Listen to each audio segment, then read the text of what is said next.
Canada, led by the Honourable Member for Edmonton Centre. O Canada, our home and native land, true patriot love in all of us command, car ton bras sait porter l'épée, il sait porter la croix, ton histoire est une épopée des plus brillants exploits. God keep our land glorious and free. O Canada, we stand on guard for thee. O Canada, we stand on guard for thee. La Nouvelle Port, let the doors be open.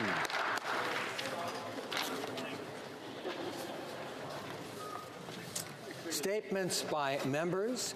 Déclaration des députés. L'honorable député de... The Honourable Member for Repentigny. It's hard to preserve our heritage in Quebec. For years, the city of Saguenay and the province of Quebec have been calling on Ottawa to add Arvida to the list of UNESCO World Heritage Sites. The first 270 houses in Arvida were built in just 135 days. It's a world-renowned example of urban planning and extraordinary conservation. It's helped the development of the Saguenay region with aluminum, which has played a key role in Canada-US industrial relations for over a century. UNESCO is calling on states to do more to highlight their industrial heritage and their 20th century architecture. Arvida fits the bill on both counts. So enough waffling, Mr. Speaker. When will the government add Arvida to the UNESCO World Heritage List? The Honourable Member for Surrey-Newton. Mr. Speaker, I want to recognize the outstanding young men and women of the 278 Cormorant Air Cadets, led by Commanding Officer Jagdeep Mason and Chairperson Rupinderjeet Thin. The program aims to help young people become good citizens and develop an interest in various activities of the Canadian Forces. These young Canadians are learning valuable life skills such as leadership and teamwork. They are giving back to the community, which makes Surrey-Newton and all of Canada a better place.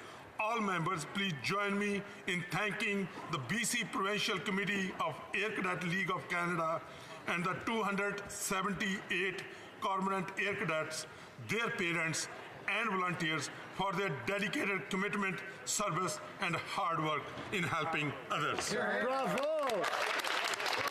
The Honourable Member for Calgary-Shepherd.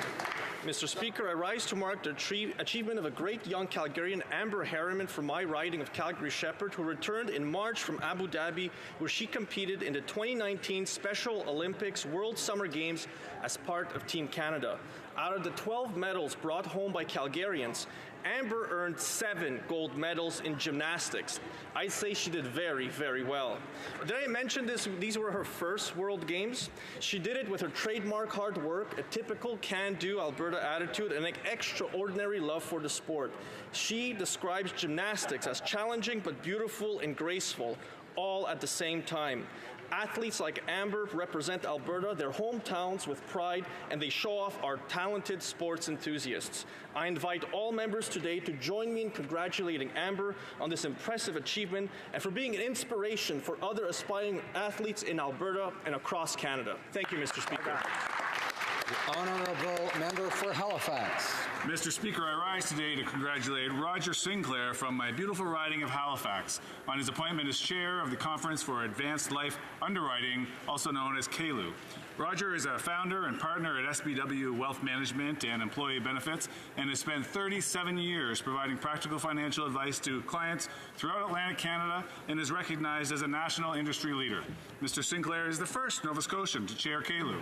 Over 480 KLU members from across Canada are in Ottawa this week for KLU's annual general meeting, where Mr. Sinclair was confirmed as the new chair just this morning. Congratulations, Roger, on this great achievement, and I look forward to working with you in Halifax to help Nova Scotians and all Canadians navigate advanced planning issues to benefit their futures. The honourable member for Timmins James Bay. Tonight, Parliament will vote on Motion 174 to establish a national suicide prevention action plan. Canada is the only G7 country without a plan, and yet suicide cuts across all political, cultural, and economic spectrums. We lose 4,000 people every year to suicide, and each one of those deaths hit communities and families like a shockwave of grief. Quebec established a plan and dropped youth suicide by 50%. It is time the Parliament of Canada stepped up. I began this journey in the dark night of the northern suicide crisis, but I was inspired by the determination of young leaders like Randall Crowe of Treaty 9 who keep kicking at the darkness until it bleeds daylight. And since then, I met so many amazing activists like Jack Hicks and Courtney Traylor and Lynn Sutcliffe who are making hope a reality on the ground. It is time Parliament joined with them. I'm asking my colleagues to stand together tonight and vote for Motion 174 to establish a national suicide action plan. Thank you. The honourable Member for Ottawa-Vanier. Mr. Speaker, yesterday we lost an inspiring philanthropist who was a champion for people with disabilities. Jean Vanier worked tirelessly to help the most vulnerable among us get a fair chance at achieving their potential.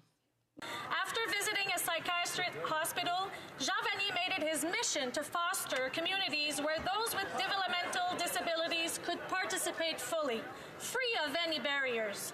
Since founding L'Arche in 1964, the charity has established communities that house thousands of people with and without disabilities in more than 35 countries. Monsieur Vanier ensuite Mr. Vanier continued to make many other contributions while working to make our world fairer and more inclusive for all. His legacy should inspire all Canadians to build a fairer and more welcoming world. We've undoubtedly lost an extraordinary leader. Thank you, Mr. Speaker. The honourable member for Renfrew-Nipissing Pembroke. The bad policy of the Liberal leader to go into massive debt on so-called social infrastructure, then controversial giveaways such as hundreds of millions of dollars to the China-controlled Asian Development Bank and money to the Hillary Clinton Foundation is really hitting home in Canada with his lack of climate change preparedness that his carbon tax is supposed to fund. All talk and no action. What taxpayers want is for responsible government to be investing in physical infrastructure like the main bridge into Garrison Petawawa, Canada's largest army base. That bridge was in danger of being swept away in the flood and had to be closed last week. The new Conservative government of Doug Ford has signed off on the Petawawa Bridge, where the old, tired Liberal Party of Ontario would not. The biggest scandal of the last 3.5 years has been the total neglect of Canada's physical infrastructure. Only by electing a responsible Conservative government that respects private property will homeowners see meaningful investment to protect roads and bridges. The Honourable Member for La Prairie. Mr. Speaker, the Foundation Hélène Santen, an organization that works to promote arts and culture, will be celebrating its 30th anniversary. It was named for the first secretary of the city of Candiac, who retired after 30 years of service. The foundation's operations are based at the Maison Hélène Santen, formerly the Maison Melançon. Over the years, the venue, which serves Candiac and the surrounding areas, has hosted no less than 20 Saint-Jean-Baptiste parties, 28 art contests, 20 art exhibitions, 6 art symposiums, 40 classical music concerts, and 30 music and dinner events. Not to mention countless Christmas and Valentine's Day concerts. Today, Mr. Speaker, on behalf of all the residents of Candiac, I want to thank the president of the foundation, Ghislaine Nivos, and her team for all their work to promote arts and culture in the riding of La Prairie. Long live the Fondation Hélène Santen. Thank you, Mr. Speaker. Member for Brampton South. Speaker, I rise in the House today to recognize the work of a wonderful organization doing in Brampton, the Brampton Cricket League. The league promotes the game of cricket at the grassroots and last month they celebrate their 10th anniversary. I'm proud of the work their president Fraz Salim, Mukesh Rawat, and the entire team have done. Mr. Speaker, sport teaches us discipline, grace, and dignity, which is why I will always remain committed to supporting organizations such as the Brampton Cricket League, as they work tirelessly to spread sports in our community and engage youth. And today, the reason I'm wearing their jersey to promote cricket and their work, as the BCL is about to start their 2019 Summer Games session this weekend. My best wishes to all the players, the volunteers, the supporters, and the organization. Thank you, Mr. Speaker. Congratulations to the Brampton Cricket League. The honourable member for Foothills. The big promises and sunny ways promised to Canadians in 2015 have led to 4 years of cloudy skies and broken promises by this Liberal government. This Prime Minister claimed that he would strengthen the middle class, that he would improve Canada's presence on the world stage, and that he would run an open and transparent and ethical government. He has failed on each and every account. He has failed on pipelines, on taxes, on immigration, certainly on ethics and transparency, but also on trade. Canadians aren't buying what this Prime Minister is selling, and neither are our trusted trading partners around the world. Unfortunately, they also aren't buying our peas, our lentils, our wheat, our pork, or our canola. This Prime Minister promised that he would have the backs of our farmers. He has not. Our farmers have asked for a WTO challenge with China. He will not. This Prime Minister promised he would fight for jobs in our energy sector. He has not. Clearly, this Prime Minister is not as advertised. Canadians have had enough. In October, they'll change the channel. Honourable member for Kitchener Centre. Thank you, Mr. Speaker. Space, the final frontier. Thanks in part to Canada's own Captain Kirk, Professor Avery Broderick, a theoretical astrophysicist from the University of Waterloo, we are one step closer to where no one has gone before. Using the Event Horizon Telescope, a team of over 200 scientists were finally able to photograph a black hole. Black holes are so dense and have such strong gravity that anything that crosses the threshold is sucked in, never to return. The discovery allows us to test long-held theories about black holes and their effects on surrounding space. Professor Broderick declares, we truly are standing at the threshold of a new era of astrophysics. May the team behind this discovery live long and prosper. Thank you, Mr. Speaker. The honourable member for Saint-Boniface-Saint-Vital. Mr. Speaker. Week, I rise today to pay special tribute to the exceptional work of Indigenous nurses who provide care to all Canadians from coast to coast to coast, and to celebrate Indigenous Nurses Day. The over 9,700 strong and skilled Indigenous nurses are invaluable in the promotion, the development, and practice of Indigenous health and nursing due to their unique perspective and understanding of the specific needs of Indigenous communities. They are able to combine traditional Indigenous practices with Western medical practices. These nurses know all too well the barriers that Indigenous people face when accessing health care, and are perfectly placed to help tear these barriers down. Please help me in welcoming the Canadian Indigenous Nursing Association to Parliament Hill and in congratulating them on the celebration of their 45th year. Bravo! The Honourable member from Montmagny-Lys-Lake and Montgascon-Rivière-du-Loup. Thank you, Mr. Speaker. After 4 deficit budgets and no plan to end this irresponsible debt, the Liberals are continuing to show that they can't govern the country. Yesterday, the Auditor General blamed the government for its inability to manage the immigrant crisis at the border, and also deplored the lack of resources given to the RCMP. The government can't adequately meet the needs of millions of Canadians who simply want information about how to pay their taxes or get their old age security that they're entitled to. Quebecers have asked for us to simplify their lives by having a single tax return form, but the Liberals said no. Trade disputes are blocking our exports to China, and the Liberals aren't taking action. But when it comes to have political interference in 2 different files, well, there's no problem. They'll do anything possible to find a solution. Mr. Speaker, Canadians deserve much better. The Honourable Member for Vimy. Mr. Speaker, today is World Ovarian Cancer Day. It's a sad day for those who have lost a mother, daughter, or a loved one to this silent killer. And a disease that is often diagnosed at an advanced stage. Ovarian cancer research is essential, and our government has taken action. In Budget 2019, $10 million was allocated to ovarian cancer research.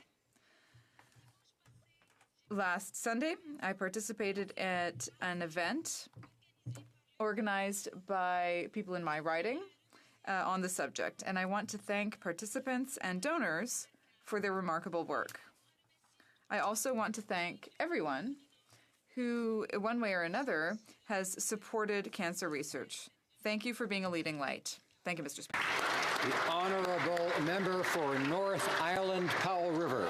Mr. Speaker, a woman from my riding has made the national news for her dedication to the young people in the community. They call her the Waving Granny. Tinny Davidson has been spreading joy in the town of Comox. Every morning, Tinny is at the window and waving to all Highland Secondary School students who walk by. She became such a part of the students' lives that they would worry when they didn't see her when she was away on vacation. After 11 years of sharing smiles and making people happy, she will sadly be moving away. Her impact was so positive that to honor her, 400 students from the school showed up on her lawn recently to give her handmade hearts, blow her a kiss, and wave a final goodbye. Tinny is a female leader in the community who followed her calling to spread joy and happiness among students in the Comox Valley. Women like Tinny deserve to be recognized for their loving hearts and ability to share the most important commodity we have, kindness. My riding is a better place because of Tinny, and I want to thank her and honor her here today.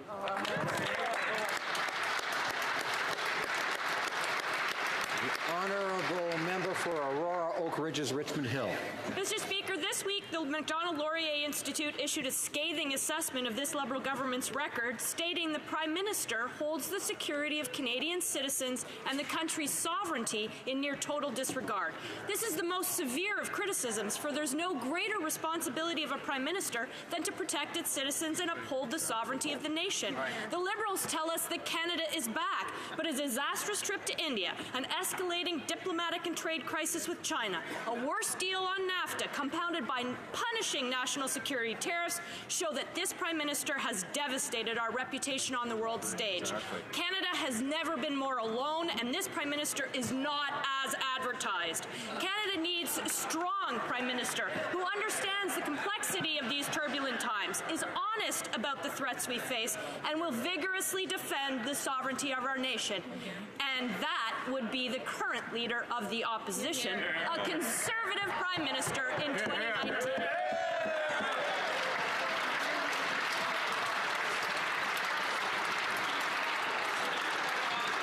Order. The Honourable Member for Brampton West. Mr. Speaker, as a registered nurse myself, it is an honor to recognize the leadership role nurses play in our society during National Nurses Week. The theme for this year is Nurses, a voice to lead, health for all. According to International Council of Nurses, this theme reflects that every nurse has a story, and every story has the potential to improve the lives of individuals and communities. Mr. Speaker, I couldn't agree more. I've seen this firsthand during my experiences as a nurse and during my visits to Brampton Civic Hospital in our community. At a time when our healthcare is under attack through the cuts imposed by Doug Ford and the Conservatives, our government will continue to stand together with our nurses and healthcare providers to ensure healthy communities for all Canadians. I encourage everyone in joining me in thanking the nurses in our community for their tireless service, advocacy, and leadership. Thank you, Mr. Speaker.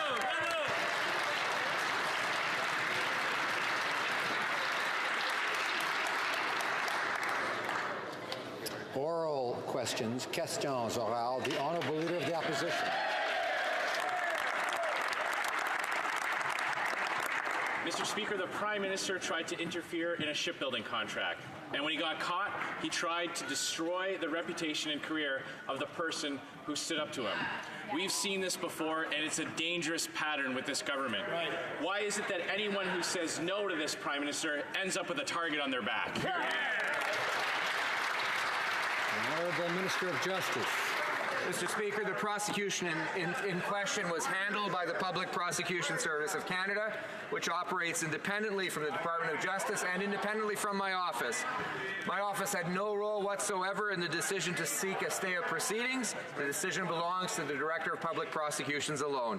And the Director of Public Prosecutions has stated in February and repeated today that there was no contact or influence from outside the PPSC on either the initial decision to prosecute or the decision to stay the charge. The Honourable Leader of the Opposition. But the lawyer for Mark Norman was quite clear that this government did impede this investigation by withholding important documents and facts. When it looked like the truth was going to try to come out in the SNC-Lavalin corruption scandal, the Prime Minister shut down the investigations. And when it looked like the truth in this scandal was going to come out, the Prime Minister tried to prevent a fair trial by withholding evidence and using delay tactics. So what is in those documents that this Prime Minister is so afraid of? The Honourable Minister of Justice. Mr. Speaker, as I've stated a number of times in this House, the government has met all of its obligations with respect to third-party records applications during the course of the trial. All documents from priority individuals identified by the defense in February had already been provided to the court. Mr. Speaker, as I've said, it's the Public Prosecution Service of Canada that has undertaken the evaluation of the evidence of this case and the prosecution of this trial, and it's their decision, Mr. Speaker, and their decision alone to stay the proceedings. Honourable Leader of the Opposition. Mr. Speaker, the Privy Council office undertook an investigation which led to nothing. Despite this, the Prime Minister is looking for a scapegoat, and he's chosen a Vice Admiral. Now, he even said that this case would go before the courts, before the RCMP laid charges. Justice. The Honourable Minister, Mr. Speaker, as I said already in this House, the government has complied with all regulations in this case. The prosecution was led by the PPSC. It was their decision to go forward with the investigation. They went forward with the prosecution, and it was their decision to stay proceedings. The Honourable Leader of the Opposition. Minister doesn't have the fortitude to answer these questions himself. Long before any charges were laid against Vice Admiral Norman, the Prime Minister told the media that it would inevitably wind up before the courts. Today, Vice Admiral Norman's lawyer described those comments as, quote, an extraordinary event. How did the Prime Minister know that this would end up in court before any charges were made, and why won't he stand up and answer these questions for himself?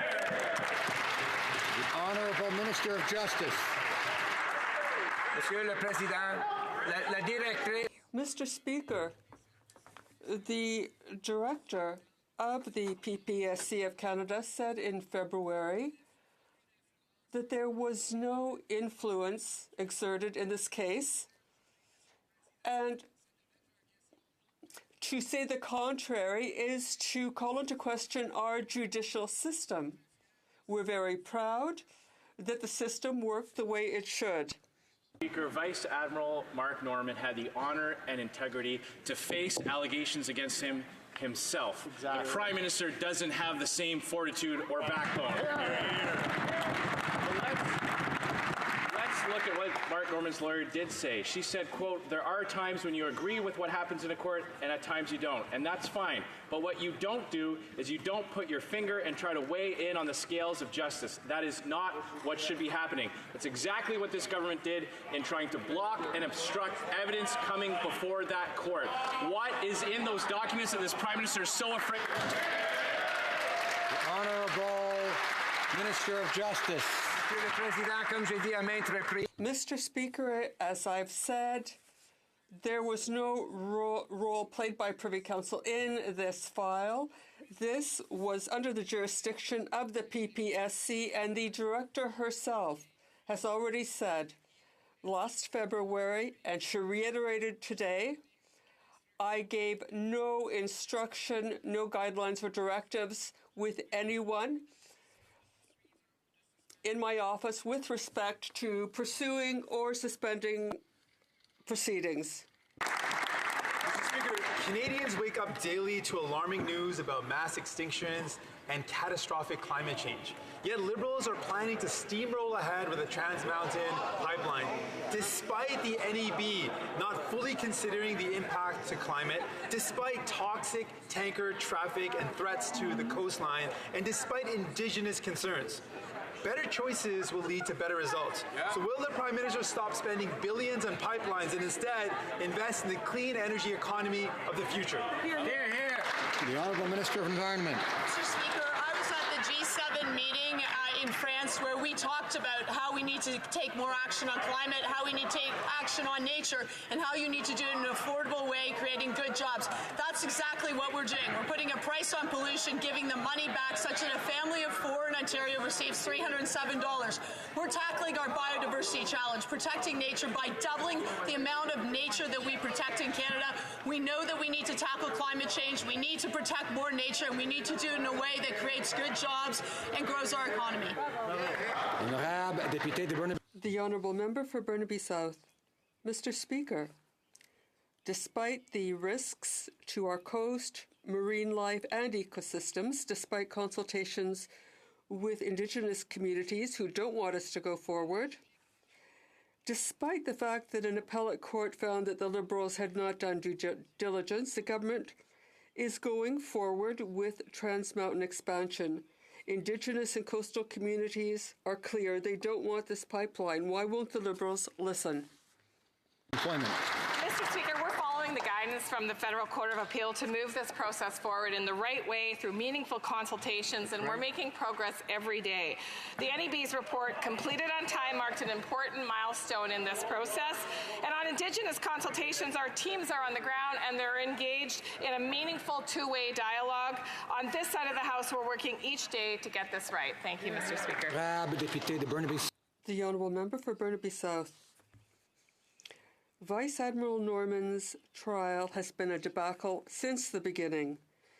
People deserve the truth around whether or not the PMO interfered in a judicial process. Now, we saw it with SNC. The Liberals have no respect for the independence of our justice system. Will the Liberals initiate an independent investigation into the credible allegations of interference by the PMO in the Norman case? The Honourable Minister of Justice.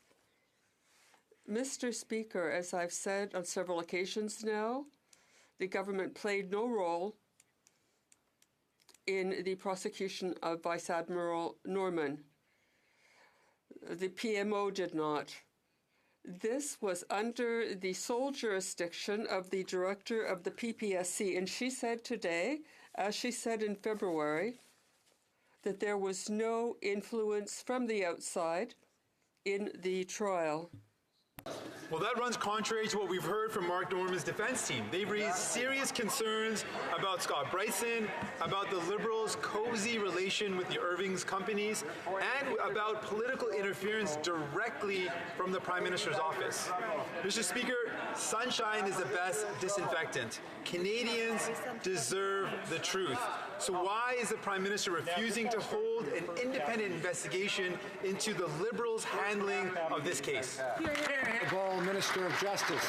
Mr. Speaker, the Director of Public Prosecution stated today, as she stated in February, that there was no contact or influence, including political influence, from outside the PPSC at either the step of the initial decision to prosecute or the decision to stay the charge. Mr. Speaker, on this side of the House, we believe in our judicial institutions. We believe in our prosecutorial institutions, unlike the previous government, which had a record of interfering with the courts. Order. The Honourable Member for Milton. Thank you, Mr. Speaker. This was said today in the press. I have an important story to tell that Canadians will want and need to hear.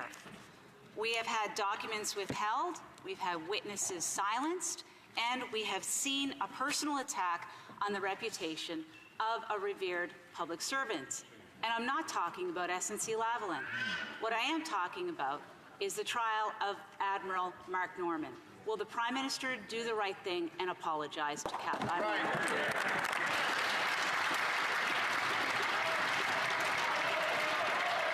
The Honourable Order. The Honourable Minister of National Defence. Order. Mr. Speaker, as the Public Prosecution Service of Canada confirmed today, every decision was made completely independently. And let me quote from that statement. No other factors were considered in this decision, nor was there any contact or influence from outside the PPSC, including political influence, in either the initial decision to prosecute Mr. Norman or in the decision to stay the charge today. Any accusations otherwise, Mr. Speaker, are absurd. Honourable Member for Milton. What is absurd is the fact that these cabinet ministers are being sent out with such flimsy lines that actually do not address the matter. The matter is simply put this. Admiral Mark Norman had to spend the last 2.5 years scraping and fighting and defending himself while this government sat back and let it happen. They didn't produce the documents they were supposed to. And in fact, the Prime Minister on 2 occasions said that this matter would end up in court even before the RCMP laid the charge. What are they afraid of? The Honourable Minister of National Defence. Mr. Speaker, based on the decision today, the charge against Vice Admiral Norman has been stayed. Based on today's decision, my Deputy Minister has reviewed the policy in place regarding Vice Admiral Norman's request to have his legal fees paid for as relates to this case. I agree with this, Mr. Speaker, and have authorized it. Thank you, Mr. Speaker. Honorable Député. The Honourable Member for Richmond-Arthabaska. Mr. Speaker, what a coincidence. After we learned that the former Parliamentary Secretary to the Minister of Foreign Affairs was going to testify against his government, we see, again, as in the SNC-Lavalin affair, the government's political interference. What is the strategy of the Prime Minister's advisors? To tarnish Vice Admiral Norman's reputation? What is the Prime Minister trying to hide from Canadians? The Honourable Minister of Justice.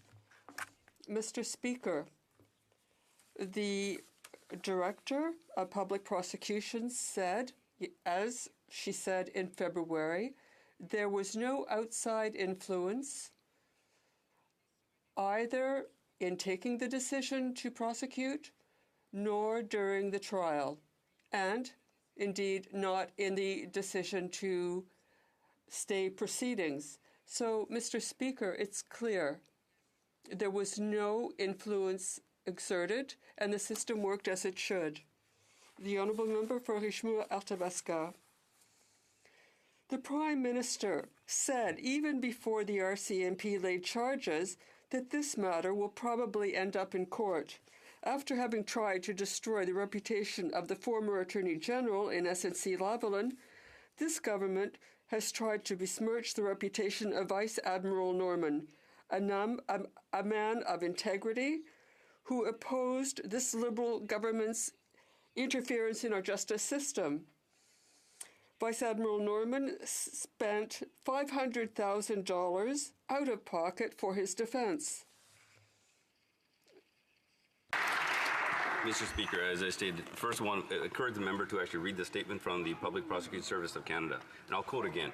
No other factors were considered in this decision, nor was there any contact or influence from outside the PPSC, including political influence, in either the initial decision to prosecute Mr. Norman or in the decision to stay the charge today, Mr. Speaker. And when it comes to legal fees, Mr. Speaker, I've authorized for this to occur. Thank you.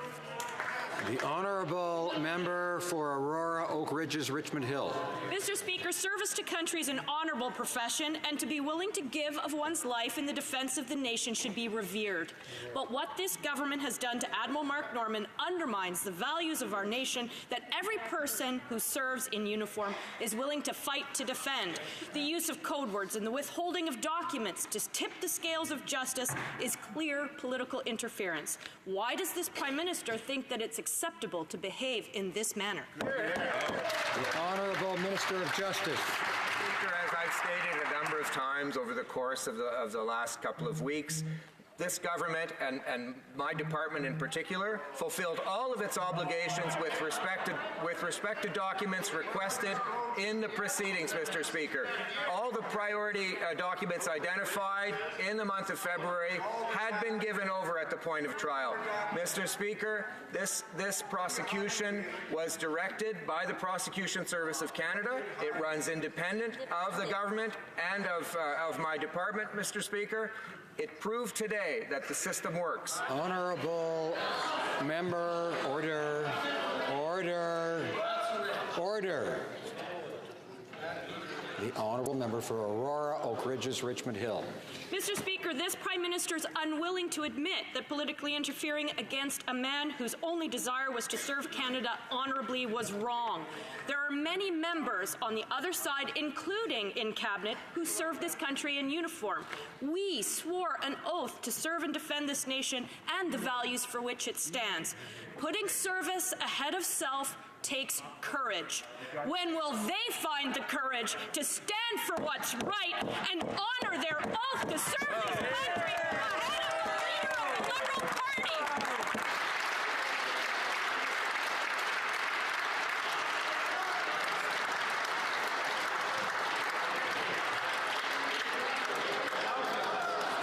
Order. The Honourable Minister of National Defence. Order. Now she's back. Mr. Speaker, I'm thankful for all the members who serve our Canadian Armed Forces, our veterans as well, including all members in this House, and should not compare one service over another, regardless of party affiliation, Mr. Speaker, and we honor that, Mr. Speaker. And our defense policy makes sure that it's fully funded, and we're going to be focusing on looking after our people. We have increased our defense spending by 70%, Mr. Speaker, and putting a premium on looking after them and their families. Thank you, Mr. Speaker. Honourable member for Timmins, James Bay. The government's witch hunt against Vice Admiral Norman has collapsed, but has exposed the ruthlessness of a Prime Minister who was willing to destroy the career of a naval officer who served his nation with distinction. Why? Because he raised questions about a lucrative pork barrel deal on an important naval deal. So what we've seen is the shocking lengths this Prime Minister will go to interfere in the legal system to help cronies of the Liberal Party, but to attempt to destroy an admiral's career is way over the line. I'm asking the Prime Minister to stand in this House today to apologize to Vice Admiral Norman and his family. The Honourable Minister of Justice. Mr. Speaker, as the honourable member well knows, the RCMP, which did the initial investigation, operates independently of government. The Public Prosecution Service, which looks at the evidence gathered by the RCMP and decides whether to lay charges, which proceeds with the prosecution if it decides to proceed, and then in this case decides to stay the proceedings, also operates independently of government, independently of my office, independently of the Prime Minister's office. And the Director of the Public Prosecution Service stated that today, as she stated in February, that there was no outside... The Honourable Member for Timmins, James Bay. Oh, he left out one important point. It was a star Liberal MP, a former decorated general, who stepped forward and was willing to testify against this Prime Minister and his own government over this harassment of Admiral Norman. So this is much bigger than defending the cronyism of the Liberal Party of Canada, which the Attorney General has been defending as of late. This is about the rule of law in Canada. So why is the Prime Minister refusing to stand up, to apologize to Canadians, to explain himself, and to launch an independent investigation into the behavior of his government?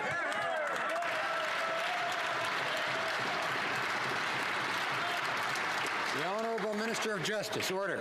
Mr. Speaker, the only thing I agree with the honourable member's statement is that this is about the rule of law in Canada. And indeed, the rule of law in Canada, Mr. Speaker, functioned very well. From the RCMP beginning with its investigation, through the Public Prosecution Service acting independently and making decisions based on the evidence as it came through. Mr. Speaker, this Public Prosecution Service operates independently of government. It operated independently of government. It made appropriate decisions. Mr. Speaker, it proves that the rule of law is alive and well in Canada. The system works well. The honourable member for Chilliwack Hope. Vice Admiral Mark Norman served our country with honour and distinction, but the Prime Minister and these Liberals tried to destroy him. They attacked him personally and professionally, and they even tried to bankrupt him and his family. Now the Prime Minister needs to start to make amends, and that starts by issuing an apology. So will the Prime Minister finally apologize for all that he's done to Vice Admiral Mark Norman? Honourable Minister of National Defence. Mr. Speaker, I encourage the member to actually read the statement on the Public Service of Canada, which confirmed today that every decision made was completely independent. And I'll have to quote again from no other factors were considered in this decision, including political influence, Mr. Speaker, and any accusations otherwise are absurd. Thank you, Mr. Speaker. The order, the honourable member for Chilliwack Hope. It is unbelievable that this Prime Minister can't bring himself to apologize for what he's done to Vice Admiral Norman, a man who has served our country with honour for decades. The Prime Minister seems to have no problem apologizing for the actions of others, but when it comes to his own bad conduct, sorry seems to be the hardest word. Why did this Prime Minister have no problem apologizing to a convicted terrorist, Omer Khadr, but can't bring himself to apologize to Vice Admiral Norman for the damage he's done to his career, his family, and his reputation?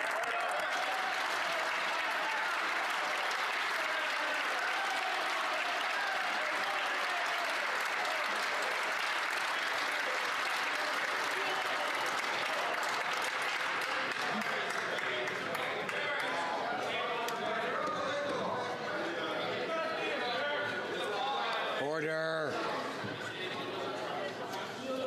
The Honourable Minister of Justice. Mr. Speaker, I obviously reject the premise of the honourable member's question. This country is all about the rule of law, Mr. Speaker.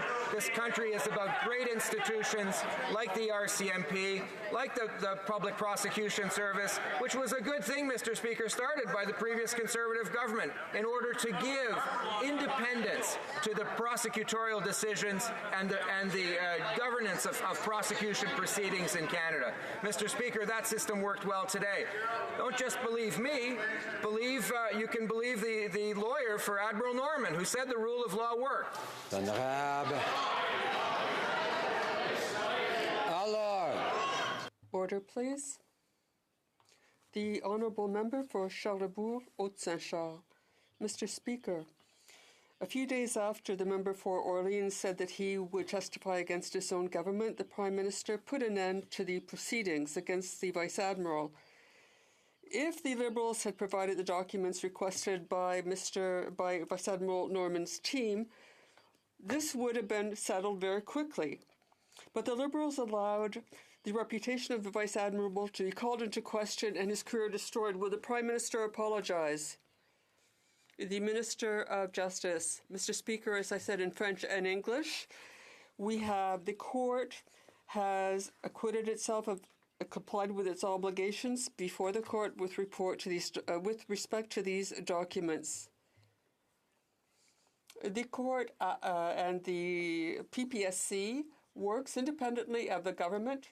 This shows that the rule of law is healthy, doing very well in Canada. The Honourable Member, Mr. Speaker, I would remind the Minister of Justice that the lawyer for Vice Admiral Norman said there was political interference. So this story isn't over.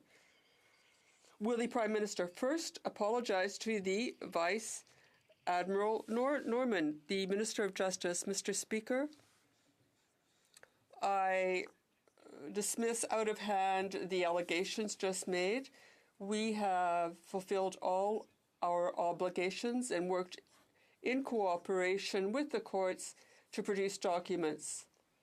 As far as the decisions taken by the Director of Public Prosecutions, these were independent decisions. She said today, as she said in February, there was no political influence. The Prime Minister is creating two classes of refugees in Bill C-97 to pander to the right. Facing backlash, the government emailed Liberal MPs saying that no asylum seekers would be at risk. The Canadian Association of Refugee Lawyers and Amnesty International were clear.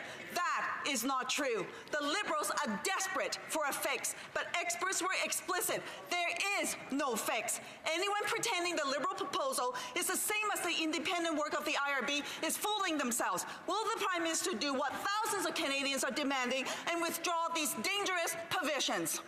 The Honourable Minister of Border Security. Let me be very clear that our government remains committed to a fair and compassionate refugee system. And Mr. Speaker, as the UNHCR has stated, that we are upholding our international and domestic legal obligations, as all claimants will still have access to a robust oral hearing subject to appeal, whereby they will receive Canada's protection if they are found to be at risk. And as the UNHCR went on to attest, the PRA that we are providing provides the same objectives as the IRB's process and confirms the same degree of refugee protection. The Honourable Member for Sherbrooke. Mr. Speaker, yesterday morning the Auditor General was scathing in his criticism of the Liberal government on the handling of the Web Giants file. The government has said repeatedly that it is waiting for the international community to respond to the growth in the digital economy. Excuses, excuses, excuses. But still, this problem has not been dealt with. Funny thing, out of 60 countries surveyed by the OECD, Canada is one of the only two to have done nothing. Worse still, they have no intention of doing anything. Mr. Speaker, what excuse will the PM use this time for doing nothing? The Honourable Minister of Public Safety. The various remedies available to all Western governments are under active consideration now through the forums provided by the Five Eyes Alliance and by the G7 security ministers. Various potential approaches have been advanced by a number of those countries. There will be international discussions following later this spring. It's obviously clear that those who purvey dangerous material on the internet need to assume responsibility for their behavior. The Honourable Member for Bonavista Burin Trinity. Mr. Speaker, rural communities across Canada play an important role in our national economy and are a special part of the Canadian identity and vibrancy. As the MP for Bonavista Burin Trinity, a large rural riding, I see firsthand the unique sorts of issues faced by rural communities and the need for a coordinated, specific plan to address them. Can the Minister for Rural Economic Development please give this House an update on the work being undertaken to develop a national rural economic development strategy? Honourable Minister. Thank you, Mr. Speaker, and I want to thank my honourable colleague from Bonavista Burin Trinity for his question. Our government understands that rural communities face unique challenges requiring unique solutions. Since my appointment as Minister of Rural Economic Development, I've visited rural communities across the country to hear directly from Canadians, including in my honourable colleague's riding. Mr. Speaker, we've heard from stakeholder groups, local governments, small business owners, and the feedback we've been receiving has been immensely helpful in getting the message out, and we'll make sure we help form our national economic development strategy. I look forward to continuing the work to develop this strategy and bringing it back to the House soon and share this opportunities with all Canadians. The Honourable Member for Chicoutimi-Le-Fjord. Mr. Speaker, in February 2018, the Prime Minister announced that the Norman matter would go before the courts before the RCMP even laid charges. In the run-up to the elections, charges have been withdrawn after the MP for Orleans stated he would be testifying on behalf of Vice Admiral Norman. And we're being told this is just a coincidence. The government never wanted to provide the documents that were necessary for Vice Admiral Norman's defense. What is he hiding? The Honourable Minister of Justice. I will say it again, Mr. Speaker. The decision to stay the proceedings was made by the director of the PPSC alone. And as I have said several times, we cooperated fully with the court for the production of documents that were required for the trial. And the director said herself this morning, as she said in February, that there was no political interference in this case. The honourable member for Chicoutimi-Le-Fjord. Mr. Speaker, Vice Admiral Norman has always put national interest first. The Asterix was a resounding success in military procurement, delivered on time and on budget by Davy. The Liberal government, on the other hand, put their political and partisan interests first, above the national interests, which are to provide adequate equipment on time to our military. Why did the government try to block that contract to Davy? The Honourable Minister of Public Procurement.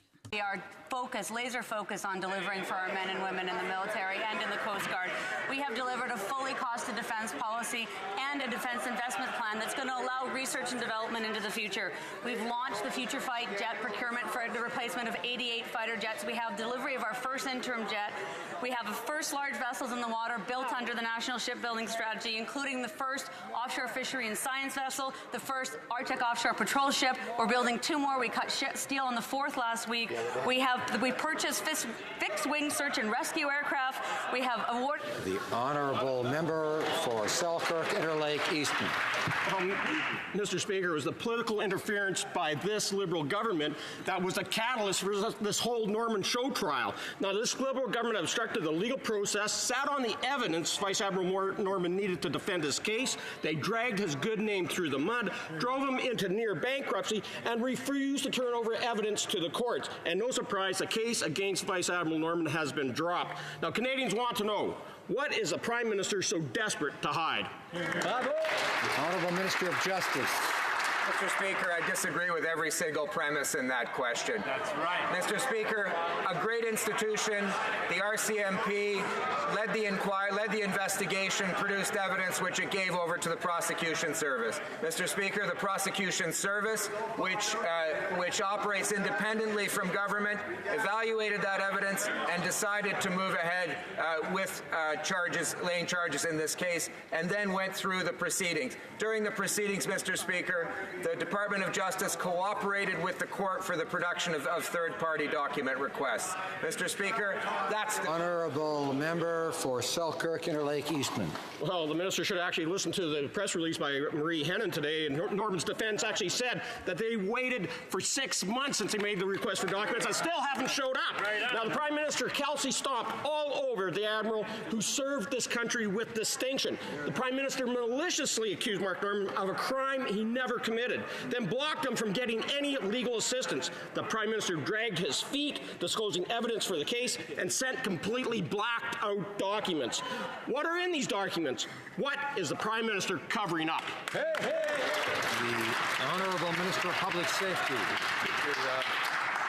The honourable gentleman should know that all of the procedures here conducted by the Office of the Public Prosecutor and by the RCMP are totally independent of the Government of Canada.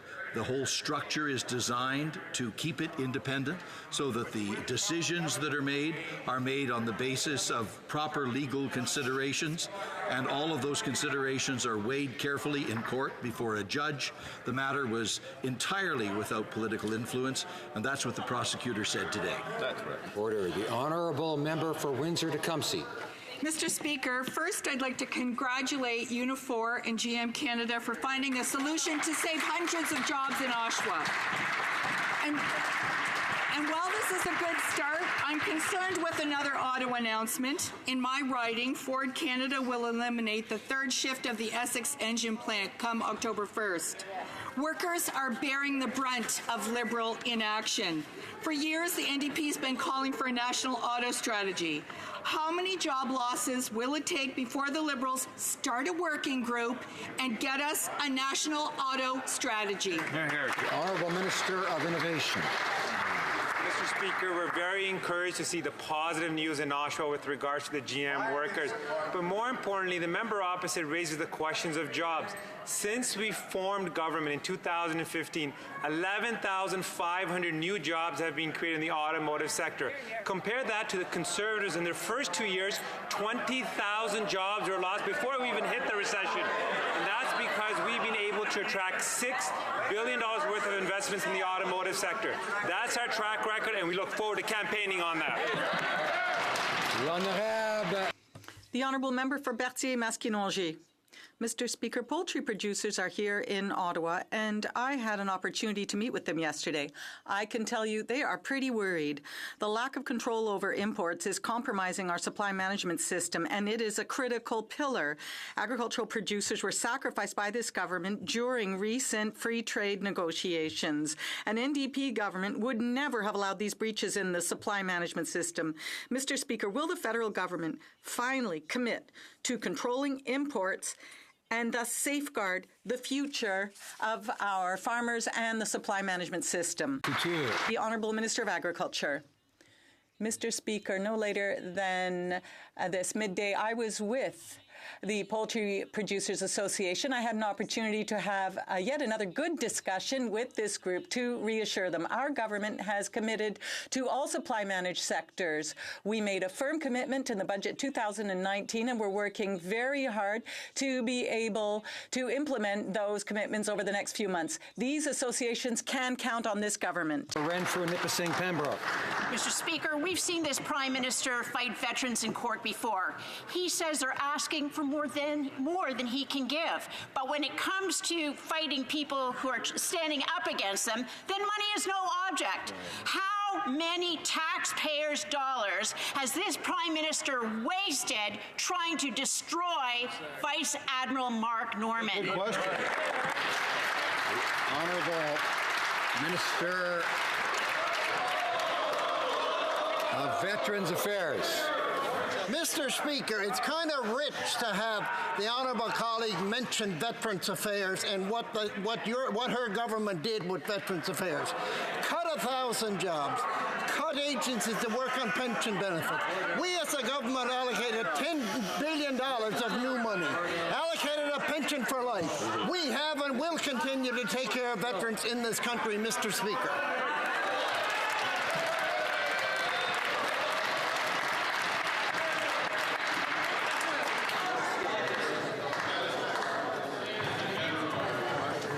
Order.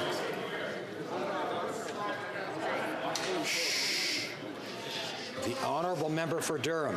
Mr. Speaker, the Royal Canadian Navy is our senior service, and today their most senior officer, Mark Norman, was completely vindicated. The Crown said there was no reasonable prospect of conviction. There was never a reasonable prospect of convicting Mark Norman, Mr. Speaker. He never should have been removed from command. He never should have faced a criminal charge, and he never should have been the fall guy for Liberal corruption. Can this government start making it right?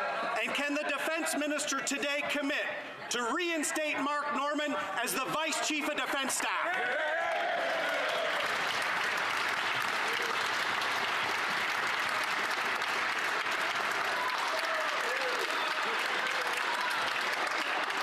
Order. I encourage members of court to be judicious with their language. The Honourable Minister of National Defence. Order. Mr. Speaker, as we stated before, no other factors were considered in this decision, and including no political influence, Mr. Speaker. As I had mentioned today to the media, that the General Vance, Vice Admiral Norman's immediate superior, will be having discussions. Once those discussions are had, I'll have the appropriate military advice to make the appropriate decisions. Thank you. Honourable Member for Durham. Mr. Speaker, today the Liberals are talking about independence. Let's review. Scott Bryson independently manipulated a $700 million contract. The Prime Minister's office independently hired James Cudmore, who revealed the leak. The Prime Minister independently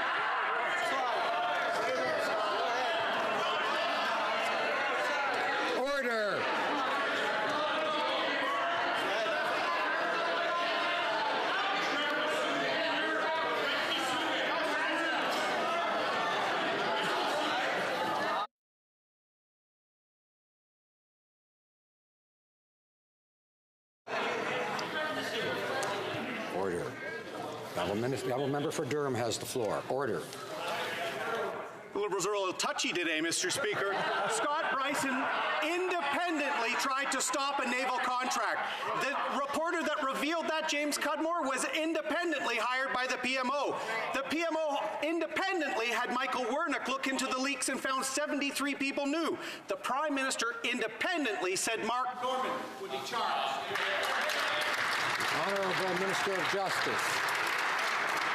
Mr. Speaker, as I have stated a number of times in this House today, there are a number of outstanding institutions who did their jobs properly to protect the rule of law in Canada. Mr. Speaker, the RCMP conducted an investigation which produced evidence. Mr. Speaker, the prosecution service took that evidence, assessed it, decided to lay charges, decided to proceed with the prosecution, and then decided to stay it, all within their independent powers as our prosecution service.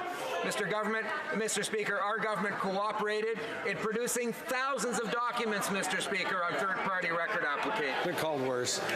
The honourable member for Kitchener South Hespeler. Mr. Speaker, tourism is a key economic driver in Waterloo region. But for 10 years, the Conservatives failed to understand that. That's right. Harper made cuts to Destination Canada's budget, and now Doug Ford is cutting the province's tourism budget. It is very clear that the tourism sector is not a priority for these Conservatives. Shameful. Can the Minister of Tourism, Official Languages, and La Francophonie reassure the hard-working people of the tourism sector what our government is doing to support them better? The Honourable Minister. Merci, Monsieur le Président. Thank you, Mr. Speaker. South Hespeler for his important question and hard work. Last year, Ontario welcomed almost 10 million international visitors, contributing to $7 billion to the economy. The Conservatives made it clear that 700,000 hard-working Ontarians in the tourism sector are not a priority for them. Our Liberal government understands the growth in the sector, and that's why we invested $60 million in our budget. How can the Conservatives say, on the one hand, that Ontario is open for business, while meanwhile they're cutting tourism? I'm hearing unparliamentary language from the honourable member for Battle River Crowfoot. You should know that that's not permitted in the House, and I invite him now to apologize for his remark. You can apologize. Thank the honourable member. The honourable member for Leeds, Grenville, Thousand Islands, and Rideau Lakes. Thanks, Mr. Speaker. The government seems concerned and confused about their jurisdiction, but this Prime Minister's actions in the Vice Admiral Norman trial are the exact same as the SNC-Lavalin scandal. He tried to interfere in an ongoing criminal trial. The fact that he was unsuccessful twice doesn't change the fact that he tried to put his fingers on the scales of justice. Thankfully, our independent justice system resisted his attempt to politically interfere with it. It's corrupt, it's shameful, and it has no place in our democracy. When will the Prime Minister apologize for his continuous attempts to pervert the course of justice? You said you. Honourable Minister of Justice, order. Mr. Speaker, the rule of law in Canada in the course of justice is doing quite well today. Thank you very much.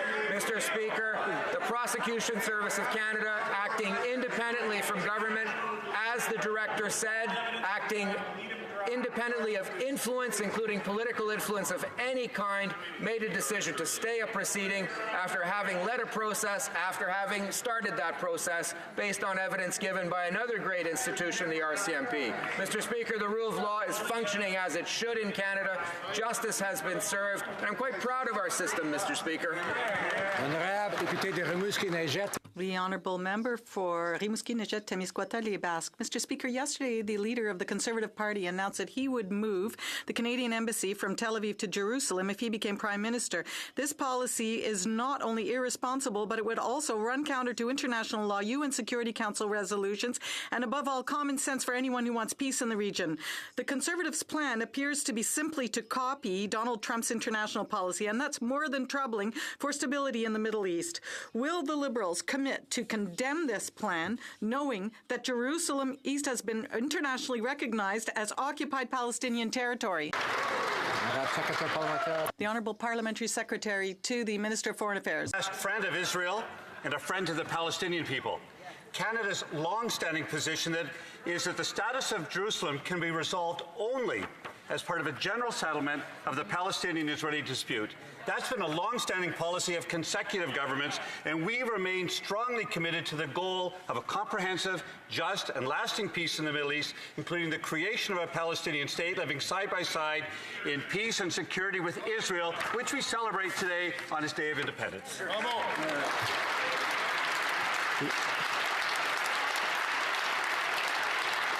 Honourable member for Vaughan Woodbridge.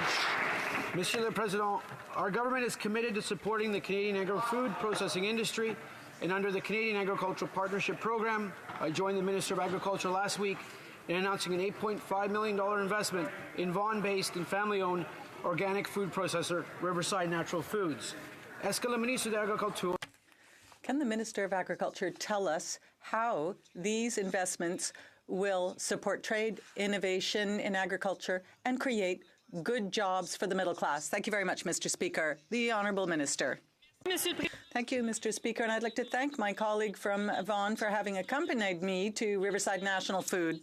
Whose healthy snacks are enjoyed in over 30 countries. A business that has provided markets for Canadian agriculture products. Our investment under the Agri-Innovate program will help Riverside install its new first-in-Canada robotic equipment, customize and automate production, and develop many healthy new snack foods. Through Budget 2019, we are investing $100 million to drive innovation in the food processing industry. Thank you, Mr. Speaker. Honourable member for Barrie Innisfil. There are still so many unanswered questions with respect to the Vice Admiral Mark Norman case. What was the level of political interference by Liberal MPs, the Cabinet, and the Prime Minister to try and change the supply ship contract? What was the Prime Minister hiding when he fought in court to deny the defence access to key documents? The Prime Minister said on 2 occasions that the Admiral Norman case would end up in court before charges were laid. How did he know that? But the Prime Minister can start by answering this question. What was he trying to hide, and who was he protecting? The Honourable Minister of Justice. Mr. Speaker, as I've said a number of times today, the Department of Justice cooperated with the court and fulfilled its obligations for the production of third-party documents.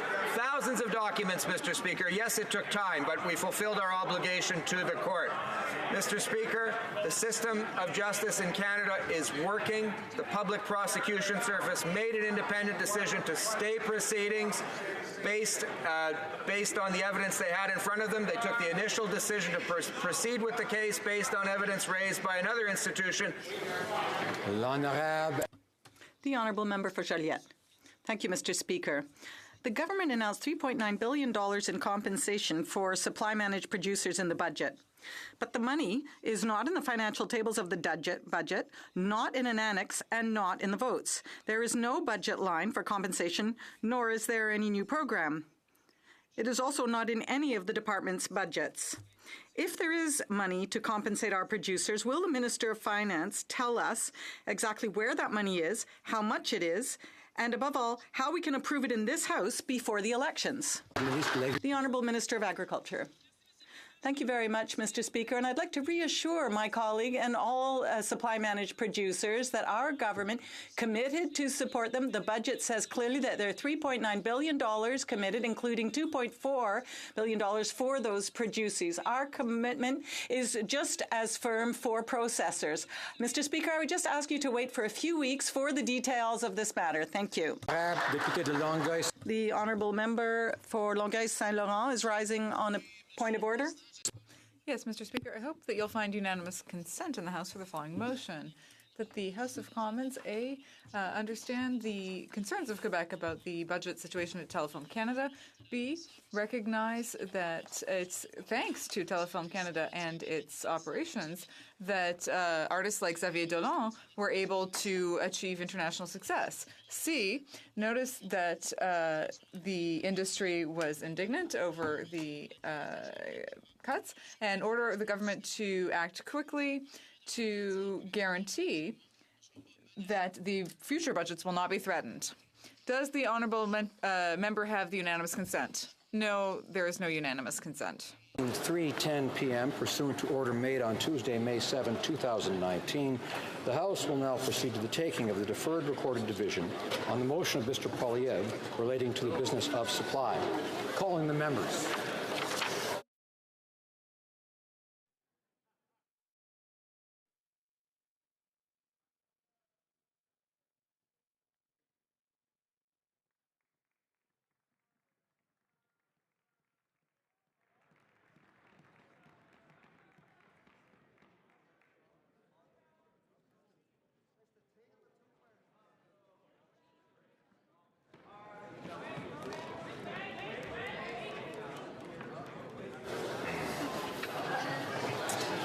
The question is as follows. Mr. Poilievre, seconded by Mr. Strahl, moved that the House call on the government to stop raising the price of gas by clearing the way for pipelines and eliminating the carbon tax on fuel.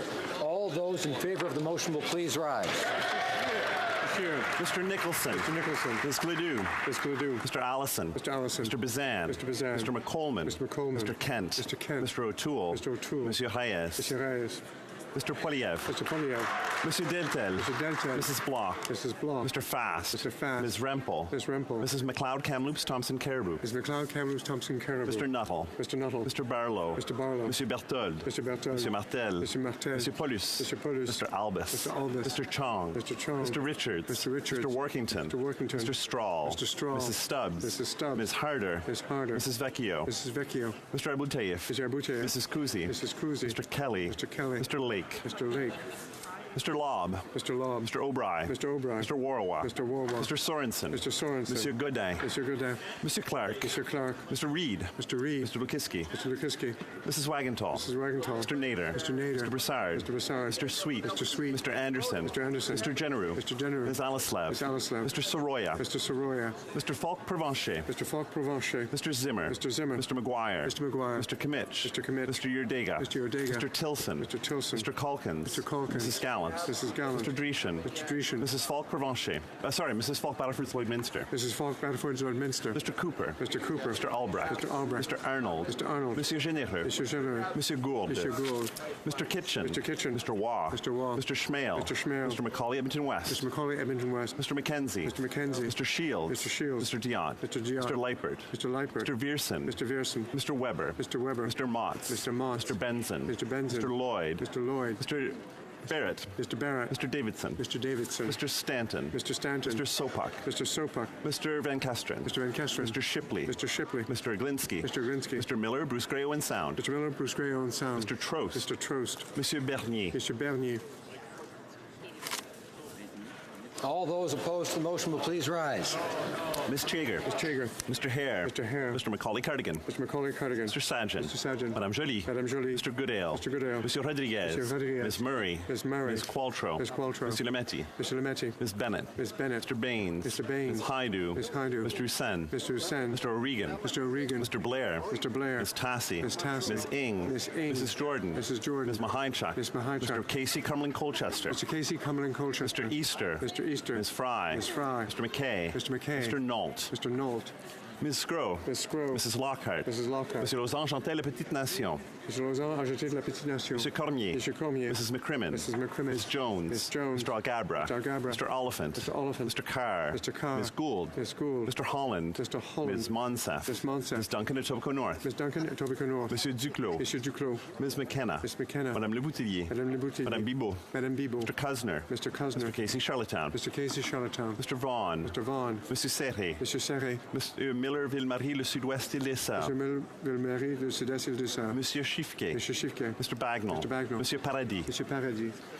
Mr. McGinty. Mr. McGinty. Mr. Scarpelagia. Mr. Scarpelagia. Mr. Sims. Mr. Sims. Mr. Tansey. Mr. Tansey. Monsieur Fergus. Mr. Fergus. Mr. Hernandez Sangre. Mr. Hernandez Sangre. Mr. Fillmore. Mr. Fillmore. Ms. Goldsmith-Jones. Goldsmith Jones. Mr. Moff. Mr. Moff. Mr. Mendocino. Mr. Mendocino. Mr. Duguid. Mr. Duguid. Mr. Lamoureux. Mr. Lamoureux. Monsieur McKinnon-Gatineau. Mr. McKinnon-Gatineau. Mr. Beach. Mr. Beach. Monsieur Lightbound. Monsieur Lightbound. Ms. O'Connell. Ms. O'Connell. Ms. Cara. Ms. Cara. Mr. Varani. Mr. Varani. Ms. Young. Ms. Young. Mrs. Schultz. Mrs. Schultz. Monsieur Vandal. Monsieur Vandal. Monsieur Poisson. Monsieur Poisson. Mrs. Romanado. Mrs. Romanado. Monsieur Massé, Avignon, le Métis Matin, Matapédia. Monsieur Massé, Avignon, le Métis Matin, Matapédia. Monsieur Hébert. Monsieur Hébert.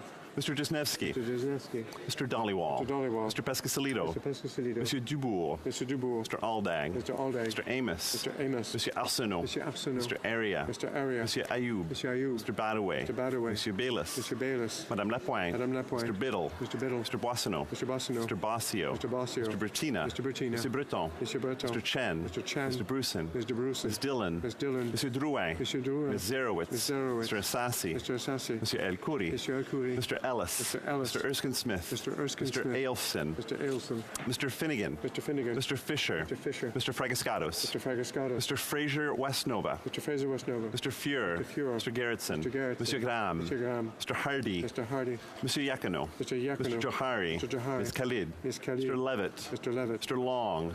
Mr. Long. Back to Mr. Housefather. Mr. Housefather. Mr. Longfield. Mr. Longfield. Mr. May Cambridge. Mr. May Cambridge. Mr. McDonald. Mr. McDonald. Mr. McKinnon Coquitlam Port Coquitlam. Mr. McKinnon Coquitlam Port Coquitlam. Mr. McLeod Northwest Territories. Mr. McLeod Northwest Territories. Mr. Morrissey. Mr. Morrissey. Madame Nassif. Madame Nassif. Mr. Oliver. Mr. Oliver. Monsieur Willett. Monsieur Willett.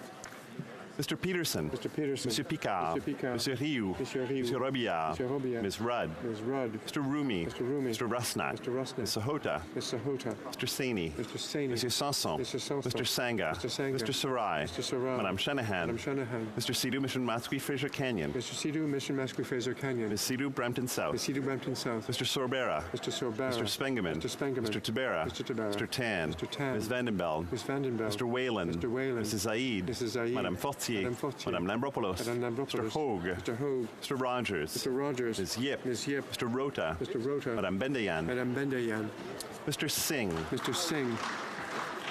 Mr. Julian. Mr. Julian. Monsieur Bouliris. Mr. Bouliris. Ms. Benson. Ms. Benson. Ms. Kwan. Ms. Kwan. Mr. Angus. Mr. Angus. Monsieur Caron. Mr. Caron. Mr. Garrison. Mr. Garrison. Madame Brosseau. Madame Brosseau. Madame Trudel. Madame Trudel. Madame Sans Souci. Madame Sans Souci. Ms. Blaney North Island Powell River. Ms. Blaney North Island Powell River. Ms. Jolibois. Ms. Jolibois. Monsieur Dussault. Monsieur Dussault. Monsieur Dubé. Monsieur Dubé. Monsieur Aubin. Monsieur Aubin. Monsieur Nantel. Monsieur Nantel. Monsieur Choquette. Monsieur Choquette. Mr. Blakey. Mr. Blakey. Mr. Duval. Mr. Duval. Mr. Cannings. Mr. Cannings. Ms. Hardcastle. Ms. Hardcastle. Mr. McGregor. Mr. McGregor. Mr. Cullen. Mr. Cullen. Mr. Stetsky. Mr. Stetsky. Madame Quash. Madame Quash. Madame Boutin-Sweet. Madame Boutin-Sweet. Madame Laverdière. Madame Laverdière. Ms. Duncan Edmonton Strathcona. Ms. Duncan Edmonton Strathcona. Mr. Donnelly. Mr. Donnelly. Ms. Matheson. Ms. Matheson. Madame Hughes. Madame Hughes. Monsieur Beaulieu. Monsieur Beaulieu. Monsieur Plamondon. Monsieur Plamondon. Monsieur Boudria. Monsieur Boudria. Monsieur Sainte-Marie. Monsieur Sainte-Marie. Monsieur Thériault. Monsieur Thériault. Madame Posé. Madame Posé. Monsieur Fortin. Monsieur Fortin. Monsieur Barcelou Duval. Monsieur Barcelou Duval. Ms. May, Saanich Gulf Islands. Ms. May, Saanich Gulf Islands. Mrs. Philpott. Mrs. Philpott. Ms. Wilson Rabel. Ms. Wilson Rabel. Mr. Tutu. Mr. Tutu. Mr. Weir. Mr. Weir.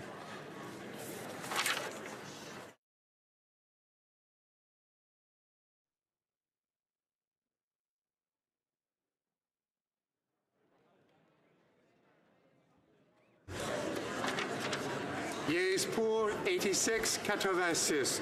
Nays contre 199, 199. I declare the motion defeated. I wish to inform the House, because of the deferred reporting divisions, government orders will be extended by 7 minutes. Tabling of documents.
Order. I see that members are engaged in, I'm sure are very valuable conversations, and it's good to see members of different parties having a pleasant chat from various places, but I had encouraged members to undertake their conversations in the lobbies or elsewhere.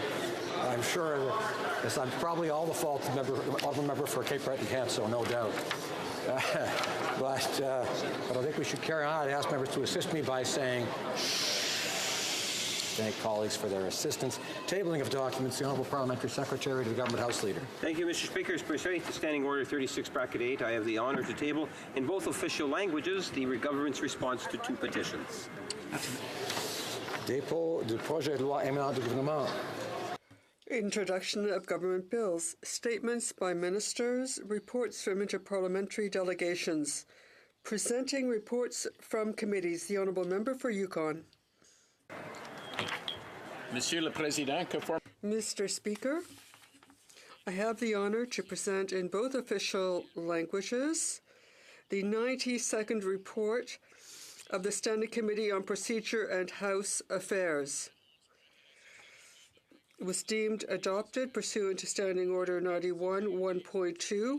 We got together for the second reading of a private member's bill from the Senate, and we recommended that the matters reported in the report be tabled and examined by the House. Pursuant to the standing order, the report is deemed adopted. Introduction of private members' bills. First reading of Senate public bills. Motions. Ms. Kwan, seconded by Mr. Julian, moves that it be an instruction to the Standing Committee on Finance that during its consideration of Bill C-97, an act to implement certain provisions of the budget tabled in Parliament on March 19, 2019, and other measures, the committee be granted the power to divide the bill into 2 pieces of legislation. A, one containing all the provisions related to immigration and refugees, and B, one containing all remaining provisions of the bill. Debate.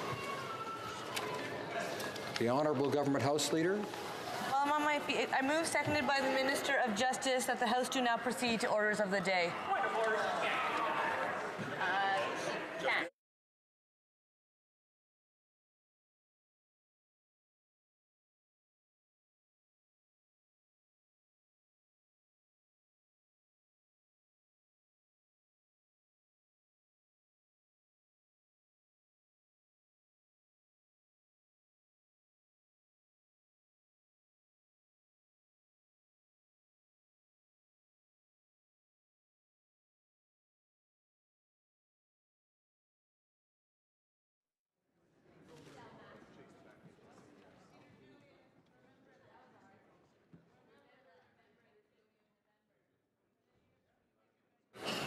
Ms. Chager, seconded by Mr. Lametti, moves that the House do now proceed to the orders of the day. Is it the pleasure of the House? The Honourable The Honourable Member for New Westminster, Burnaby, is rising on a point of order. Yes, thank you, Mr. Speaker. There was very clearly a call for the question on the motion that was presented by Ms. Kwan. So we should proceed to a vote on that basis. Yeah, exactly. Yeah. I certainly did not hear for a call for a question. I asked for debate.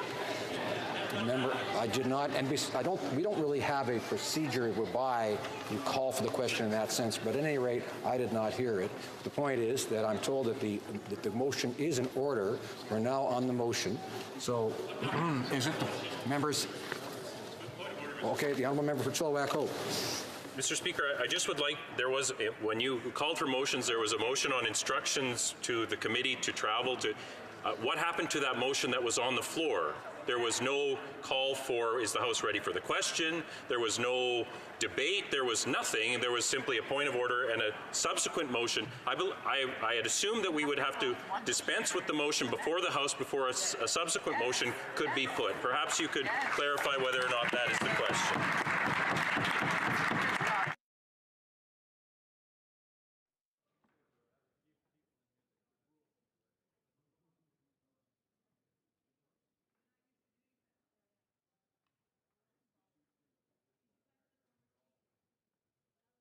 Honourable members will know that I called for debate. The Honourable Government House Leader rose after I called for debate.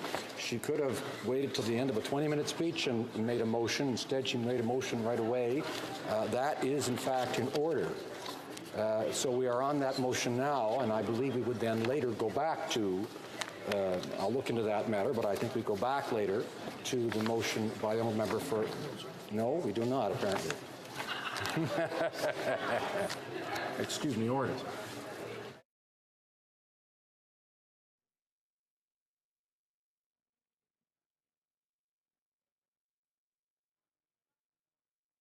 I'm sorry, it's an order. Yeah, so this is a non-debatable question, right? It supersedes the previous motion, and it asks the will of the House, clearly. So if the will of the House is to go to orders of the day, rather than go back to the previous motion, that's what we will do. Is it the pleasure of the House to adopt the motion? All those in favor of the motion will please say yea. Yay! All those opposed will please say nay. In my opinion, the nays have it. Call on the members.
The question is the following one. Ms. Chager, seconded by Mr. Lametti, moved that the House do now proceed to the orders of the day.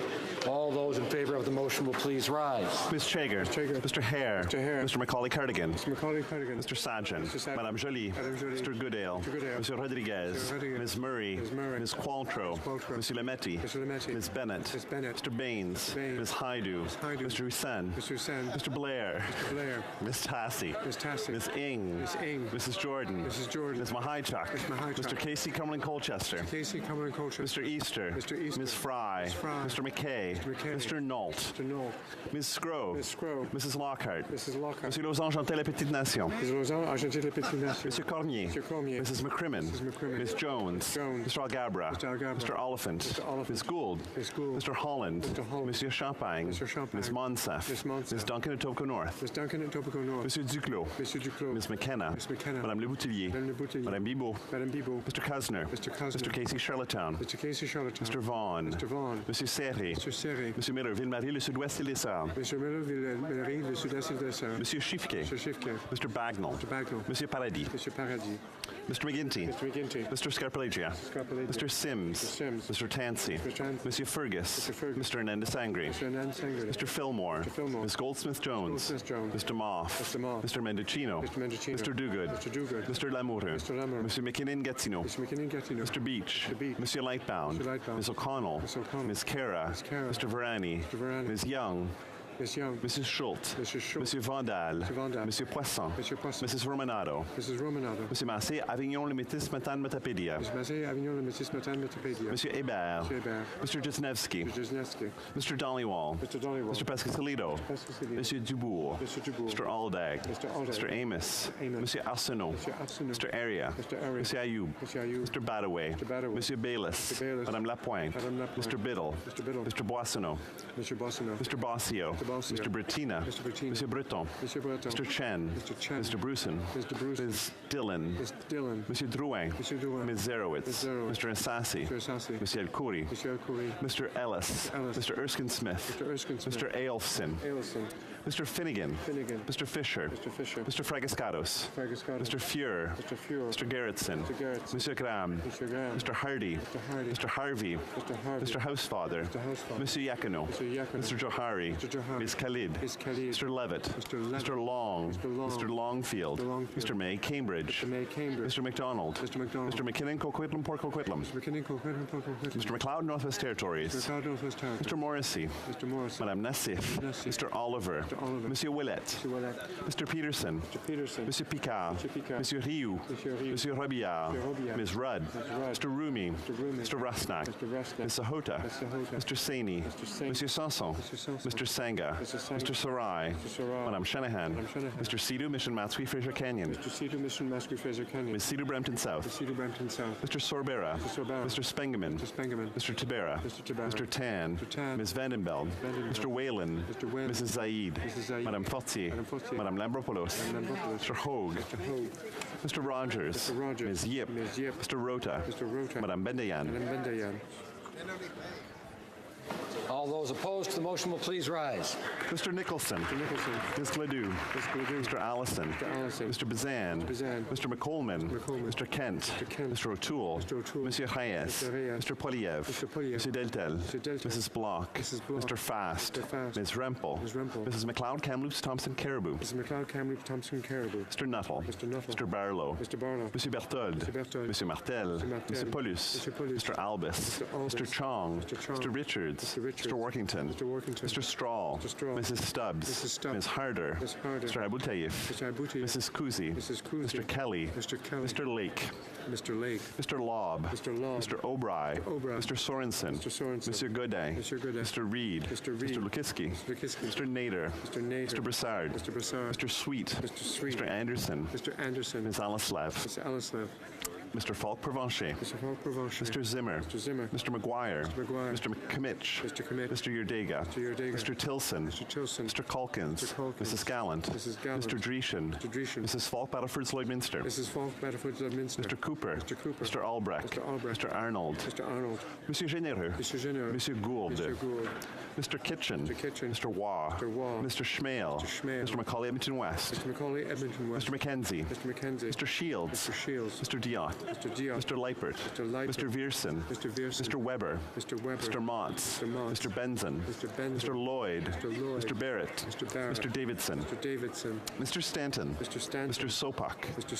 Mr. Van Kesteren. Mr. Shipley. Mr. Glinsky. Mr. Miller, Bruce Gray, Owen Sound. Mr. Trost. Mr. Julian. Monsieur Boulris. Ms. Benson. Ms. Kwan. Mr. Angus. Monsieur Caron. Mr. Garrison. Madame Brosseau. Madame Trudel. Madame Sanssouci. Ms. Blaney, North Island, Powell River. Ms. Jolibois. Monsieur Dussault. Monsieur Dubé. Monsieur Aubin. Monsieur Nantel. Monsieur Choquette. Mr. Blakey. Mr. Duval. Mr. Cannings. Ms. Hardcastle. Mr. McGregor. Mr. Cullen. Mr. Stetsky. Madame Quash. Madame Boutin-Sweet. Madame Laverdière. Mr. Christopherson. Ms. Duncan Edmonton Strathcona. Mr. Donnelly. Ms. Matheson. Madame Hughes. Monsieur Beaulieu. Monsieur Plamondon. Monsieur Boudria. Monsieur Sainte-Marie. Monsieur Thériault. Madame Posé. Monsieur Fortin. Monsieur Barcelou-Duval. Ms. May, Saanich Gulf Islands. Mr. Weir.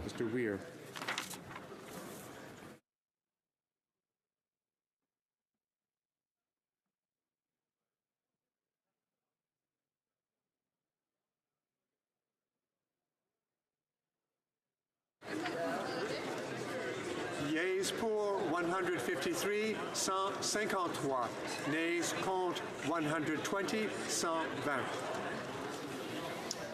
I declare the motion carried.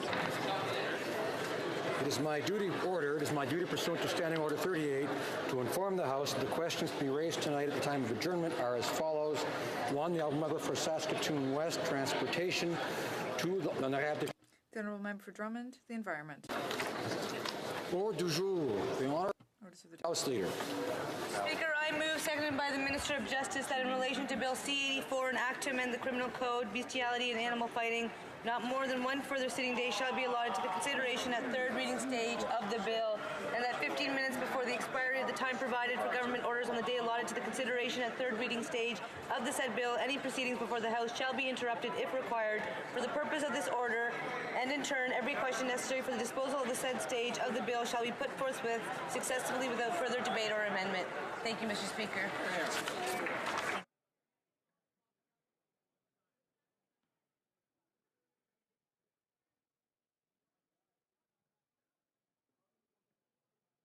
Ms. Chager, seconded by Mr. Lametti, moves that in relation to Bill C-84, an act to amend the Criminal Code, bestiality and animal fighting, not more than one further sitting day shall be allotted to the consideration at third reading stage of the bill, and that 15 minutes before the expiry of the time provided for government orders on the day allotted to the consideration at third reading stage of the said bill, any proceedings before the House shall be interrupted if required for the purpose of this order, and in turn every question necessary for the disposal of the said stage of the bill shall be put forthwith and successively without further debate or amendment.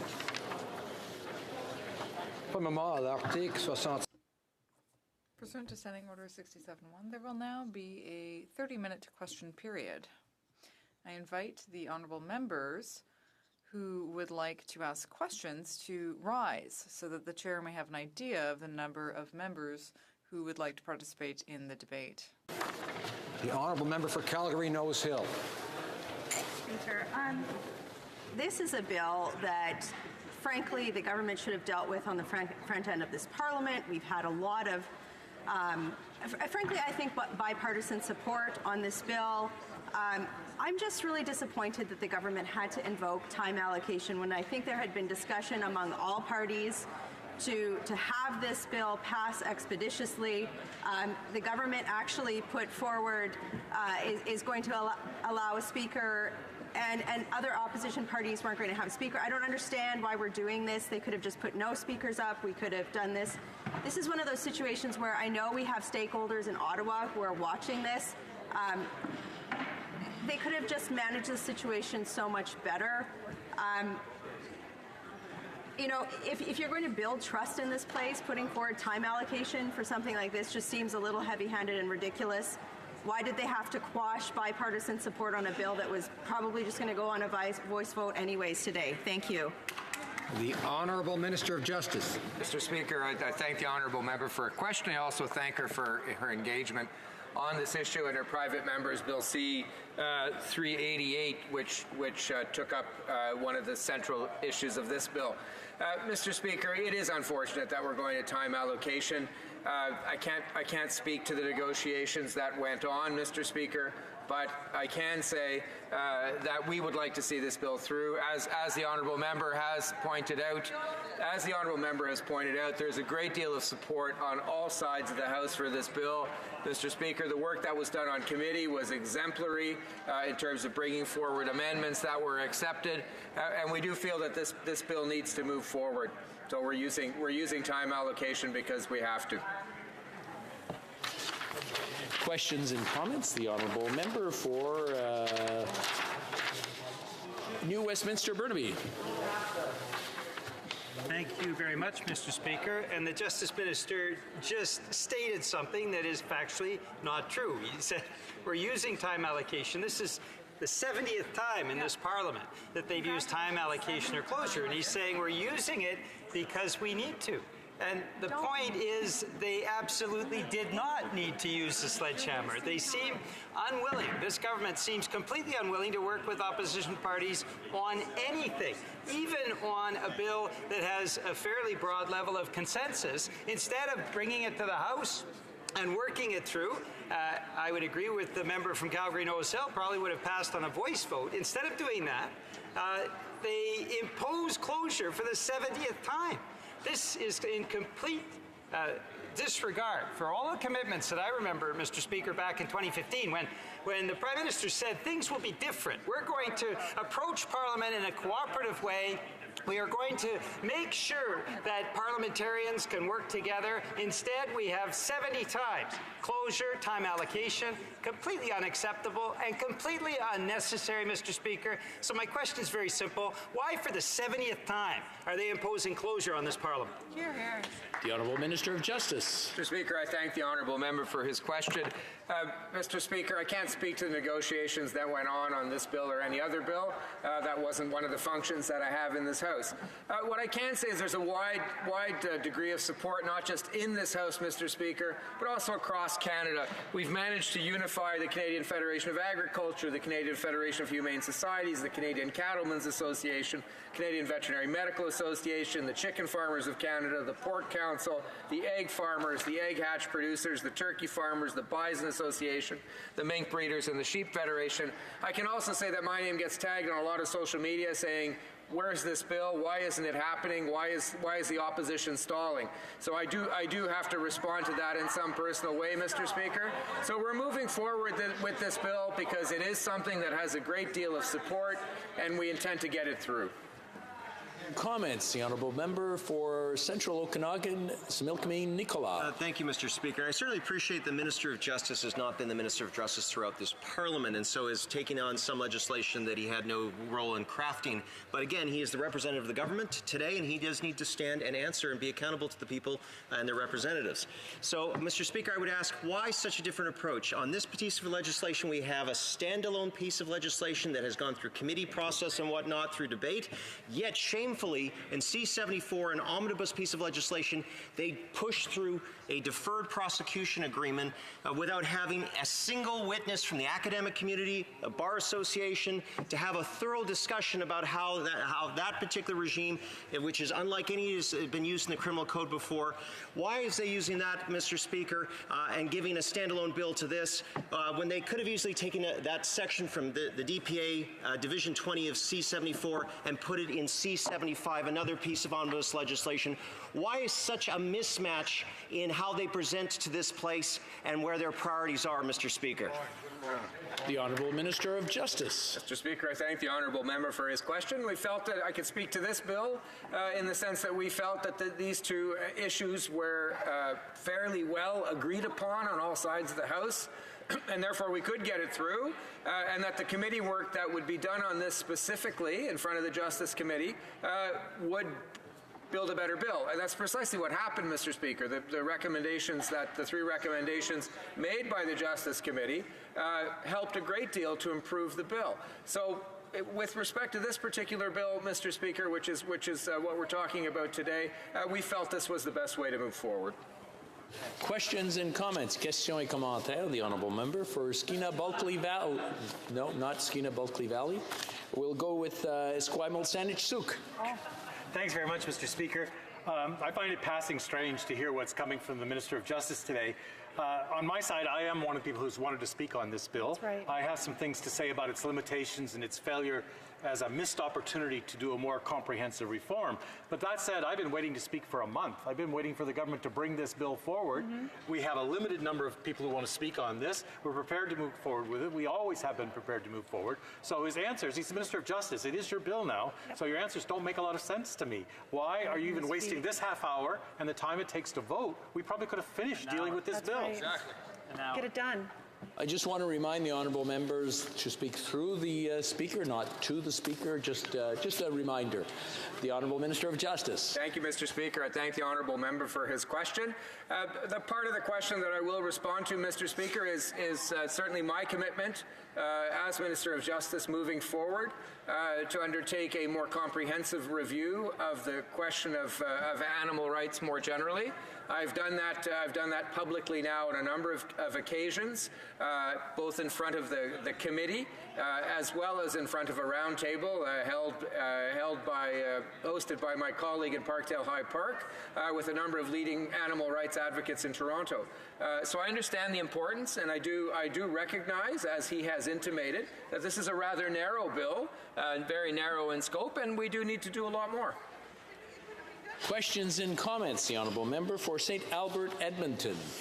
Mr. Speaker, and the Minister of Justice is quite right that there is widespread consensus, and he's also right that a lot of good work was done at committee. But I have to say I was a little surprised by his comment or assertion that there are stakeholders out there that are alleging that it's the opposition that's holding up the bill or stalling this bill. Nothing could be further from the truth. It's this government that has been holding up this bill. Right. It's why the DLW decision in June of 2016 was issued. It's now May of 2019, and the government has still not responded. It's why the member for Calgary Nose Hill felt the need to introduce a private member's bill more than a year ago, a private member's bill that essentially this government copied and pasted in this legislation. So what was the minister talking about? The Honourable Minister of Justice. Mr. Speaker, I thank the honourable member for his question. I thank the honourable member for his work on committee, and it brought valuable improvements to the bill, and I certainly enjoy my interactions with the honourable member both in the House and on committee. Mr. Speaker, it is true that we incorporated a private member's bill from the member from Calgary Nose Hill. I've thanked her for that contribution previously in her question. But we added another important element to the bill, which was animal fighting, which was also something that we felt we could target quite clearly and that there was a great deal of support on, which would also help us, Mr. Speaker, indirectly combat organized crime, which is often part of the animal fighting context, if you will. So I would only say to the honourable member that we're doing our best to get this through the House as best we can, given the negotiations that happen. And as I've just said, I'm not privy to those negotiations. So we feel this is the best way to move forward to get this done. Questions and comments. Questions et commentaires. The honourable member for Kamloops, Thompson, Caribou. I do find it absolutely bizarre that we have this motion before us today we have heard from all sides of this House that we support this bill, and the government, instead of allowing some time for people to express their opinions on it, have taken a sledgehammer. You know what? Certainly the previous government did use time allocation on occasion, but it was when there wasn't consensus. So again, I would like him to say why they feel they need to use a sledgehammer when the parties just wanted an opportunity to put up a speaker and were willing to let this bill move forward. The Honourable Minister of Justice. Mr. Speaker, again, as I said, I thank the honourable member for her question.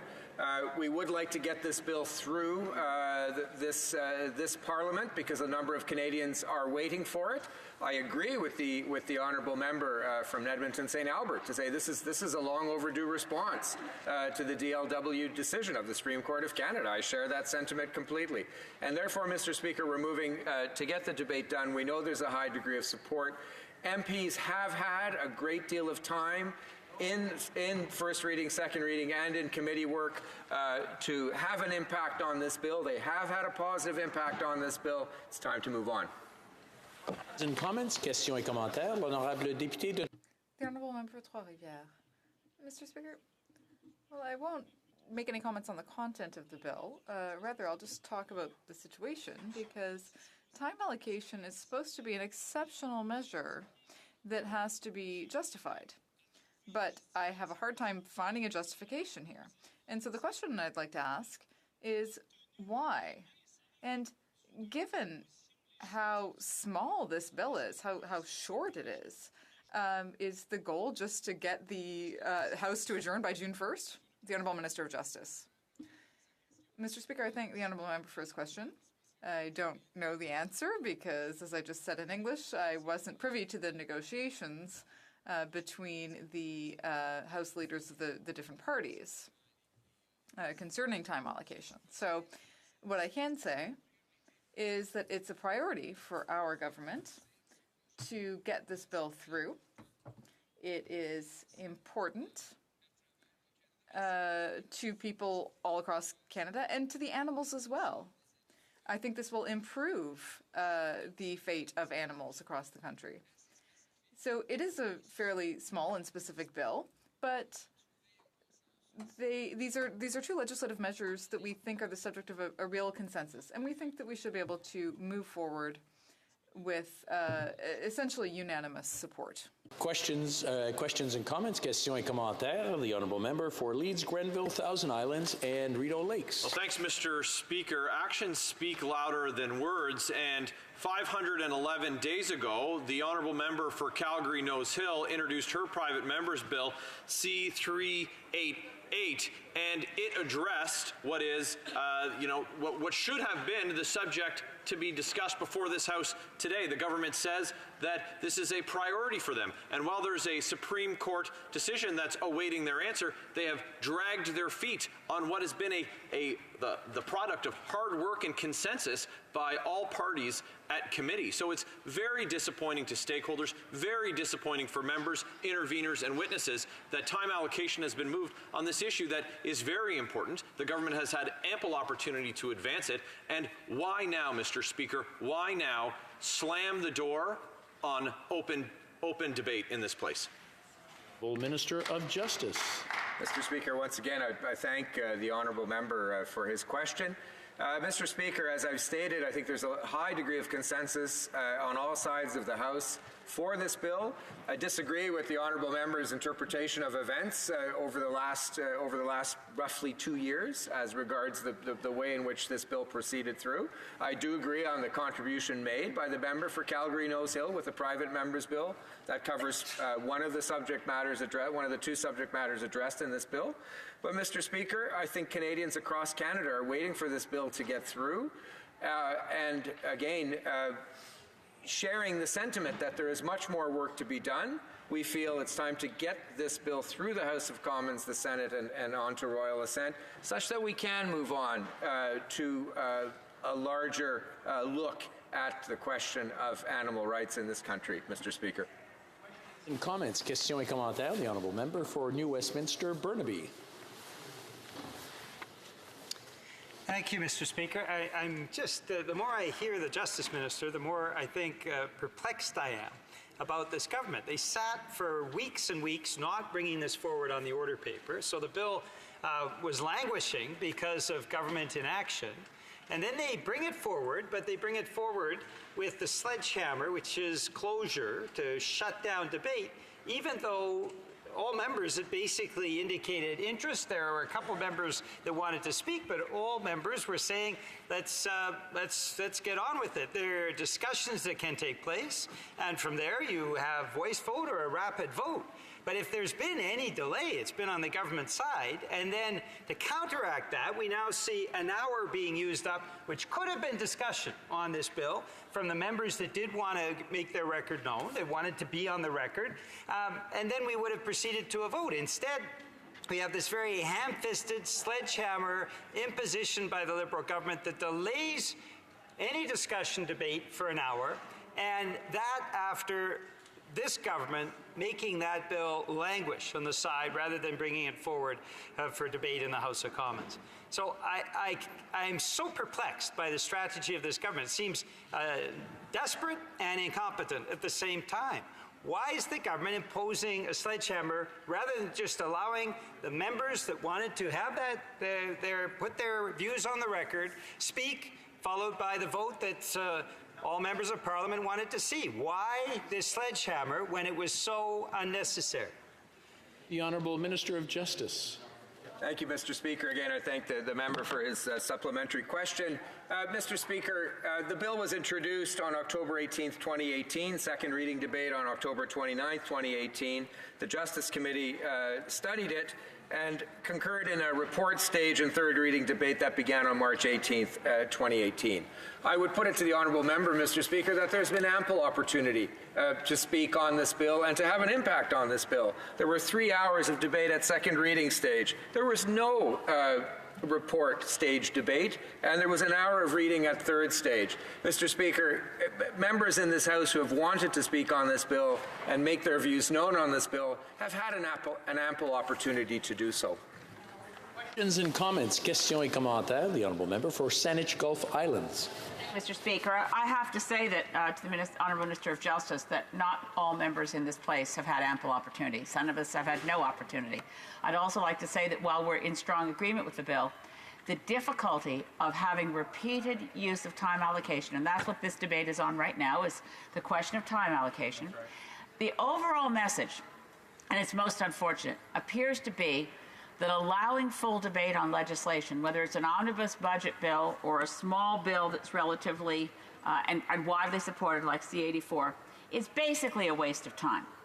That it's up to the government to pass the bills, and that when the opposition debates, it's basically a waste of time and gets in the government's way. I don't think that's what this government wants to communicate to Canadians, but the number of times that time allocation has been used in this place is not only deeply shocking to me, it's horrific.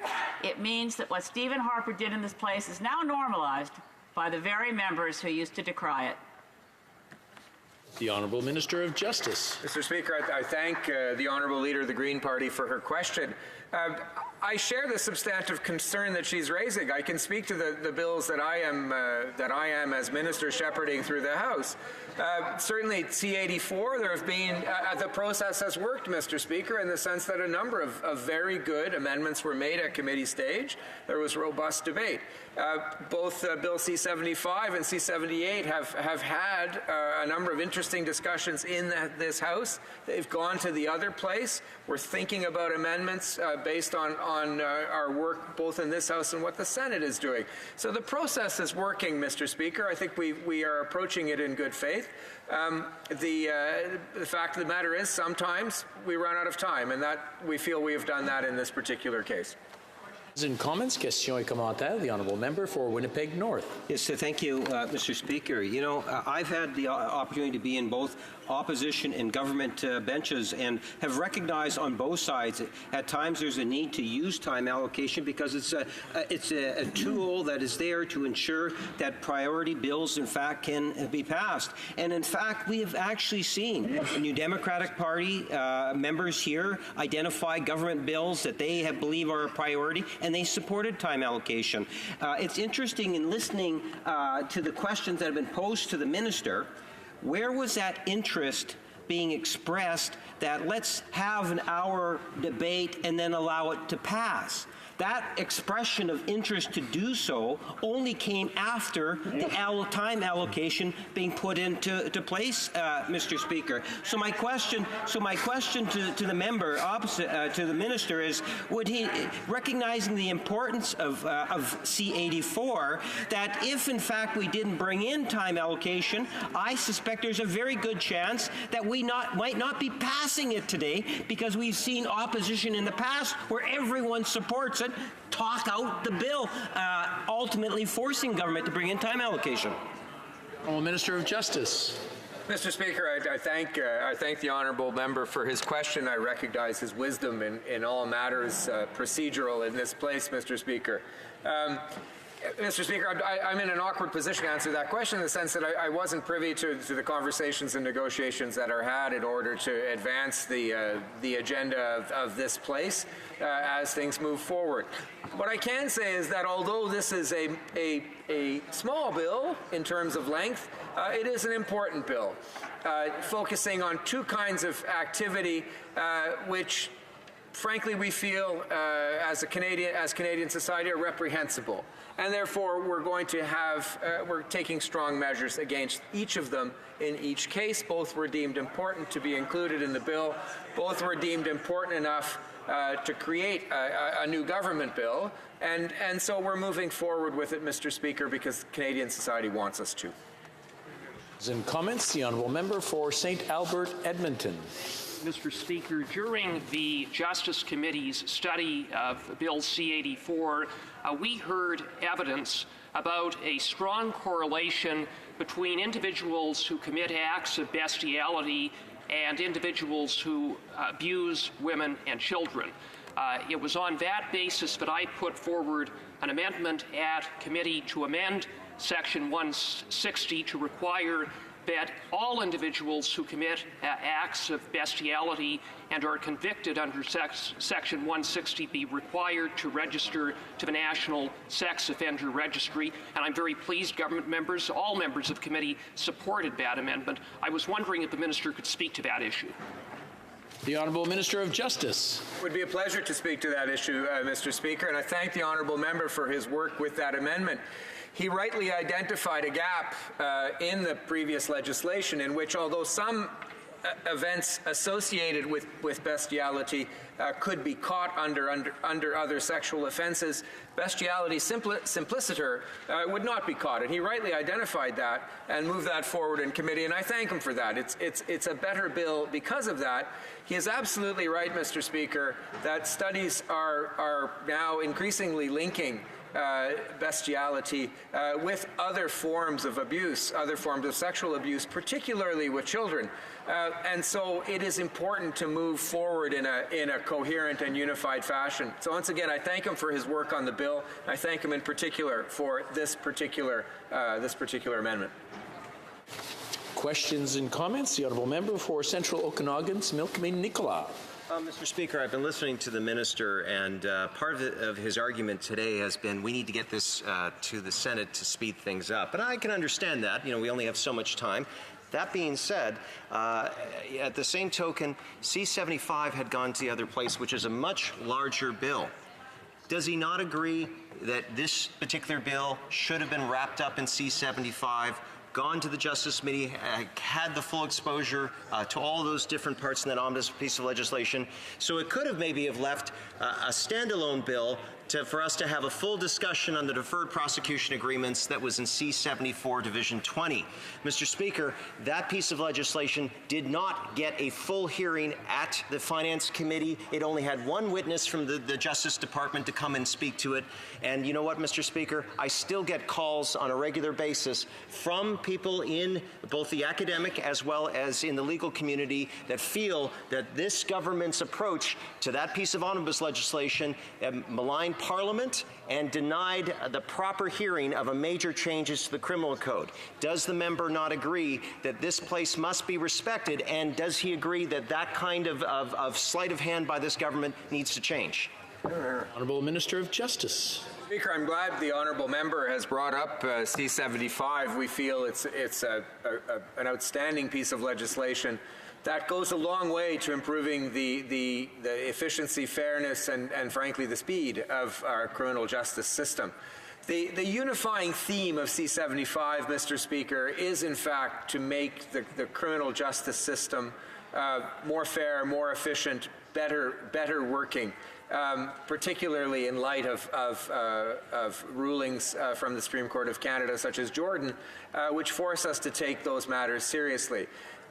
The elements brought up in C-84, Mr. Speaker, don't have that same goal, if you will, in mind, and therefore it is appropriate that C-84 be part of a separate piece of legislation. It just didn't fit in C-75. Questions and comments? The Honourable Member for New Westminster, Burnaby. Thank you, Mr. Speaker. So just listening carefully to what the Justice Minister has said, he said that without time allocation at second reading, this bill passed after 3 hours of debate. And then he said, well, for third reading, now there's been an hour of debate, but we want to impose closure. We want to shut down Parliament. But doesn't the fact of what he has just said occur to him that if members of Parliament from all parties were, after 3 hours of debate at second reading, willing to move on, that it would be roughly similar at third reading? And what that means is, by his activity today in shutting down Parliament, by moving this sledgehammer, what all that he's done is complicated passage of the bill when there was perhaps 2 hours of debate still to come. Now, any reasonable Canadian would say 3 hours of debate on an important motion, important bill like this before the House of Commons is not excessive in any way. It's not opposition parties trying to delay. It's not opposition members of Parliament saying, no, we're not going to pass this bill. Any reasonable Canadian would assume that 3 hours of scrutiny is just part of moving things through. And yet, Mr. Speaker, we saw that the government, by the Justice Minister's own admission, sat on this bill for well over a month, almost a month and a half. So the problem is the government. The problem is the incompetence of the government trying to move motions and bills through this House of Commons. The problem is not opposition members of Parliament who simply want a couple hours of debate in order to finalize before we have the vote. Why did the Justice Minister close down debate by his own admission? We were only talking about a couple of hours and some members of Parliament who wanted to express their views on this subject. Before the Honourable Minister answers that question, I just want to point out that sometimes we put our earpieces down. When we put them down, try not to put them next to the microphone. And it's just to save the ears of the translators or the interpreters, because I know they put a lot of effort into it, and we don't want to make their job harder than it is. The Honourable Minister. Thank you, Mr. Speaker. I wondered what that whistling was in my ear. When I took my earpiece out, I realized it was the honourable member. Mr. Speaker, I thank the honourable member for his question. I think Canadians expect us as a government to move forward with balanced debate, with respect for democracy, but also with the ability and the desire to get pieces of legislation through Parliament in order that they be enacted in law. Mr. Speaker, reflecting on that balance, the government feels it is time to move forward with this bill. Again, I repeat, because of the degree of agreement that exists in this House, because of the time taken, because of really the narrow scope of the bill, it's time to move forward. There has been ample opportunity to discuss the bill, debate the bill, amend the bill. Just cited a member opposite for his yeoman's work on the bill, and it's time that Canadians deserve that this bill be enacted because of the vices that it corrects. Il est de mon devoir d'interrompre maintenant. It is my duty to interrupt proceedings, to put to the question. Seconded by Mr. Lametti, moved that in relation to Bill C-84, an act to amend the Criminal Code, bestiality and animal fighting, not more than one further sitting day shall be allotted to the consideration and third reading stage of the bill, and que 15 minutes avant la fin de That 15 minutes before the expiry of the time provided for government orders on the day allotted to the consideration at third reading stage, consideration of the said bill, any proceedings before the House shall be interrupted if required, for the purpose of this order, and in turn every question necessary to dispose of the third reading stage of the bill shall be put forthwith and successively, without further debate or amendment. Adopt the motion. All those in favor of the House will please say yay.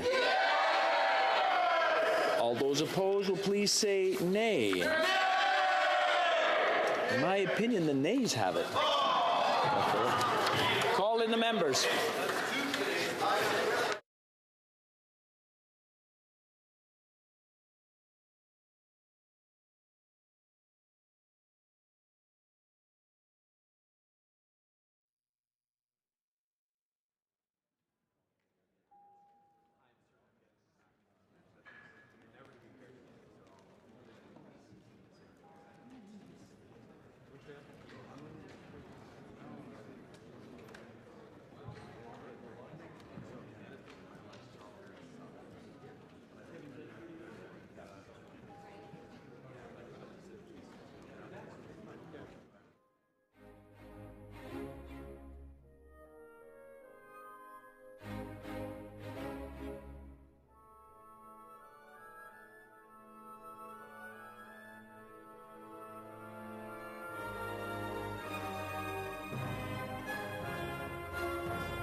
La question.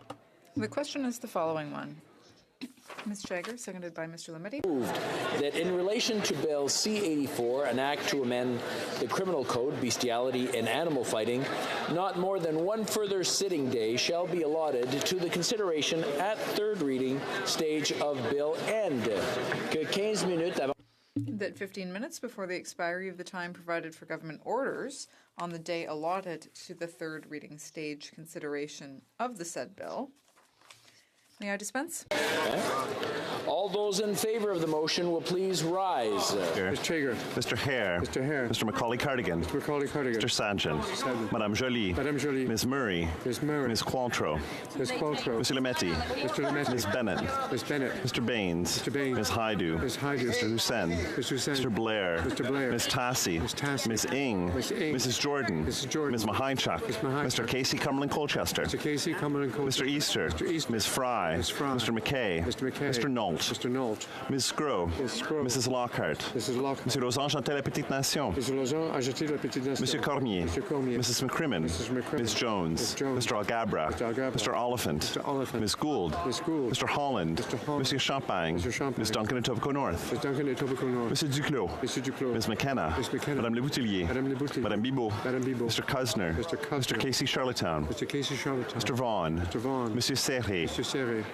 Monsieur Miller, Ville-Marie, le Sud-Ouest et Dessert. Mr. Miller, le Sud-Est et Dessert. Mr. Bagnall. Mr. Bagnall. Monsieur Paradis. Paradis. Mr. McGinty. Mr. McGinty. Mr. Scarpelegia. Scarpelegia. Mr. Sims. Mr. Sims. Mr. Tansey. Mr. Tansey. Monsieur Fergus. Mr. Fergus. Mr. Hernandez Sangre. Mr. Hernandez Sangre. Mr. Fillmore. Mr. Fillmore. Ms. Goldsmith-Jones. Goldsmith-Jones. Mr. Moff. Mr. Moff. Mr. Mendocino. Mr. Mendocino. Mr. Dogood. Mr. Dogood. Mr. Lamoureux. Mr. Lamoureux. Mr. McKinnon-Gatineau. Mr. McKinnon-Gatineau. Mr. Beach. Mr. Beach. Monsieur Lightbound. Mr. Lightbound. Ms. O'Connell. Mr. O'Connell. Ms. Cara. Mr. Cara. Mr. Varani. Mr. Varani. Ms. Young. Ms. Young. Mrs. Schultz. Mrs. Schultz. Monsieur Vandal. Mr. Vandal. Monsieur Poisson. Monsieur Poisson. Mrs. Romanato. Mrs. Romanato. Monsieur Massé, Avignon, Limitis, Matan, Matapedia. Mr. Massey, Avignon, le Mrs. Matan, Matapedia. Monsieur Hébert. Monsieur Hébert. Mr. Jesnevsky. Mr. Jesnevsky. Mr. Dollywall. Mr. Dollywall. Mr. Pescasolido. Mr. Pescasolido. Monsieur Dubourg. Monsieur Dubourg. Mr. Aldag. Mr. Aldag. Mr. Amos. Mr. Amos. Monsieur Arsenault. Monsieur Arsenault. Mr. Area. Mr. Area. Monsieur Ayoub. Mr. Ayoub. Mr. Badaway. Mr. Badaway. Monsieur Bayless. Mr. Bayless. Madame Lapointe. Madame Lapointe. Mr. Biddle. Mr. Biddle. Mr. Boissonneau. Mr. Boissonneau. Mr. Bossio. Mr. Bossio. Mr. Brettina. Mr. Brettina. Monsieur Breton. Monsieur Breton. Mr. Chen. Mr. Chen. Mr. Bruson. Mr. Bruson. Ms. Dillon. Dillon. Monsieur Drouin. Monsieur Drouin. Ms. Zerowitz. Ms. Zerowitz. Mr. Assassi. Mr. Assassi. Monsieur El Khoury. Monsieur El Khoury. Mr. Ellis. Mr. Ellis. Mr. Erskine Smith. Mr. Erskine Smith. Mr. Ailfson. Mr. Ailson. Mr. Finnegan. Finnegan. Mr. Fisher. Mr. Fisher. Mr. Fragascados. Fragascados. Mr. Fraser Westnova. Mr. Fraser Westnova. Mr. Fuhr. Mr. Fuhr. Mr. Gerritsen. Mr. Gerritsen. Mr. Graham. Mr. Graham. Mr. Hardy. Mr. Hardy. Mr. Harvey. Mr. Harvey. Mr. Housefather. Mr. Housefather. Mr. Yakino. Mr. Yakino. Mr. Johari. Mr. Johari. Ms. Khalid. Ms. Khalid. Mr. Levitt. Mr. Levitt. Mr. Long. Mr. Long. Mr. Longfield. Mr. Longfield. Mr. May Cambridge. Mr. May Cambridge. Mr. McDonald. Mr. McDonald. Mr. McKinnon Coquitlam Port Coquitlam. Mr. McKinnon, Coquitlam, Coquitlam. Mr. McLeod Northwest Territories. South Northwest Territories. Mr. Morrissey. Mr. Morrissey. Madame Nassif. Madame Nassif. Mr. Oliver. Mr. Oliver. Monsieur Willett. Mr. Willett. Mr. Peterson. Peterson. Monsieur Picard. Mr. Picard. Monsieur Rioux. Monsieur Rioux. Monsieur Robillard. Mr. Robillard. Ms. Rudd. Rudd. Mr. Rumi. Mr. Rumi. Mr. Rusnak. Mr. Rusnak. Ms. Sahota. Ms. Sahota. Mr. Saini. Mr. Saini. Monsieur Sanson. Mr. Sanson. Mr. Sanga. Mr. Sanga. Mr. Sarai. Sarai. Madame Shanahan. Shanahan. Mr. Sidhu Mission Matsui Fraser Canyon. Mr. Cedar, Mr. Mason Fraser Canyon. Ms. Sidhu Brampton South. Mr. Cedar, Brampton South. Mr. Sorbera. Mr. Sorbera. Mr. Spengeman. Mr. Spengeman. Mr. Tabera. Mr. Tabera. Mr. Tan. Mr. Tan. Ms. Vandenbeld. Vandenbeld. Mr. Whalen. Mr. Whalen. Mrs. Zaid. Mrs. Zaid. Madame Fortier. Madame Fortier. Madame Lambropoulos. Madame Lambropoulos. Mr. Hogue. Mr. Hogue. Mr. Rogers. Mr. Rogers. Ms. Yip. Ms. Yip. Madame Bendayan. Madame Mendayan. Que tous ceux qui s'opposent. All those opposed to the motion will please rise. Mr. Scheer. Mr. Scheer. Mr. Nicholson. Mr. Nicholson. Ms. Gladue. Gladue. Mr. Allison. Mr. Allison. Mr. Bazan. Mr. Bazan. Mr. McColman. Mr. McColman. Mr. Kent. Mr. Kent. Mr. O'Toole. Mr. O'Toole. Monsieur Hayes. Mr. Hayes. Mr. Poiliev. Mr. Poiliev. Mr. Deltel. Mr. Deltel. Mrs. Block. Mrs. Block. Mr. Fast. Mr. Fast. Ms. Rempel. Ms. Rempel. Mrs. McLeod Kamloops Thompson Caribou. McLeod, Kamloops, Thompson, Caribou. Mr. Nuttall. Mr. Nuttall. Mr. Barlow. Mr. Barlow. Monsieur Berthold. Mr. Berthold. Monsieur Martel. Mr. Martel. Monsieur Paulus. Mr. Paulus. Mr. Albus. Mr. Albus. Mr. Chong. Mr. Chong. Mr. Richards. Mr. Richards. Mr. Workington. Mr. Workington. Mr. Mr. Strahl. Mrs. Stubbs. Ms. Harder. Mrs. Vecchio. Mr. Abouteyev. Mrs. Kuzi. Mr. Kelly. Mr. Lobb. Mr. Sorensen. Monsieur Godin. Monsieur Clark. Mr. Reid. Mr. Lukiski. Mr. Nader. Mr. Broussard. Mr. Sweet. Mr. Anderson. Ms. Alaslev. Mr. Soroya. Mr. Falk-Provencher. Mr. Zimmer. Mr. McGuire. Mr. Kmitch. Mr. Yerdega. Mr. Tilson. Mr. Calkins. Mrs. Gallant. Mr. Dreeshen. Mrs. Falk, Battleford Lloydminster. Mr. Cooper. Mr. Albrecht. Mr. Arnold. Monsieur Généreux. Monsieur Gould. Mr. Kitchen. Mr. Waugh. Mr. Schmale. Mr. Macaulay Edmonton West. Mr. McKenzie. Mr. Shields. Mr. Dion. Mr. Leipert. Mr. Weber. Mr. Motts. Mr. Benson. Mr. Lloyd. Mr. Barrett. Mr. Davidson. Mr. Stanton. Mr. Sopak. Mr. Van Kesteren. Mr. Shipley. Mr. Glinsky. Mr. Miller, Bruce Gray, Owen Sound. Mr. Trost. Mr. Julian. Monsieur Bouliris. Ms. Benson. Ms. Kwan. Mr. Angus. Monsieur Caron. Mr. Garrison. Madame Brosseau. Madame Sans Souci. Ms. Blaney, North Island, Powell River. Ms. Jolibois. Monsieur Dussault. Monsieur Dubé. Monsieur Aubin. Monsieur Nantel. Monsieur Choquette. Mr. Blakey. Mr. Duval. Mr. Cannings. Ms. Hardcastle. Mr. McGregor. Mr. Cullen. Mr. Stetsky. Madame Boutin-Sweet. Madame Laverdière. Mr. Christopherson. Ms. Duncan Edmonton Strathcona. Mr. Donnelly. Ms. Matheson. Madame Hughes. Monsieur Beaulieu. Monsieur Plamondon. Monsieur Boudria. Monsieur Sainte-Marie. Monsieur Thériault. Madame Posé. Monsieur Fortin. Monsieur Barcelou-Duval. Ms. May, Saanich Gulf Islands. Mr. Weir.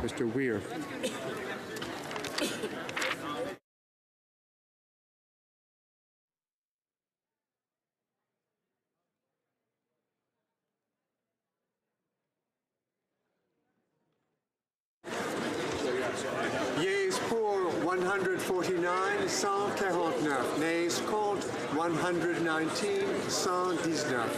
I declare the motion carried. Okay. Orders of the day. Government orders, government bills, commons. We should make debate at third reading of Bill C-84, an act to amend the Criminal Code, bestiality and animal fighting. I wish to inform the House that because of proceedings on the time allocation motion, the government orders will be extended by another 30 minutes for a total of 37 minutes. Resuming debate. Oh, 1 second. Anybody who can hear my voice, please say shh. What? There we go. That's good. Resuming debate, the Honourable Member for Esquimalt Saanich Sooke. Thank you very much, Mr. Speaker.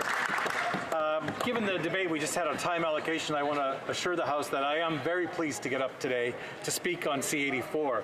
But I am disappointed not to be speaking on a broader bill which could have been called simply an act to amend the Criminal Code, animal cruelty. Because what we really needed was a broad review of the animal cruelty legislation and not just a bill narrowly focused on bestiality and animal fighting.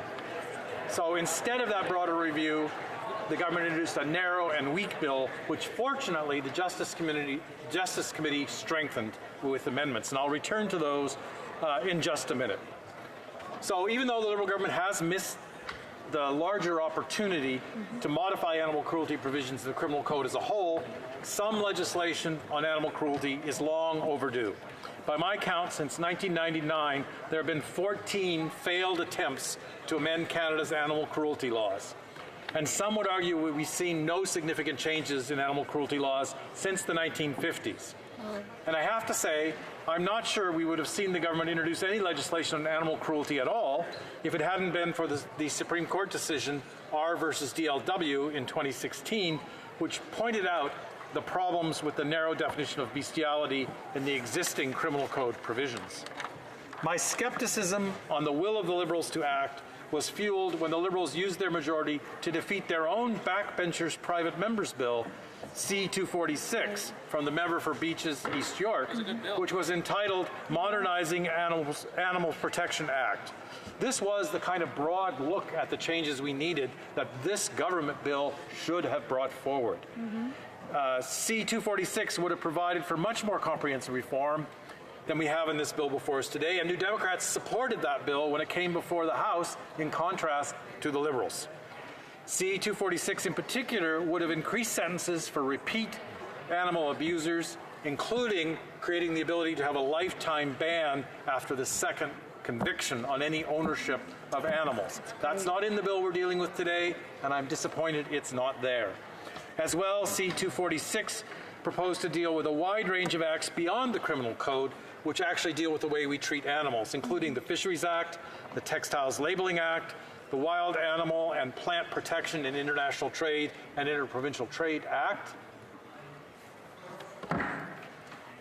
I just want to interrupt the honourable member for a moment. I'm trying to hear his speech. The honourable member for Esquimalt-Sandwich-Suk has a speech that I'm trying to hear, but I can't because of the grumbling or the mumbling in the. It's not loud. It's not.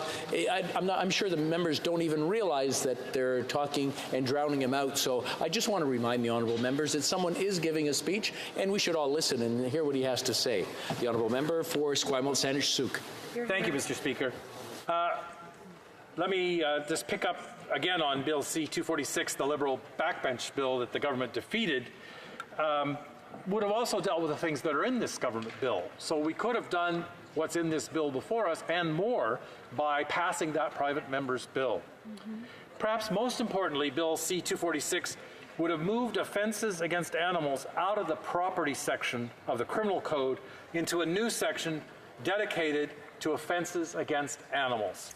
This would not only have been an important legal reform, I think it's a very important symbol of our need as humans to rethink our place in the natural universe and to see ourselves as part of the web of nature on which we depend for our very survival, rather than seeing the earth and all of its beings as simply property for us to use and discard when we're done. Mr. Speaker, I spent a lot of time on this private member's bill because it sets the much narrower government bill we have in front of us in a proper context. The fact that the government used its majority to defeat more comprehensive reform of animal cruelty legislation tempers the credit the government should get for bringing forward this bill today. At this point, I also want to give credit to the Conservative member for Calgary-Nose Hill, who pushed the government to act on the definition of bestiality and that very narrow definition that the Supreme Court found by introducing her own private member's bill, C-388, in order to make sure that the government was forced to bring forward their own bill instead of having to deal with hers. The member for Calgary-Nose Hill did acknowledge some concerns in her caucus that attempting to modernize and strengthen animal cruelty provisions might affect farmers and hunters. And I also want to acknowledge concerns in Indigenous communities that reforms of animal cruelty legislation not infringe on Aboriginal rights and traditional hunting practices. But like the member for Calgary-Nose Hill, I believe we can update animal cruelty legislation while at the same time avoiding unintended impacts on farmers, hunters, and unintended consequences when it comes to Aboriginal rights. Now, perhaps I should mention that I'm not a hunter, nor have I eaten meat for more than 35 years. I am a proud dog owner, although I resisted the temptation today to wear a T-shirt with a picture of my poodle on it under my jacket. It's gorgeous. And I should also say that my support for this bill will keep peace at home, as my partner is a very passionate advocate for animal rights. In fact, New Democrats in this House have consistently advocated for reform of animal cruelty laws. The member for Port Moody Coquitlam has proposed his private member's bill, C-380, which would have banned the importation of shark fins. And he's been working very hard on the Senate bill, C-238, which is a parallel bill, to make sure that we pass that bill before this House rises and we help end the cruel practice of shark finning. Both the member for Vancouver East and the member for Burnaby New Westminster have introduced motions to ban the import of products containing dog and cat fur. Former Toronto NDP MP Peggy Nash had a private member's bill, CT 232 to strengthen animal cruelty laws, as well as did former NDP Quebec MP Isabelle Morin. So this is not a new cause for us to take up. This is something we've been fighting for many years in this House. Now, at the Justice Committee, the member for Beaches East York did move an amendment to C-84, which was adopted unanimously, which broadened the government's too narrow bill, and 3 very important provisions were added to the bill in committee. The first of those does allow a prohibition order on animal ownership for a period, this time to be determined by a judge. Secondly, it makes an offense to violate an order prohibiting animal ownership. So you could actually then prosecute someone for violating that order of prohibition. And third, it allows restitution orders compelling those convicted to pay for the care of animals injured. So those were quite important aspects from his own private member's bill that he got consensus to bring into the bill before us today. A separate amendment was also adopted to add those convicted of bestiality to the list of offenses covered in the Sex Offenders Information Act.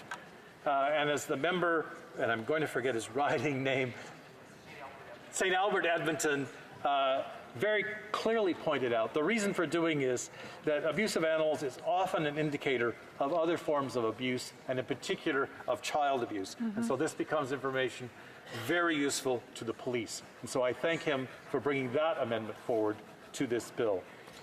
So these 2 amendments, one with 3 provisions, one with 1, did add important aspects to C-84, even though it remains, as I said before, less than the comprehensive reform of animal cruelty legislation that I would like to have seen before the House.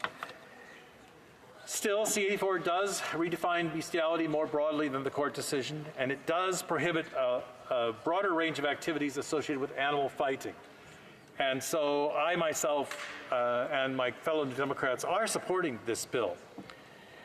I would have to say personally, even if it only contained the provisions banning activities associated with animal fighting, I would still be supporting this bill. It's important to ban the promotion, arranging, and profiting from animal fighting. It's important to ban breeding, training, or transporting animals to fight, and it's important to ban keeping in any arena for the purpose of animal fighting. So I think these are very important steps moving forward. Now, I'm not going to go on for a long time, despite the accusations of the government that the reason we wanted to speak was to delay the bill. I'm not even going to use all my time today. But I want to conclude by saying that the reason I wanted to speak is bring our attention to the fact that there's still a lot of work to do on animal cruelty after we pass C-84. We are missing the opportunity for that comprehensive reform that I've been talking about. And in particular, this bill, I believe, should have included basic standards of care and housing for animals. It could also have included restrictions on tethering animals, in particular dogs, a practice which, since it's unregulated, can prove a severe threat to the health and safety of dogs. And of course, tethered dogs are much more likely to bite, and specifically to bite children. In fact, according to the Montreal SPCA, tethered dogs are 3 times more likely to bite and 5 times more likely to bite children. Again, after C-84 passes, there is much more work to do beyond fixing the additional provisions of the criminal code that I mentioned earlier. Most important, of course, is the work that needs to be done on protecting endangered species and the habitat they depend on. This past week, we saw the release of an alarming report from the United Nations Intergovernmental Science Policy Platform on Biodiversity. This report documents the unprecedented and accelerating rates of species extinction, rates never before seen in human history. The report warns that more than 1 million animal and plant species are facing extinction within the next few decades due to human activity. What we do need now, and I do mean right now, are bold measures to protect and preserve the ecosystems that the endangered plants and animals depend on. Since I arrived in this House 8 years ago, I've been an advocate for emergency action to protect the southern resident killer whales, as we are at the brink of losing a species, each of whose name is individually known. Instead of a bold and urgent recovery plan for the orcas, that would mobilize large-scale habitat restoration and, where appropriate, put millions of hatchery Chinook in the water. This is work that's being left to volunteers, and they've undertaken this work without any government support. Instead, we have a timid recovery plan that tries to manage declining stocks of Chinooks by relying on fishing restrictions when everybody knows what we actually need, not just the whales, but all of us, is more fish in the water. In conclusion, while passing C-84 is an important step forward in animal protection, it's only a first step in a process that will require us to re-examine our place in the natural world. Thank you very much, Mr. Speaker. Hear, hear. Questions and comments? The Honourable Government House Leader has a point of order. It's not needing to be utilized, but just in case an agreement could not be reached under the provisions of Standing Order 78-1 or 78-2 with respect to the third reading stage of Bill C-91 and Act respecting Indigenous languages.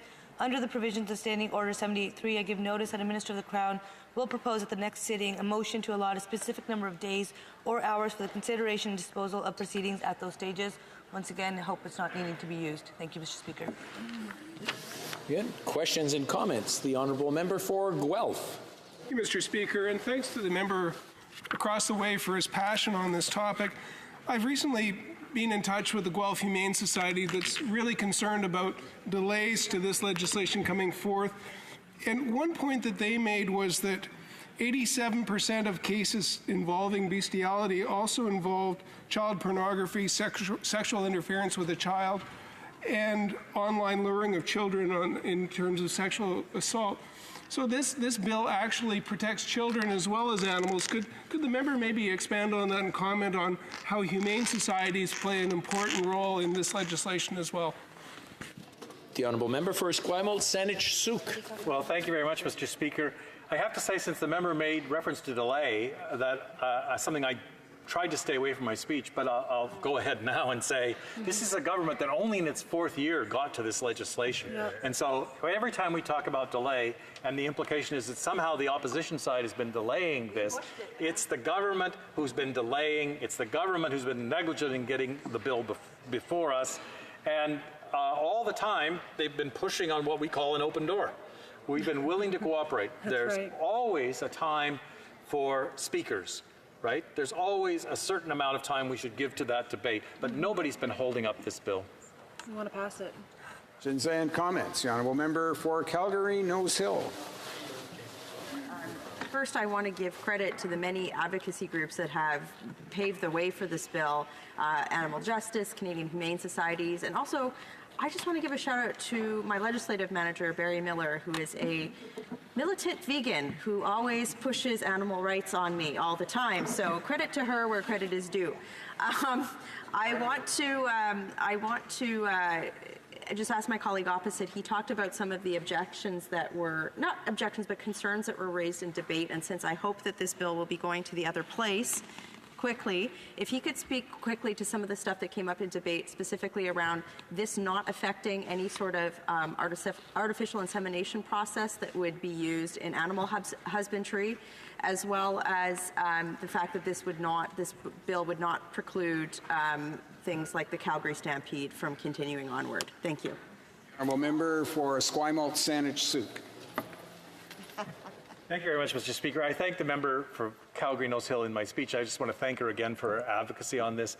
And what I said in my speech, I really think is a credit to her, is that she has been the leader in pointing out in this House that there's no necessary connection between improving the way we treat animals and improving animal protection and some of the fears that have been stirred up on the other side, that this will somehow affect Aboriginal rights, that it will somehow affect rights of farmers to farm, that it will somehow do away with the Calgary Stampede. None of those are the case. None of those ever have to be the case. What these are aimed at are particularly egregious abuses of animals in our society.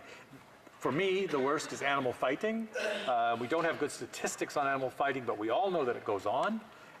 And we don't have the proper tools to attack those abusive practices. This is not aimed at farmers. It's not aimed at exhibitions. It's not aimed at Aboriginal people. The Honourable Parliamentary Secretary to the Government House Leader. I did want to pick up on a point because the NDP in their questioning and the Conservatives in their questioning were talking a lot about the time crunch and why the time crunch. I think it's important to recognize that the government, like Canadians and like members opposite, it seems that everyone is supporting the legislation. And just because everyone is supporting the legislation doesn't necessarily mean that there's not mischievous behavior. For example, today, the NDP tried to prevent the bill from being debated by moving a motion. And had that motion actually been debated, we wouldn't be dealing with Bill C-84 today. So it's a bit disingenuous to try to say that it's the government that is trying to hold back on the legislation.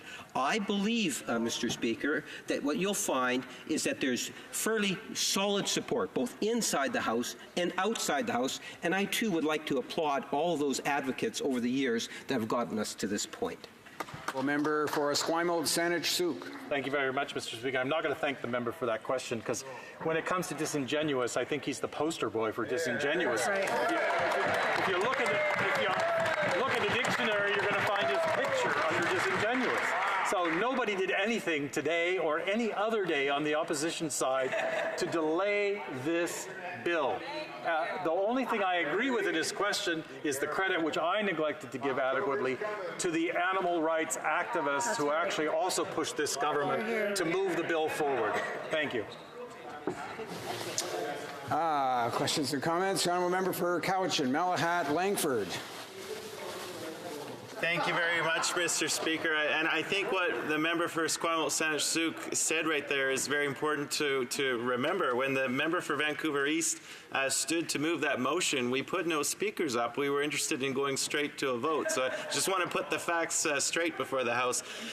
Mr. Speaker, in my riding of Cowichan, Malahat, Langford, we had a very dreadful case of animal cruelty last year, and I acknowledge that changing the law by itself is not going to solve animal cruelty. It's going to be one important tool, but it's a variety of measures. And shortly after the government defeated its own Liberal members C-246, the then Justice Minister made a promise before the media that her government would be looking at the whole range of tools in the toolkit to see if they could revisit this issue. But it dragged on through 2016, through 2017, through 2018, and here we are finally in 2019. So I'm just wondering if my colleague can again just add some comments on how this government has moved at such a glacial pace at such low-hanging fruit with C-84. Thank you. Honourable Member for Esquimalt, Saanich Sooke. Thank the honourable member from Cowichan, Malahat, Langford for his work on this issue and also his work on reconciliation in the community over some of the things that happened around the animal cruelty issues in his community. Now, when we're talking about glacial pace, let me just say this. We voted on the member for Beaches East York private members bill on the 5th of October 2016. Long time ago. So if somebody's worried about how fast or how slow we've gone, we could have finished with this issue in a much better bill than the one that's before us today, 3 years had the ago. government not killed their own backbench member's bill. So it's not a question of somebody delaying this bill except for the government members. Questions and comments? Questions and comments? Questions and comments? Resuming debate. The Honourable Member for Mount Royal. Thank you very much, Mr. Speaker. And Mr. Speaker, it constantly amazes me the number of times that everyone in this place agrees on something. Everyone in this place agrees that this is something that is important to move forward to the Senate as quickly as possible, to the other place as quickly as possible, and yet we still manage to find ways to partisanly argue with one another for no apparent reason. So, no, I'm not. I want to make that clear. I am not. I'm casting blame on every direction, so I'm not doing that. Jaw dropping. So let's come back to that. We have a bill right now that everyone agrees with. We have Order. I maybe suggest the honourable member perhaps direct his speech in this general direction, in the direction of the chair. That might help to create some of the. That would be great, and it might. That sometimes happens when speech gets sort of directed across the aisle, if I could say, and it's one of the reasons that convention seems to work in avoiding some of this extra noise and some of the commentary that ensues from that kind of approach. The honourable member for Mount Royal. Thank you for allowing me to continue. Right now, I think that this is something we can all agree to. Animal cruelty laws in Canada are something that need to be vastly improved. We have laws that were adopted in the 1890s, slightly amended in the 1950s, and they haven't been, unfortunately, radically revamped in the world we live in today, where we recognize, most of us, that animals should not be treated as pure property. Animals are sentient beings. Animals can suffer. Most animals have the ability to know whether they're feeling pain or not. And today, our animal cruelty laws are, unfortunately, many, many years behind the times. I also want to salute the many groups that advocate for animal welfare that helped in moving this legislation forward. But I also want to congratulate those many other groups that work with animals, ranging from agriculture to people who deal with animals in other ways, fishers, anglers, that worked to make sure that we have legislation now that is satisfactory to virtually everyone. And that is possible to do with further animal cruelty legislation.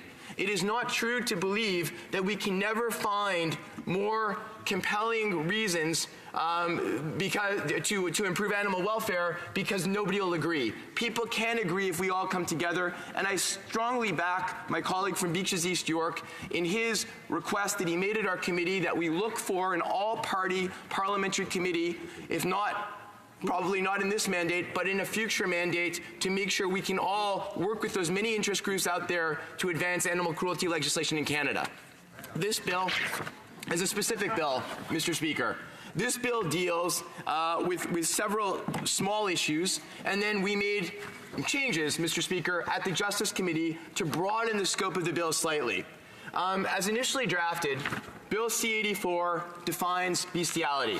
Now, Mr. Speaker, it's probably something that most of us never thought we'd actually be talking about in this place, but I am going to talk about it because there was a Supreme Court judgment in R versus DLW that required legislative action.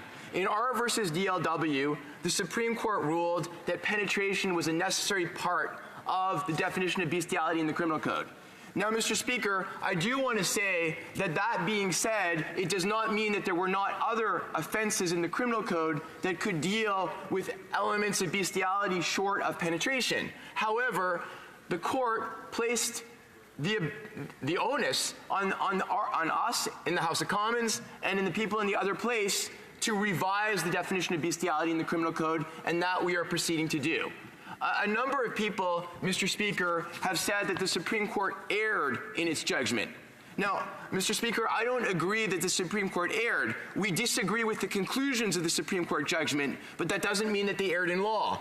We take our law from the British system, and in the British system and throughout the Commonwealth, there have been numerous cases where there were rulings that penetration was a necessary element of bestiality. But that doesn't mean that now that the court has clarified that we in Parliament can't change the law to clarify that bestiality does not require penetration. And that is what we are doing in C-84. And I can say, Mr. Speaker, that coming before the committee, not only did each and every member of the committee agree with that definition that is proposed in the bill, but so did every group that came before the committee. We also, Mr. Speaker, have expanded the scope of the offense of encouraging, aiding, or assisting at the fighting or baiting of animals, so that the offense includes promoting, arranging, or receiving money for taking part in the fighting of baiting or animal or birds, and also applies with respect to training, transporting, or breeding of animals or birds for fighting or baiting. Mr. Speaker, I think we're all aware that causing animals to fight for our own pleasure as human beings, the ability to push animals to hurt one another so that some people can sit there and laugh or bet is entirely cruel, inhumane, and should be not only abandoned, people who violate that type of a provision should be punished, and punished severely. So I'm pleased that we're expanding the scope of that offense. It also expands the scope of the offense of building, making, or maintaining or keeping a cockpit so that the offense applies with respect to any arena for animal fighting. We should not only be extending this to people who are causing cocks to fight. Anyone who causes any type of animal to fight in an arena should be subject to the penalties of the criminal code. And I'm pleased that the bill expands those provisions. Mr. le Président, nous, dans la Comité de la Justice, we, on the Justice Committee, also decided that there are some provisions of the bill that should be modified. Mr. Speaker, that Section 160 of the Criminal Code, which prevents people from possessing or residing with an animal for a period of time up to a lifetime ban, that we would make sure that people convicted under these new sections could be prohibited from actually owning an animal up to the rest of their lifetimes. If somebody has been cruel to an animal once, particularly if they've been cruel in a very flagrant way or they've been cruel in a repeated number of times, they should not necessarily be allowed to own further animals. And so this bill at our committee assigned the same prohibitions and the same punishment of not being able to own an animal that the existing provisions of the Criminal Code on animal cruelty did. We also added a new subsection that said that a person who has been convicted under these sections can also be required to pay the person or organization that then has to take care of the animal and rehabilitate it in order to pay for the care and the damage that they caused. We amended Section 490.011, subsection 1 of the Code, which defines the designated offenses for which a convicted individual would be required to register in the sex offender registry, to say that if somebody committed the offense of bestiality simpliciter, they would also be required to register as a sex offender. There was a significant amount of debate around that issue, where previously individuals had come and said that there wasn't enough proof linking the offense of bestiality simpliciter to other sex offenses, but our committee had decided that based on scientific evidence that we had seen, there was sufficient evidence to require the person to register as a sex offender if they committed bestiality simpliciter and were convicted. And I'm very pleased that my colleague's amendment on that score was accepted. And finally, we repealed Section 447.3 of the Act, or of the Criminal Code, which provides that a peace officer who finds cocks in a cockpit or on premises where a cockpit is located, that they must seize them and take them before a justice who shall order them to be destroyed, which required each and every cock that was seized to actually be destroyed no matter what the health of the bird actually was. And we had determined that there was no reason to believe that each and every cock that was subject to being found in a fighting area necessarily needed to be destroyed. And we were also convinced that provincial legislation on this matter was sufficient to deal with any orders that needed to be made with the destruction of an animal that had been so debilitated by fighting that they needed to be destroyed. So, Mr. Speaker, coming back to my first point, I do think that this was indeed an example of a bill where we were able to find support from all sides. And that is to be congratulated because it means that people were able to rise above partisanship and decide that something was good for Canada, good for the animals in Canada, good for the children in Canada, and good for all of us. And we were able at committee to work together and all unanimously approve amendments. And I'm hoping again that based on that agreement, we will be able to put partisanship aside and make sure that this bill is adopted as swiftly as possible so that it moves to the other place and becomes actual Canadian law prior to the next election. So, Mr. Speaker, in conclusion, I do want to say that there's a number of people in this House that have advanced this cause of promoting the welfare of animals, and I think they all deserve to be applauded from whatever side of the House they come from, because they're doing something truly noble in trying to help protect very vulnerable things amongst us that really deserve much more protection than our criminal law and other laws afford them today. Thank you, Mr. Speaker. Questions and comments? Question and commentaire. The honourable member for Guelph. The honourable member down the way for his intervention and his work on the committee on this bill, and for the legal part that he brings to the discussion. He's mentioned, Mr. Speaker, the effect on children. And the Guelph Humane Society has been working with women in crisis in Guelph, where women that are in abusive relationships that also have pets need to have a place to protect the pets while they're being brought out of threatening situations. And the pets themselves are often abused, Mr. Speaker. And so could the member make the connection, please, between the pets, the children, and women that are vulnerable, and how important it is that we get this legislation through the House without any more parliamentary interference? Well, member for Mount Royal. Well, Mr. Speaker, I'd like to thank my colleague from Guelph. What I can say that this bill does is it assures us that while there may be other offenses in the criminal code, that people who commit acts of bestiality that don't involve penetration with, in front of children, around children, or involving children could be punished with, now they would indeed be able to also be charged under the bestiality provisions. And that, I think, is a step forward. No child should be ever forced or put to engage in acts that we have seen and heard about at committee, and no child should ever be a viewer of those acts. And this act allows, and this amendment that we put forward, this bill that we put forward, allows us to make sure that they can be charged under the bestiality provisions of the criminal code. Questions and comments. The honourable member for Provencher. Thank you, Mr. Speaker. And I thank the member across the way. It was a pleasure to work with him on the Justice Committee. And I have a question about one aspect of the bill. It talks about baiting. And a point of clarification, that baiting, would it be just in regards to the act of fighting, or because I know hunters, for example, when they're conducting a bear hunt, baiting is a common practice, and is that something that the bill is going to be preventing, or is that something that's in the bill just in the aspect of actual fighting animals? Member for Mount Royal. I'd like to thank my honourable colleague from Provencher, and it was a great pleasure also to serve with him on the Justice Committee, and he's been sadly missed ever since he moved to another committee.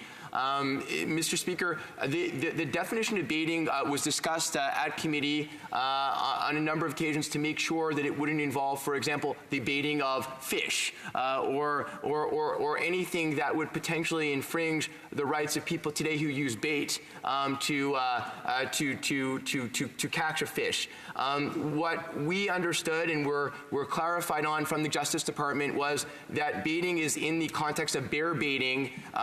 That's why we use the word baiting. It's from the Middle Ages, from bear baiting, and that it wouldn't infringe on practices used in Canada today. And the justice officials clarified that.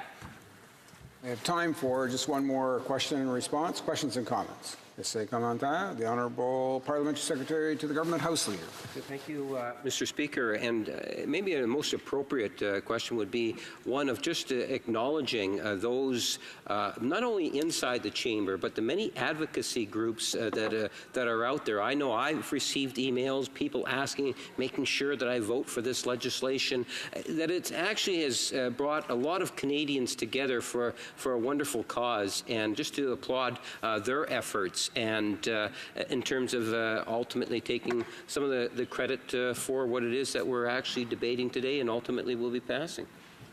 Member for Mount Royal. I want to acknowledge the words of my colleague from Winnipeg North. I agree completely. Canadians across the country came together to push Parliament to improve our laws on animal cruelty, and those Canadians, just like other Canadians that are passionate about other issues, deserve to be congratulated, and we need to work with them much further to further advance laws to protect animals, and I'm hopeful we'll do so in the next Parliament. Thank you, Mr. Speaker. It being 5:52 p.m. Pursuant to an order made earlier today, it's my duty to interrupt the proceedings and put forthwith every question necessary to dispose of the third reading stage of the bill now before the House. The question is as follows.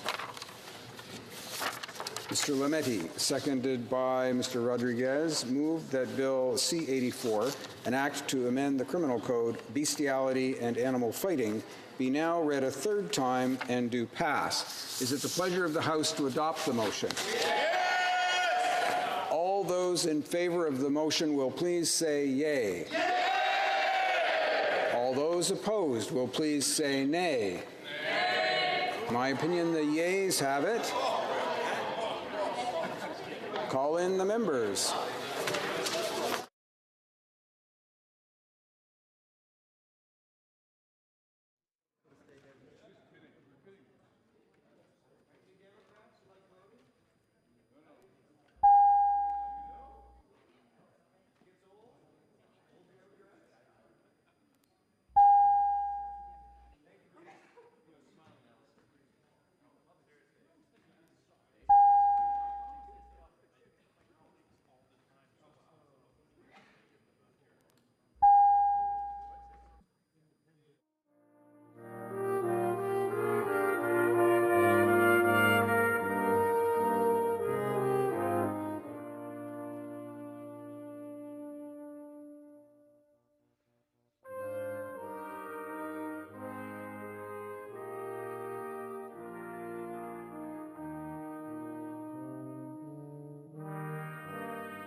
Alors.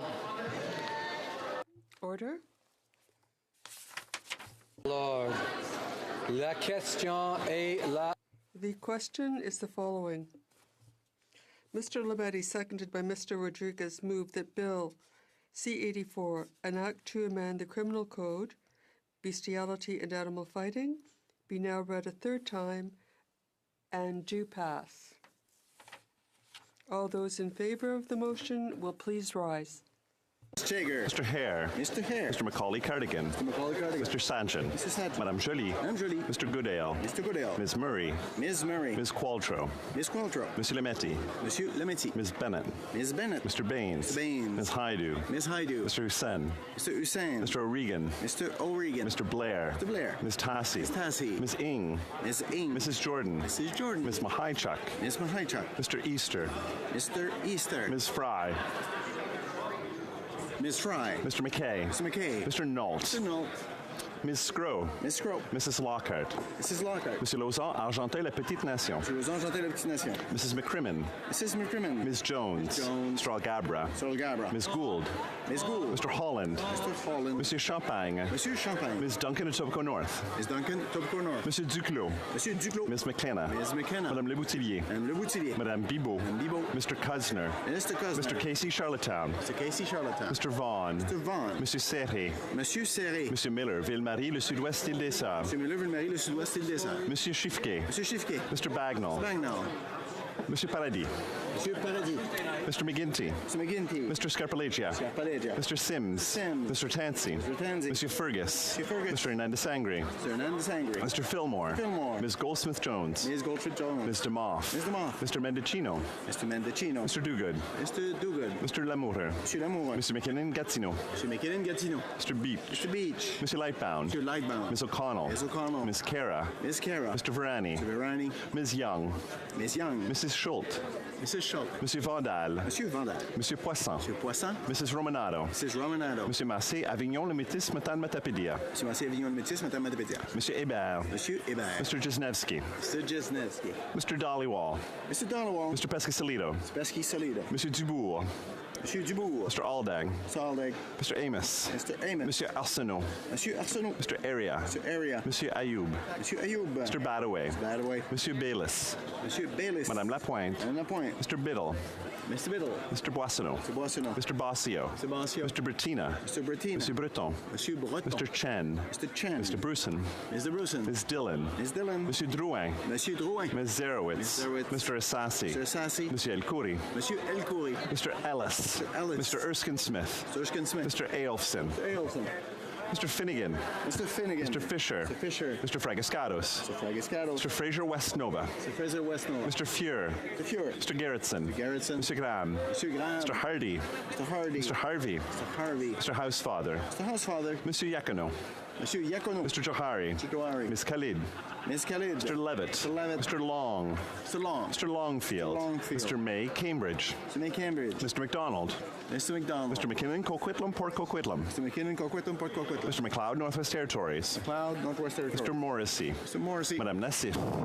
Madame Nassif. Mr. Oliver. Mr. Oliver. Monsieur Ouellet. Monsieur Ouellet. Mr. Peterson. Mr. Peterson. Monsieur Picard. Monsieur Picard. Monsieur Rioux. Monsieur Rioux. Monsieur Robillard. Rabia. Ms. Rudd. Ms. Rudd. Mr. Rumi. Mr. Rumi. Mr. Rusnak. Mr. Rusnak. Ms. Sahota. Ms. Sahota. Mr. Saini. Mr. Saini. Monsieur Sanson. Monsieur Sanson. Mr. Sanga. Mr. Sanga. Mr. Sarai. Mr. Sarai. Madame Shanahan. Madame Shanahan. Mr. Sidhu, Mission Matsui, Fraser Canyon. Mr. Sidhu, Mission Mansqui, Fraser Canyon. Ms. Sidhu, Brampton South. Ms. Sidhu, Brampton South. Mr. Sorbera. Mr. Herbera. Mr. Spengeman. Mr. Spengeman. Mr. Tabera. Mr. Tabera. Mr. Tan. Mr. Tan. Ms. Vandenbeld. Ms. Vandenbeld. Mr. Whalen. Mr. Whalen. Mrs. Zaid. Mrs. Zaid. Madame Fortier. Madame Fortier. Madame Lambropoulos. Lambropoulos. Mr. Hogue. Mr. Hogue. Mr. Rogers. Mr. Rogers. Ms. Yip. Ms. Yip. Mr. Rhoda. Mr. Rota. Madame Bendayan. And Ben Dayan.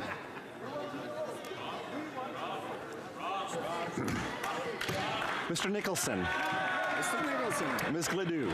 Ms. Gledoux. Mr. Allison. Mr. Allison. Mr. Bazan. Mr. Bazan. Mr. McColeman. Mr. McColeman. Mr. Kent. Mr. Kent. Mr. O'Toole. Mr. O'Toole. Monsieur Reyes. Monsieur Reyes. Mr. Poiliev. Monsieur Poiliev. Monsieur Deltel. Monsieur Deltel. Mrs. Block. Mrs. Block. Mr. Fast. Mr. Fast. Ms. Rempel. Ms. Rempel. Mrs. McLeod, Kamloops, Thompson, Caribou. Mrs. McLeod, Kamloops, Thompson, Caribou. Mr. Nuttall. Mr. Nuttall. Mr. Barlow. Mr. Barlow. Monsieur Berthold. Monsieur Berthold. Monsieur Martel. Monsieur Martel. Monsieur Paulus. Monsieur Paulus. Mr. Albus. Mr. Albus. Mr. Chong. Mr. Chong. Mr. Richards. Mr. Richards. Mr. Workington. Mr. Workington. Mr. Straw. Mr. Straw. Mrs. Stubbs. Mrs. Stubbs. Ms. Harder. Mrs. Vecchio. Mrs. Harder. Mrs. Vecchio. Mr. Abultaif. Mr. Abultaif. Mrs. Kuzi. Mrs. Kuzi. Mr. Kelly. Mr. Kelly. Mr. Lake. Mr. Lake. Mr. Lobb. Mr. Lobb. Mr. Sorensen. Mr. Sorensen. Monsieur Clark. Monsieur Clark. Mr. Reed. Mr. Reed. Mr. Lukiski. Mr. Lukivsky. Mr. Nader. Mr. Nader. Mr. Brassard. Mr. Brassard. Mr. Sweet. Mr. Sweet. Mr. Anderson. Mr. Anderson. Mr. Generou. Mr. Generou. Ms. Alislav. Ms. Alislav. Mr. Soroya. Mr. Soroya. Madame Boucher. Madame Boucher. Mr. Falk Provencher. Mr. Falk Provencher. Mr. Zimmer. Mr. Zimmer. Mr. McGuire. Mr. McGuire. Mr. Kimmich. Mr. Kimmich. Mr. Yurdega. Mr. Yurdega. Mr. Tilson. Mr. Tilson. Mr. Calkins. Mr. Calkins. Mrs. Gallant. Mrs. Gallant. Mr. Dreeshen. Mr. Dreeshen. Mrs. Falk, Battleford's Lloydminster. Mrs. Falk, Battleford's Lloydminster. Mr. Cooper. Mr. Cooper. Mr. Albrecht. Mr. Albrecht. Mr. Arnold. Mr. Arnold. Monsieur Généreux. Monsieur Généreux. Monsieur Gourde. Monsieur Gould. Mr. Kitchen. Mr. Kitchen. Mr. Waugh. Mr. Waugh. Mr. Schmale. Mr. Schmale. Mr. Macaulay Edmonton West. Mr. Macaulay Edmonton West. Mr. Mackenzie. Mr. Mackenzie. Mr. Shields. Mr. Shields. Mr. Diot. Mr. Diot. Mr. Leipert. Mr. Leipert. Mr. Weber.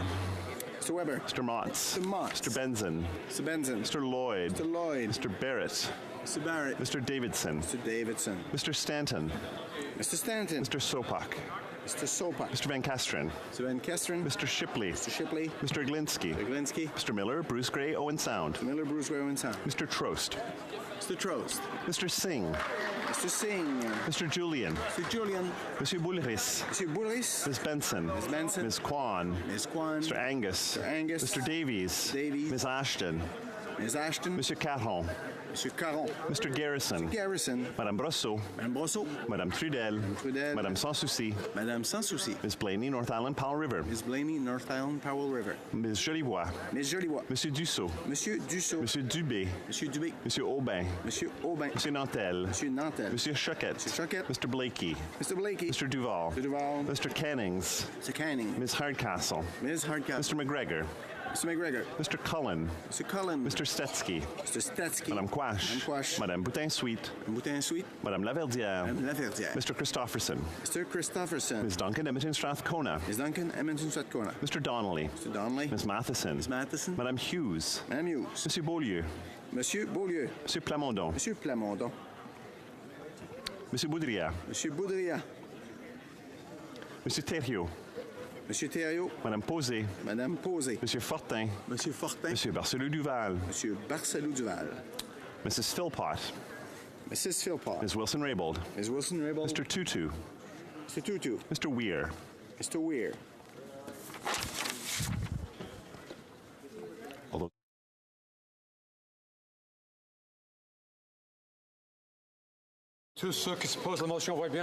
All those opposed to the motion will please rise.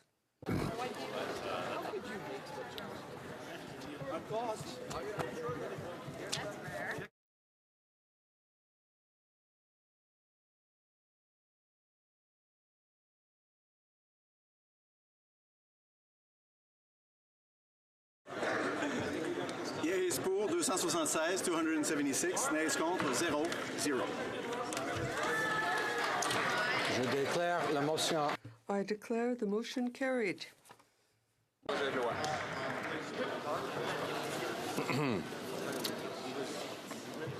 The House will now proceed to the taking of the deferred recorded division on motion M174 under private member's business in the name of Mr. Angus. The question is as follows. Mr. Angus, seconded by Ms. Benson, move that in the opinion of the House, the government should A, establish a national suicide prevention action plan, including among its provisions, 1, commitment to the actions and resources required to establish culturally appropriate community-based suicide prevention programs as articulated by Representative. Shall I dispense? I thought not. I thought not. As articulated by representative organizations of the Inuit, First Nations, and Métis people, 2, establishment of national guidelines for best practices in suicide prevention based on evidence of effectiveness in a Canadian context. 3, the creation of a national public health monitoring program for the prevention of suicide and identification of groups at elevated risk. 4, creation of programs to identify and to attempt to fill gaps in knowledge relating to suicide and its prevention, including timely and accurate statistical data. 5, development of tools to promote responsible and safe reporting of suicide and its prevention by media. 6, establishment of national standards for the training of persons engaged in suicide prevention whose contact with potentially vulnerable populations provides an opportunity to identify at-risk individuals and direct them to appropriate assessment and treatment. 7, creation of a national online hub providing essential information and guides to accessing services in English, French, selected Indigenous languages, and other languages spoken widely in Canada for suicidal individuals, their families and friends, people bereaved by a loved one's suicide, workplaces, and other stakeholders concerned with suicide prevention. 8, conducting within 18 months comprehensive analyses of high-risk groups of people and the risk factors specific to each such group, the degree to which child sexual abuse and other forms of childhood abuse and neglect have an impact on suicidal behavior, the barriers to Canadians accessing appropriate and adequate health, wellness, and recovery services, including substance abuse, addiction, and bereavement services, the funding arrangements required to provide the treatment, education, professional training, and other supports required to prevent suicide and assist those bereaved by a loved one's suicide, the use of culturally appropriate suicide prevention activities and best practices, the role that social media plays with respect to suicide and suicide prevention, means to reduce stigma associated with being a consumer of mental health, bereavement, and other associated services, and ways in which society can reduce access to means and methods for people to harm themselves. And B, report to Parliament annually on preparations for and implementation of the National Action Plan for Suicide Prevention, including data on progress over the previous year and a comprehensive statistical overview of suicide in Canada for the same year. All those at my left in favor of the motion will please rise. Mr. Angus. 6th row. Grable. Mr. Tutu. Mr. Tutu. Mr. Weir. Mr. Weir. Mr. Stanton. Mr. Stanton. Mr. Sopak. Mr. Sopak. Mr. Van Kasteren. Mr. Van Kasteren. Mr. Shipley. Mr. Shipley. Mr. Iglinski. Mr. Iglinski. Mr. Miller, Bruce Gray, Owen Sound. Mr. Miller, Bruce Gray, Owen Sound. Monsieur Plamondon. Oh, sorry, Mr. Trost. Mr. Trost. Monsieur Plamondon. Monsieur Plamondon. Monsieur Boudria. Monsieur Boudria. Monsieur Sainte-Marie. Monsieur Sainte-Marie. Monsieur Thériault. Monsieur Thériault. Monsieur Beaulieu. Monsieur Beaulieu. Madame Posé. Madame Posé. Monsieur Fortin. Monsieur Fortin. Monsieur Barcelou-Duval. Monsieur Barcelou-Duval. Ms. May, Saanich Gulf Islands. Ms. May, Saanich Gulf Islands. 5th row at my left. Mrs. Philpott. Mrs. Philpott. Mr. Kitchen. Mr. Kitchen. Mr. Waugh. Mr. Waugh. Mr. Schmale. Mr. Schmale. Mr. Macaulay, Edmonton West. Macaulay, Edmonton West. Mr. McKenzie. Mr. McKenzie. Mr. Shields. Mr. Shields. Mr. Dion. Mr. Dion. Mr. Leipert. Mr. Leipert. Mr. Weber. Mr. Weber. Mr. Motts. Mr. Motts. Mr. Benson. Mr. Benson. Mr. Lloyd. Mr. Lloyd. Mr. Barrett. Mr. Barrett. Mr. Davidson. Mr. Davidson. Mr. Christopherson. Christopherson. Ms. Duncan Edmonton Strathcona. Ms. Duncan Edmonton Strathcona. Mr. Donnelly. Donnelly. Ms. Matheson. Ms. Matheson. Madam Hughes. Madam Hughes. Fourth row at my left. Mr. Falk Provencher. Mr. Falk Provencher. Mr. Zimmer. Mr. Zimmer. Mr. McGuire. Mr. McGuire. Mr. Kimmich. Kimmich. Mr. Yurdega. Mr. Yurdega. Mr. Tilson. Tilson. Mr. Calkins. Calkins. Mrs. Gallant. Mrs. Gallant. Mr. Dreeshen. Mr. Dreeshen. Mrs. Falk Battleford Lloydminster. Mrs. Falk Battleford Lloydminster. Mr. Cooper. Mr. Cooper. Mr. Albrecht. Albrecht. Mr. Arnold. Mr. Arnold. Monsieur Généreux. Généreux. Monsieur Gould. Monsieur Gould. Mr. Cullen. Cullen. Mr. Stetsky. Mr. Stetsky. Madame Quash. Madame Quash. Madame Boutin-Sweet. Madame Boutin-Sweet. Madame Laverdière. Madame Laverdière. He says you're cool. Third row at my left. Mr. Rhoda. Mr. Rhoda. Madame Bendayan. Madame Bendayan. Mr. Lobb. Mr. Lobb. Mr. Sorensen. Mr. Sorensen. Monsieur Clark. Monsieur Clark. Mr. Reed. Mr. Reed. Mr. Lukowski. Mr. Lukowski. Mr. Nader. Mr. Nader. Mr. Broussard. Mr. Broussard. Mr. Sweet. Mr. Sweet. Mr. Anderson. Mr. Anderson. Mr. Genereux. Mr. Genereux. Ms. Alaslev. Mr. Alaslev. Mr. Soroya. Mr. Soroya. Madame Boucher. Madame Boucher. Monsieur Nantel. Monsieur Nantel. Monsieur Choquette. Monsieur Choquette. Mr. Blakey. Blakey. Mr. Duval. Mr. Duval. Mr. Cannings. Cannings. Ms. Hardcastle. Ms. Hardcastle. Mr. McGregor. Mr. McGregor. Second row at my left. Mr. Rogers. Mr. Rogers. Ms. Yip. Ms. Yip. Mr. Nuttall. Mr. Nuttall. Mr. Barlow. Barlow. Monsieur Berthold. Mr. Berthold. Monsieur Martel. Monsieur Martel. Monsieur Paulus. Monsieur Paulus. Mr. Albus. Mr. Albus. Mr. Chong. Chong. Mr. Richards. Mr. Richards. Mr. Workington. Mr. Workington. Mr. Strahl. Strahl. Mrs. Stubbs. Mrs. Stubbs. Ms. Harder. Ms. Harder. Mrs. Vecchio. Mrs. Vecchio. Mr. Abultaif. Mr. Abultaif.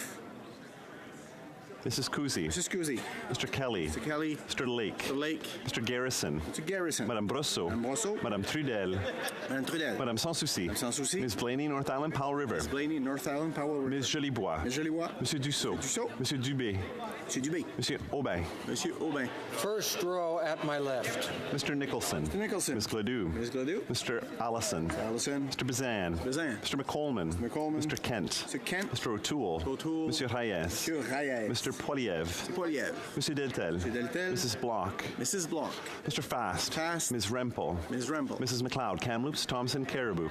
Mrs. McLeod, Kamloops, Thompson, Caribou. Mr. Singh. Mr. Singh. Mr. Julian. Mr. Julian. Monsieur Boulris. Monsieur Boulris. Ms. Benson. Ms. Benson. Ms. Kwan. Ms. Kwan. Mr. Davies. Mr. Davies. Ms. Ashton. Ms. Ashton. Monsieur Caron. Monsieur Caron.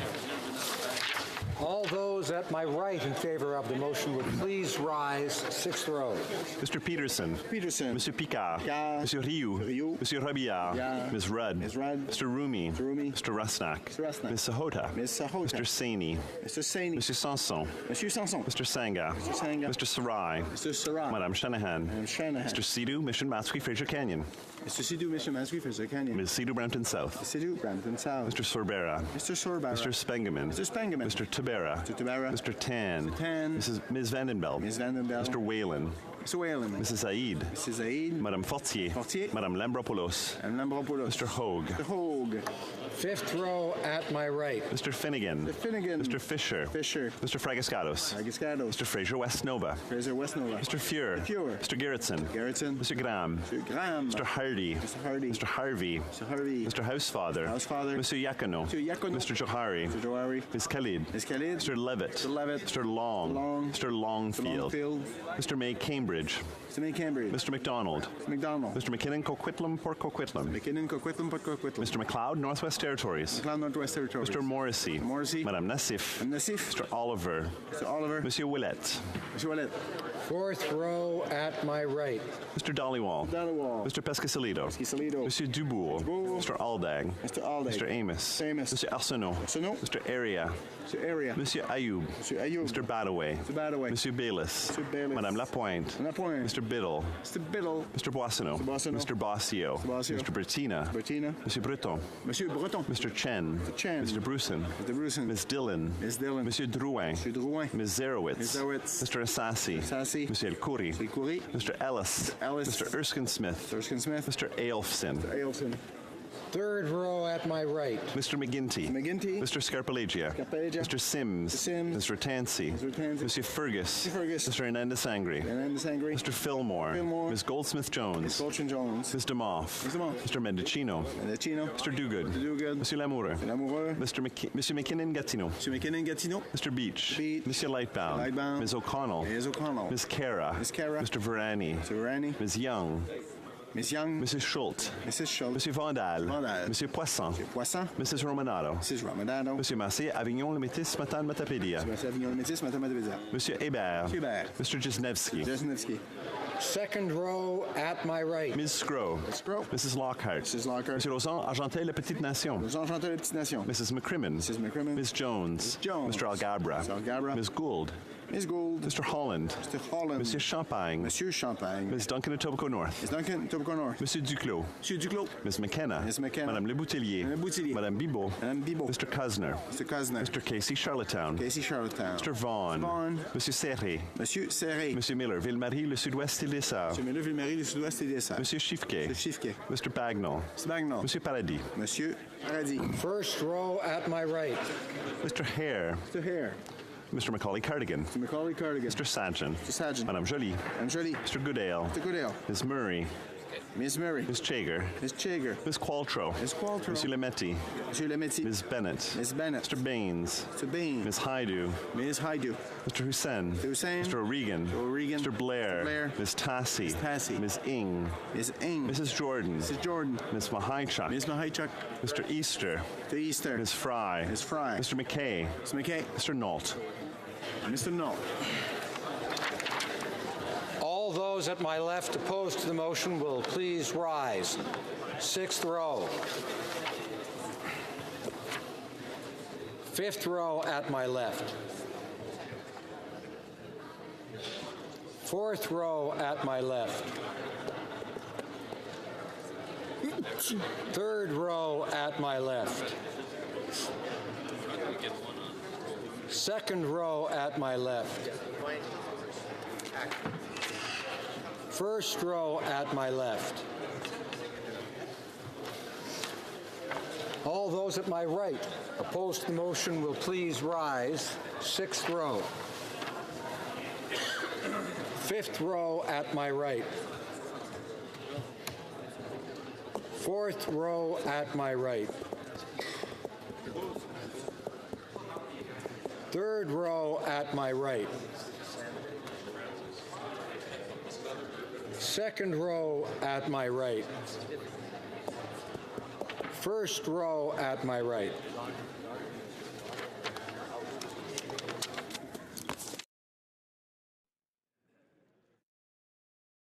Yeas pour 278, 278. Nays contre, 0, nil.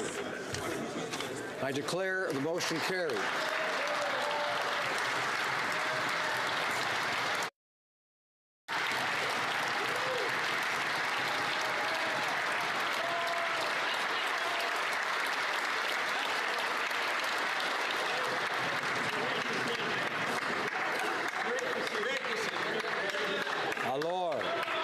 Order.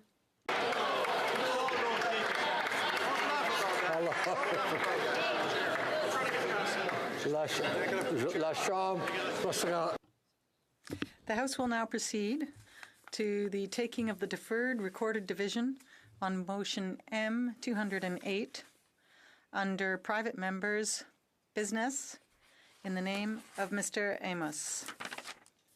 The question is as follows. Mr. Amos, seconded by Mr. Graham, moved that, in the opinion of the House, A reliable and accessible digital infrastructure from, may I dispense? No, I didn't think so, says the Speaker. From broadband internet to wireless telecommunications and beyond is essential and enables Canadians to seize new business opportunities, create jobs, and connect with the global economy. B, a reliable and accessible digital infrastructure, particularly wireless telecommunications. May I dispense?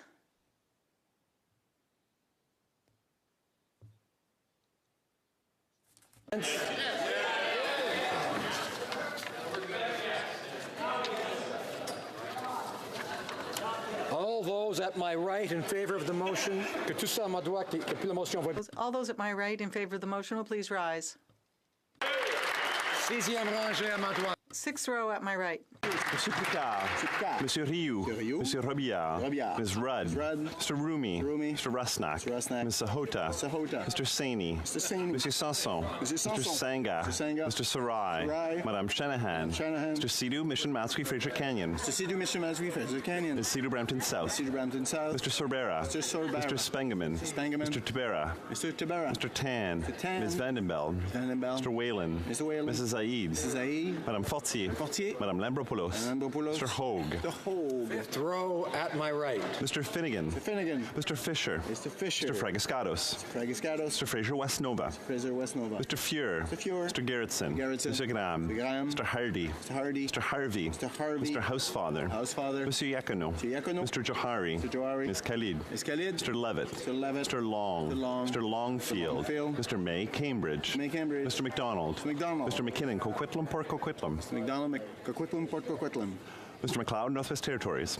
Mr. McLeod, Northwest Territories. Mr. Morrissey. Madame Nassif. Mr. Oliver. Monsieur Ouellette. Fourth row at my right. Mr. Dhaliwal. Mr. Pescasolido. Monsieur Dubourg. Mr. Aldag. Monsieur Arsenault. Mr. Area. Monsieur Ayoub. Mr. Badaway. Monsieur Baylis. Madame Lapointe. Mr. Biddle. Mr. Boissonneau. Mr. Bossio. Mr. Bretina. Monsieur Breton. Mr. Chen. Mr. Bruson. Ms. Dillon. Monsieur Drouin. Ms. Zerowitz. Mr. Assassi. Monsieur El Khoury. Mr. Ellis. Mr. Erskine Smith. Mr. Ailson. Third row at my right. Mr. McGinty. Mr. Scarpalagia. Mr. Sims. Mr. Tansey. Mr. Fergus. Mr. Hernandez Sangri. Mr. Fillmore. Ms. Goldsmith-Jones. Ms. DeMoff.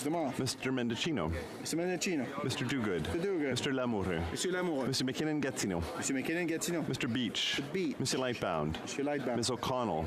Ms. Kara. Mr. Varani. Ms. Young. Mrs. Schultz. Monsieur Vandal. Monsieur Poisson. Mrs. Romanato. Monsieur Massé, Avignon, le Métis, Matane, Matapédia. Monsieur Hébert. Mr. Jesnevsky. Second row at my right. Ms. Scrow. Mrs. Lockhart. Monsieur Lausanne, Genteuil, La Petite Nation. Mrs. McCrimmon. Ms. Jones. Mr. Algabra. Ms. Gould. Mr. Holland. Monsieur Champagne. Ms. Duncan and Tobacco North. Monsieur Duclos. Ms. McKenna. Madame Leboutillier. Madame Bibot. Mr. Cuzner. Mr. Casey Charlottetown. Mr. Vaughan. Monsieur Serré. Monsieur Miller, Ville-Marie, le Sud-Ouest et Dessert. Monsieur Chiffquet. Mr. Bagnall. Monsieur Paradis. First row at my right. Mr. Hare. Mr. Macaulay-Cardigan. Mr. Sajan. Madame Jolie. Mr. Goodale. Ms. Murray. Ms. Chager. Ms. Qualtrough. Monsieur Lametti. Ms. Bennett. Mr. Baines. Ms. Haidu. Mr. Hussain. Mr. O'Regan. Mr. Blair. Ms. Tassi. Ms. Ing. Mrs. Jordan. Ms. Mahaichuk. Mr. Easter. Ms. Fry. Mr. McKay. Mr. Nault. All those at my left in favor of the motion will please rise. Sixth row. Mr. Weir. Mr. Stanton. Mr. Sopak. Mr. Van Kasteren. Mr. Shipley. Mr. Iglinski. Mr. Miller, Bruce Grey Owen Sound. Mr. Trost. Monsieur Plamondon. Monsieur Boudria. Monsieur Sainte-Marie. Monsieur Thériault. Monsieur Thériault. Monsieur Beaulieu. Monsieur Beaulieu. Madame Posé. Madame Posé. Monsieur Fortin. Monsieur Fortin. Monsieur Barcelou-Duval. Monsieur Barcelou-Duval. Ms. May, Sandwich Gulf Islands. Ms. May, Sandwich Gulf Islands. Fifth row at my left. Mrs. Philpott. Mrs. Philpott. Mr. Kitchen. Mr. Kitchen. Mr. Waugh. Mr. Waugh. Mr. Schmale. Mr. Schmale. Mr. Macaulay Edmonton West. Mr. Macaulay, Edmonton West. Mr. Mackenzie. Mr. Mackenzie. Mr. Shields. Mr. Shields. Mr. Diot. Mr. Diot. Mr. Leipert. Mr. Leipert. Mr. Vierson. Mr. Vierson. Mr. Weber. Mr. Weber. Mr. Motz. Mr. Motz. Mr. Benson. Mr. Benson. Mr. Lloyd. Mr. Lloyd. Mr. Barrett. Mr. Barrett. Mr. Davidson. Mr. Davidson. Mr. Christopherson. Mr. Christopherson. Ms. Duncan Edmonton Strathcona. Ms. Duncan, Edmonton, Strathcona. Mr. Donnelly. Mr. Donnelly. Ms. Matheson. Ms. Matheson. Madame Hughes. Madame Hughes. Fourth row at my left. Mr. Falk Provencher. Mr. Falk, Provencher. Mr. Zimmer. Mr. Zimmer. Mr. McGuire. Mr. McGuire. Mr. Kmitch. Kmitch. Mr. Yurdega. Mr. Yurdega. Mr. Tilson. Mr. Tilson. Mr. Calkins. Mr. Calkins. Mrs. Gallant. Mrs. Gallant. Mr. Dreeshen. Mr. Dreeshen. Mrs. Falk, Battleford's Lloydminster. Mrs. Falk, Battleford's Lloydminster. Mr. Cooper. Mr. Cooper. Mr. Albrecht. Mr. Albrecht. Mr. Arnold. Mr. Arnold. Monsieur Généreux. Monsieur Généreux. Monsieur Gourde. Mr. Gourde. Mr. Cullen. Mr. Cullen. Mr. Stetsky. Mr. Stetsky. Madame Quash. Quash. Madame Boutin-Sweet. Madame Boutin-Sweet. Madame Laverdière. Laverdière. Third row at my left. Mr. Rhoda. Mr. Rhoda. Madame Bendayan. And Bendayan. Mr. Lobb. Mr. Lobb. Mr. Sorensen. Mr. Sorensen. Monsieur Clark. Mr. Clark. Mr. Reed. Mr. Reed. Mr. Lukiski. Mr. Lukiski. Mr. Nader. Mr. Nader. Mr. Broussard. Mr. Broussard. Mr. Sweet. Mr. Sweet. Mr. Anderson. Mr. Anderson. Mr. Genereux. Mr. Genereux. Ms. Alislav. Ms. Alislav. Mr. Soroya. Mr. Soroya. Madame Boucher. Madame Boucher. Monsieur Nantel. Monsieur Nantel. Monsieur Choquette. Mr. Choquette. Mr. Blakey. Mr. Blakey. Mr. Duval. Mr. Duval. Mr. Cannings. Mr. Cannings. Ms. Hardcastle. Ms. Hardcastle. Mr. McGregor. Mr. McGregor. Close it. Second row at my left. Mr. Rogers. Rogers. Ms. Yip. Ms. Yip. Mr. Barlow. Mr. Barlow. Monsieur Berthold. Monsieur Berthold. Monsieur Martel. Mr. Martel. Monsieur Paulus. Monsieur Paulus. Mr. Albus. Albus. Mr. Chong. Mr. Chong. Mr. Richards. Mr. Richards. Mr. Workington. Mr. Workington. Mr. Strahl. Mr. Strahl. Mrs. Stubbs. Mrs. Ms. Harder. Ms. Harder. Mrs. Vecchio. Mrs. Vecchio. Mr. Abultaif. Mr. Abultaif. Mrs. Kuzi. Mrs. Kuzi. Mr. Kelly. Mr. Kelly. Mr. Lake. Mr. Lake. Mr. Garrison. Mr. Garrison. Madame Brosseau. Madame Brosseau. Madame Trudel. Madame Trudel. Madame Sans Souci. Madame Sans Souci. Ms. Blaney, North Island, Powell River. Ms. Blaney, North Island, Powell River. Ms. Jolibois. Ms. Jolibois. Monsieur Dussault. Monsieur Dussault. Monsieur Dubé. Monsieur Dubé. Monsieur Aubin. Monsieur Aubin. First row at my left. Mr. Nicholson. Mr. Nicholson. Ms. Gladue. Ms. Gladue. Mr. Allison. Mr. Allison. Mr. Bazan. Bazan. Mr. McColeman. McColeman. Mr. Kent. Mr. Kent. Mr. O'Toole. Mr. O'Toole. Monsieur Reyes. Mr. Reyes. Mr. Poliev. Mr. Poliev. Monsieur Deltel. Monsieur Deltel. Mrs. Block. Mrs. Block. Mr. Fast. Mr. Fast. Ms. Rempel. Ms. Rempel. Mrs. McLeod, Kamloops, Thompson, Caribou. Mrs. McLeod, Kamloops, Hampton, Caribou. Mr. Singh. Mr. Singh. Mr. Julian. Julian. Monsieur Boulris. Monsieur Boulris. Ms. Benson. Ms. Benson. Mr. Angus. Mr. Angus. Mr. Davies. Mr. Davies. Back to Ms. Kwan. Ms. Kwan. Ms. Ashton. Ms. Ashton. Monsieur Caron. Monsieur Caron. All those at my right opposed to the motion will please rise. All arose. All those at my left opposed to the motion will please rise. All rose.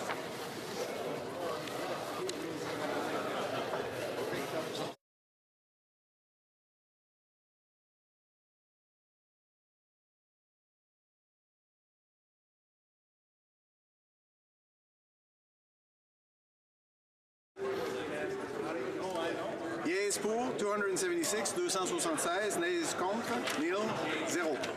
I declare the motion carried.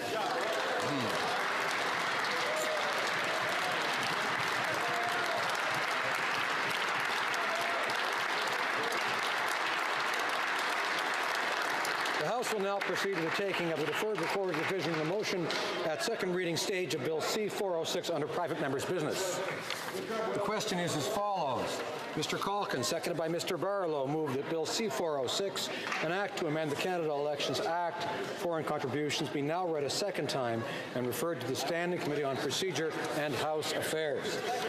All those at my left in favor of the motion will please rise. Mr. Calkins. Sixth row. Mr. Weir. Mr. Stanton. Mr. Stanton. Mr. Sopak. Mr. Sopak.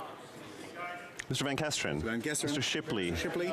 Mr. Glinsky. Mr. Glinsky. Mr. Miller, Bruce Grey, Owen Sound. Mr. Miller, Bruce Grey, Owen Sound. Mr. Trost. Mr. Trost. Monsieur Plamondon.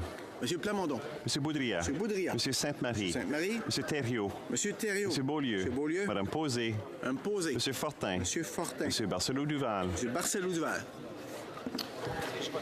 Cinquième rangée à ma gauche. Mr. Kitchen. Second row at my left. Mr. Waugh. Mr. Schmale. Mr. Macaulay, Edmonton West. Mr. Macaulay, Edmonton West. Mr. McKenzie. Mr. Shields. Mr. Diot. Mr. Leipert. Mr. Viersen. Mr. Weber. Mr. Motz. Mr. Benson. Mr. Lloyd. Mr. Barrett. Mr. Davidson. Mr. Falk-Provencher. Mr. Zimmer. Mr. McGuire. Mr. Kimmich. Mr. Yerdega. Mr. Tilson. Mrs. Gallant. Mr. Dreeshen.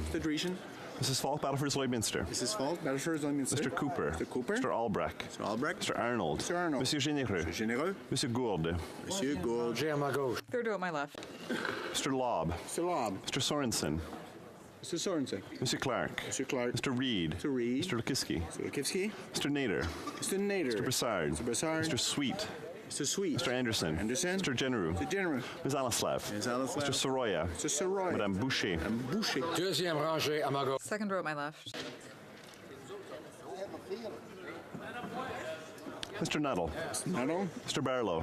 Monsieur Berthold. Monsieur Martel. Monsieur Paulus. Mr. Albus. Mr. Chong. Mr. Richards. Mr. Workington. Mr. Strahl. Mrs. Stubbs. Ms. Harder. Mrs. Vecchio. Mr. Aboutayev. Mrs. Kuzi. Mr. Kelly. Mr. Lake. Rangée à ma gauche. Second row at my left. Ms. Gladue. Mr. Allison. Mr. Bazan. Mr. McColeman. Mr. Kent. Mr. O'Toole. Monsieur Reyes. Mr. Poiliev. Monsieur Deltel. Mrs. Block. Mr. Fast. Ms. Rempel.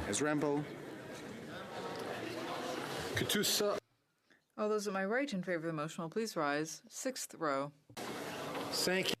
Fifth row at my right. Fourth row at my right. Third row at my right. Second row at my right. First row at my right. All those on my left opposed to the motion will please rise. Sixth row. Fifth row at my left. Mrs. Philpott. And back to Ms. May, Sandwich Gulf Islands. Ms. May, Sandwich Gulf Islands. Mr. Christopherson. Ms. Duncan, Edmonton, Strathcona. Mr. Donnelly. Ms. Matheson. Madame Hughes. Fourth row at my left. Mr. Cullen. Mr. Stetsky. Madame Quash. Madame Boutin-Sweet. Madame Laverdière. Third row at my left. Mr. Rhoda. Madame Bendayan. Monsieur Nantel. Monsieur Choquette. Mr. Blakey. Mr. Duval. Mr. Cannings. Ms. Hardcastle. Mr. McGregor. Second row at my left. Rogers. Ms. Yip. Mr. Garrison. Madame Brosseau. Madame Trudel. Madame Sanssouci. Ms. Blaney, North Island Powell River. Ms. Jolibois. Monsieur Dussault. Monsieur Dubé. Monsieur Aubin. First row at my left. Mr. Singh. Mr. Julian. Mr. Boulris. Ms. Benson. Ms. Kwan. Mr. Angus. Mr. Davies. Ms. Ashton. Monsieur Caron. All those at my right opposed to the motion will please rise. Sixth row. Mr. Peterson. Monsieur Picard. Monsieur Rioux. Monsieur Robillard. Ms. Rudd. Mr. Rumi. Mr. Rusnak. Ms. Sahota. Mr. Saini. Mr. Sanson. Mr. Sangha. Mr. Sarai. Madame Shanahan. Mr. Sidhu, Mr. Matsui, Fraser Canyon. Ms. Sidhu, Brampton South. Mr. Sorbera. Mr. Spengeman. Mr. Tabera. Mr. Tan. Ms. Vandenbeld. Mr. Whalen. Mrs. Zaid. Madame Fortier. Madame Lambropoulos. Mr. Hogue. Fifth row at my right. Finnegan. Mr. Fisher. Mr. Fragascatos. Mr. Fraser West Nova. Mr. Fuhr. Mr. Gerritsen. Mr. Graham. Mr. Hardy. Mr. Harvey. Mr. Housefather. Mr. Yacono. Mr. Johari. Ms. Khalid. Mr. Levitt. Mr. Long. Mr. Longfield. Mr. May Cambridge. Mr. McDonald. Mr. McKinnon, Coquitlam, Port Coquitlam. Mr. McLeod, Northwest Territories. Mr. Mr. Morrissey. Madame Nassif. Mr. Oliver. Monsieur Ouellet. Quatrième rang. Fourth row at my right. Mr. Pescasolido. Mr. Dubourg. Mr. Aldag. Mr. Amos. Mr. Arsenault. Mr. Area. Mr. Ayoub. Mr. Badaway. Mr. Bayless. Madame Lapointe. Mr. Biddle. Mr.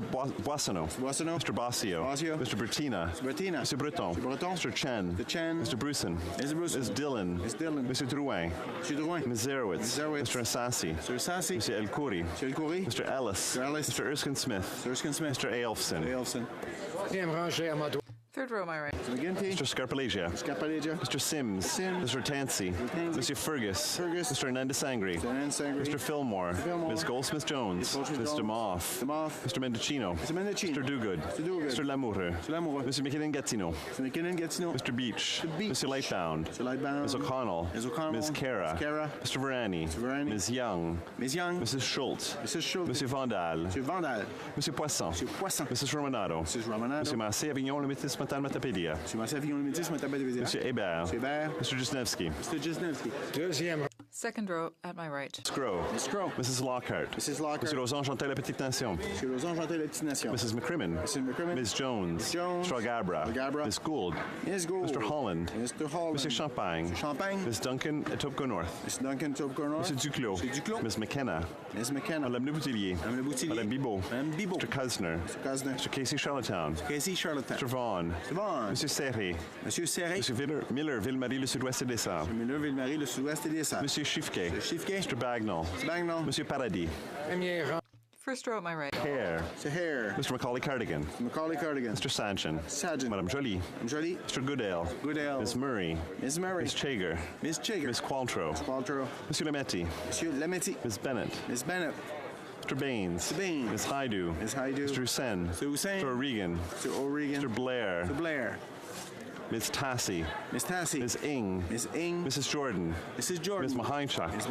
Mr. Easter. Ms. Fry. Mr. McKay. Mr. Knoll.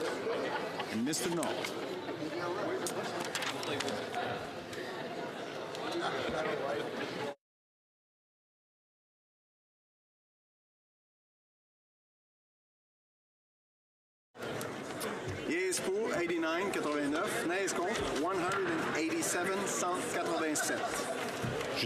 I declare the motion defeated.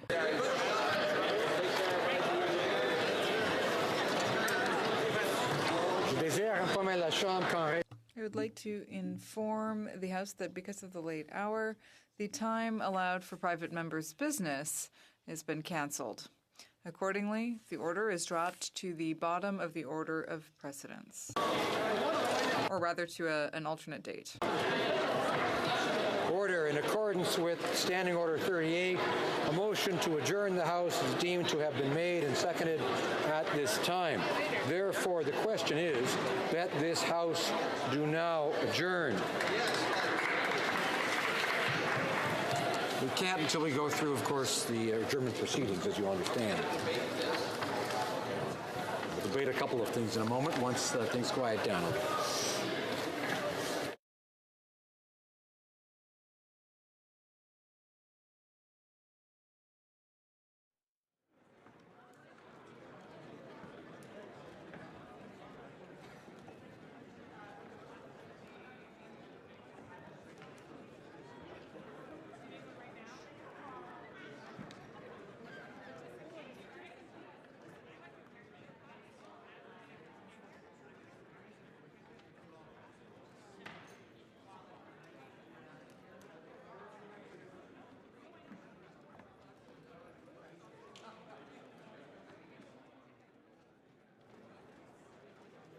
Order. We're getting underway with adjournment debate. The honourable member for Saskatoon West.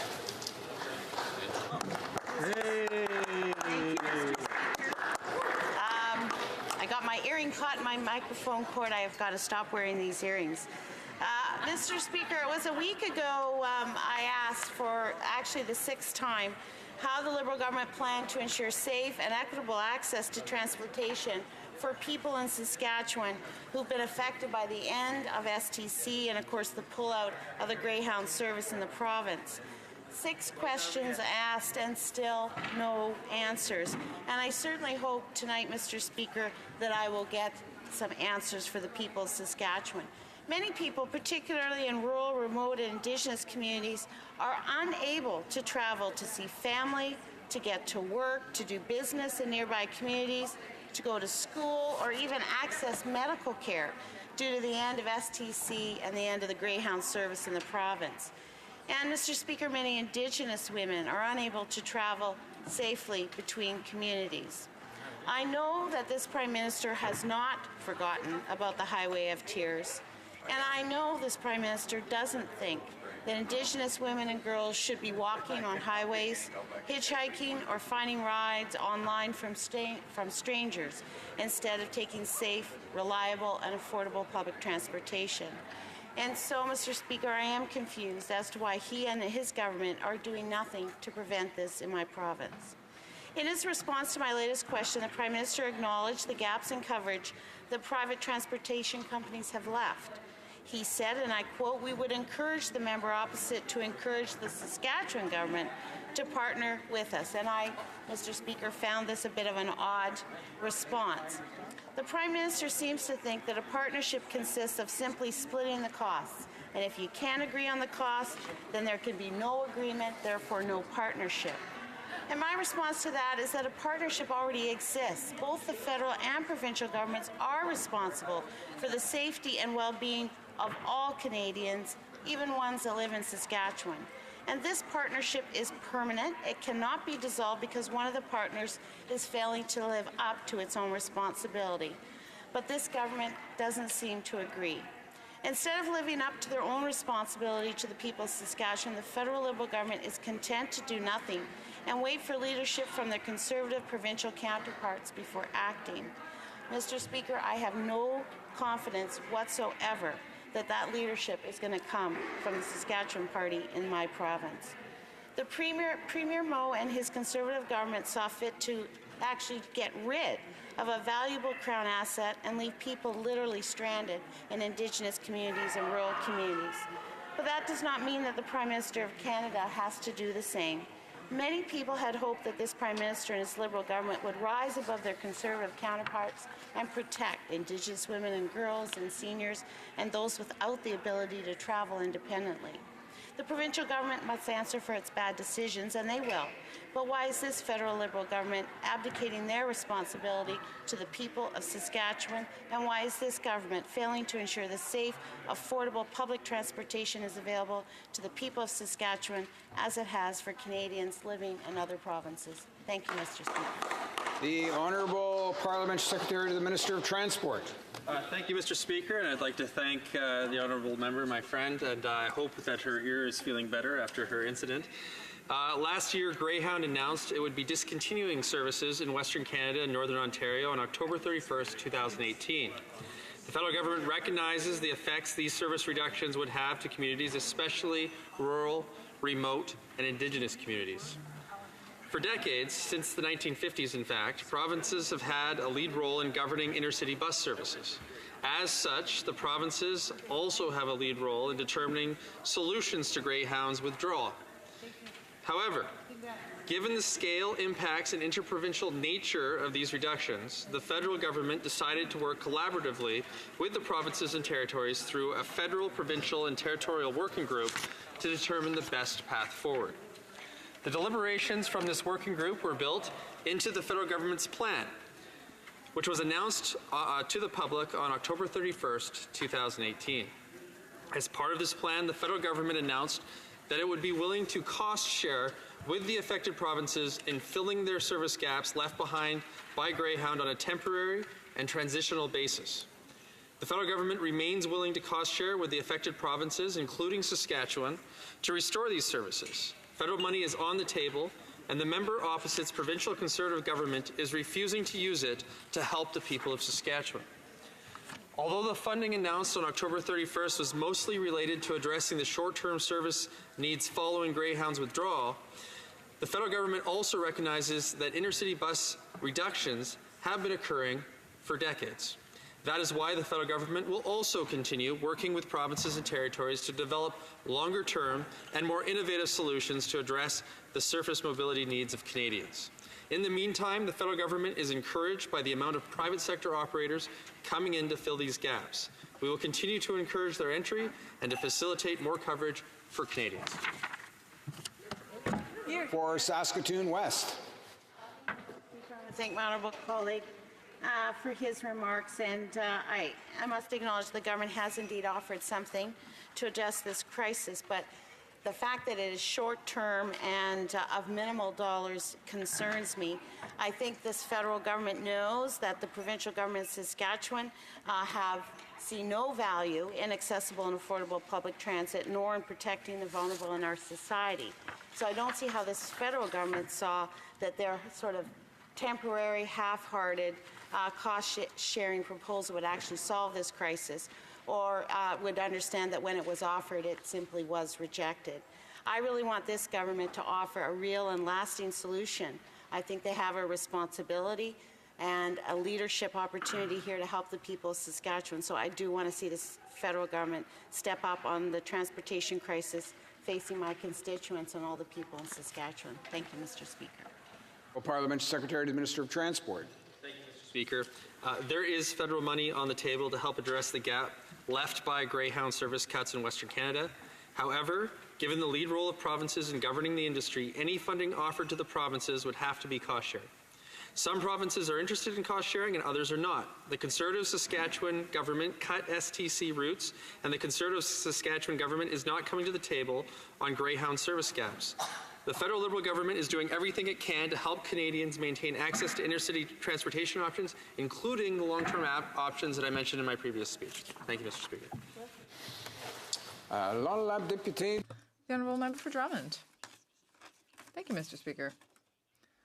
Once again, it's an honour for me to rise in this House to talk about a very important subject, which is the fight against climate change or climate disruptions. On December 12th, when political leaders met in Poland for the 24th Conference of the Parties on Climate Change, or COP24, I asked a question to the Prime Minister about the leadership that the government should be showing in the face of this urgent situation. Increasingly, there are young people protesting all around the world, including in Quebec and in Ottawa. Just this week, or rather last week, I was meeting with young people who were out protesting, calling for more urgent action against climate change. Now, at COP24, there was a report released that evaluated countries' records on climate change, and Canada placed 54th out of 60. I have a hard time seeing how we could rank much lower than that. So we can't say that we're doing very well. In fact, I would call the record disastrous. In 2015, the Prime Minister had said Canada is back. He was proud to say that. But apparently we came back with the same weak targets that the Stephen Harper Conservatives had come forward with. 30% by 2030 is just not sufficient, Mr. Speaker. Scientists are saying that we would need at least a 45% reduction by 2030 in order to be able to meet our targets of having a maximum increase of 1.5 to 2 degrees in total. So while the federal government is buying pipelines with people's money, there are young people out protesting. For example, young people from Drummond. In my writing, people are talking about climate change more and more. We need to listen to them. There are students from the Collège Saint-Bernard in Drummondville who organized activities for students there in order to raise awareness about the importance of water to our lives and the fact that water is not a natural resource that we can take for granted. So I want to congratulate Eloise Marcotte, Laurence Bélanger, Danica Ouellette, Ambre Béranger, Eliane Simard, and Marie-Soleil Desrosiers for their involvement and their mobilization on behalf of the environment. People are talking about the environment more and more, and we need to listen to them, Mr. Speaker. And I want to congratulate these young people for this great project. This is an example of the kind of initiative that we should really be paying attention to. As I said, even just Monday, there was another report where a series of experts from the UN reported on biodiversity. And this shows once again that biodiversity is declining. And that's one of the five reasons that there has been such a big decline in the number of animal species is climate change. So once again, this is another sign that we need so much more action on climate change and that we need to show leadership.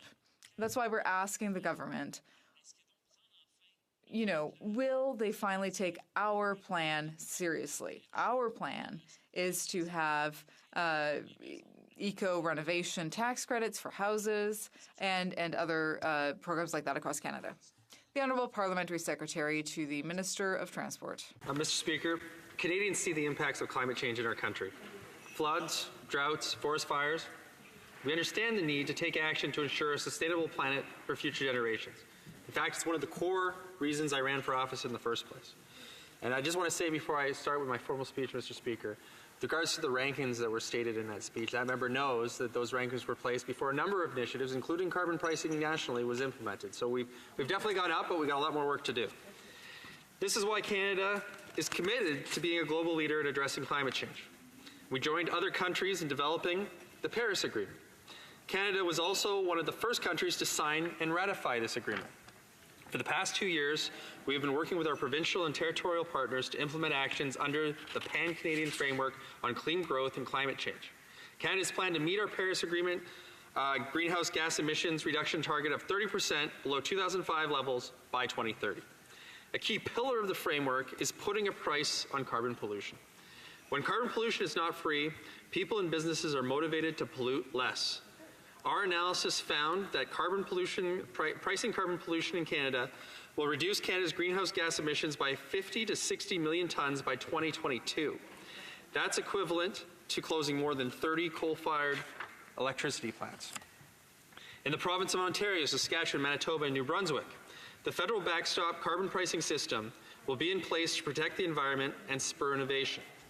Any direct proceeds collected will go directly back to the people in these provinces. Households will receive a climate action incentive, which will give most families more than they pay under the new system.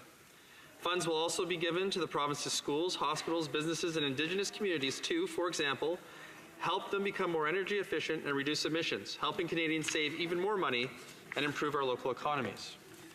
The framework also contains important additional actions to reduce emissions across all sectors of the economy, including phasing out coal-fired power plants, developing new building codes, and regulating methane emissions.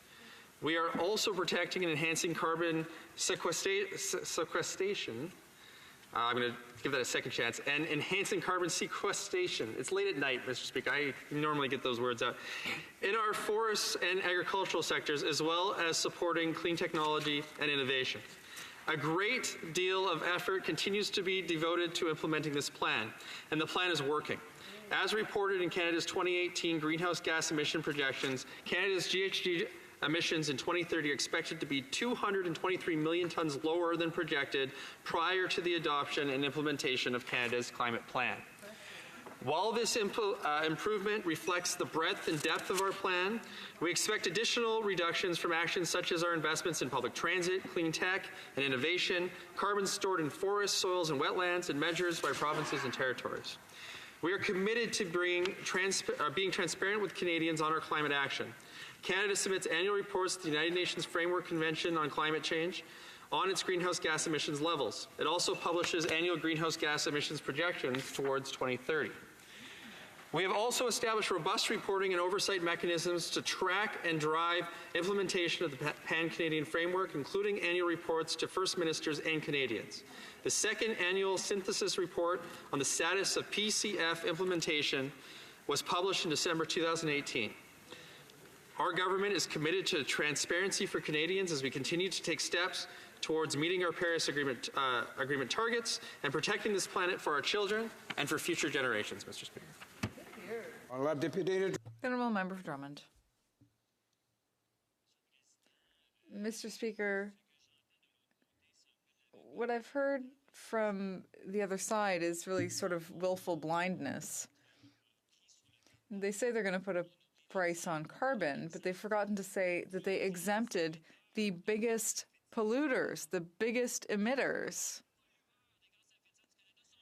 The biggest polluters in Canada are exempt from your carbon tax plan, from your carbon pricing plan. That can't work. Not only are the biggest emitters exempted, but you're also continuing, the Liberal government is also continuing to subsidize the fossil fuel industry to the tune of $3 billion a year. $3 billion a year.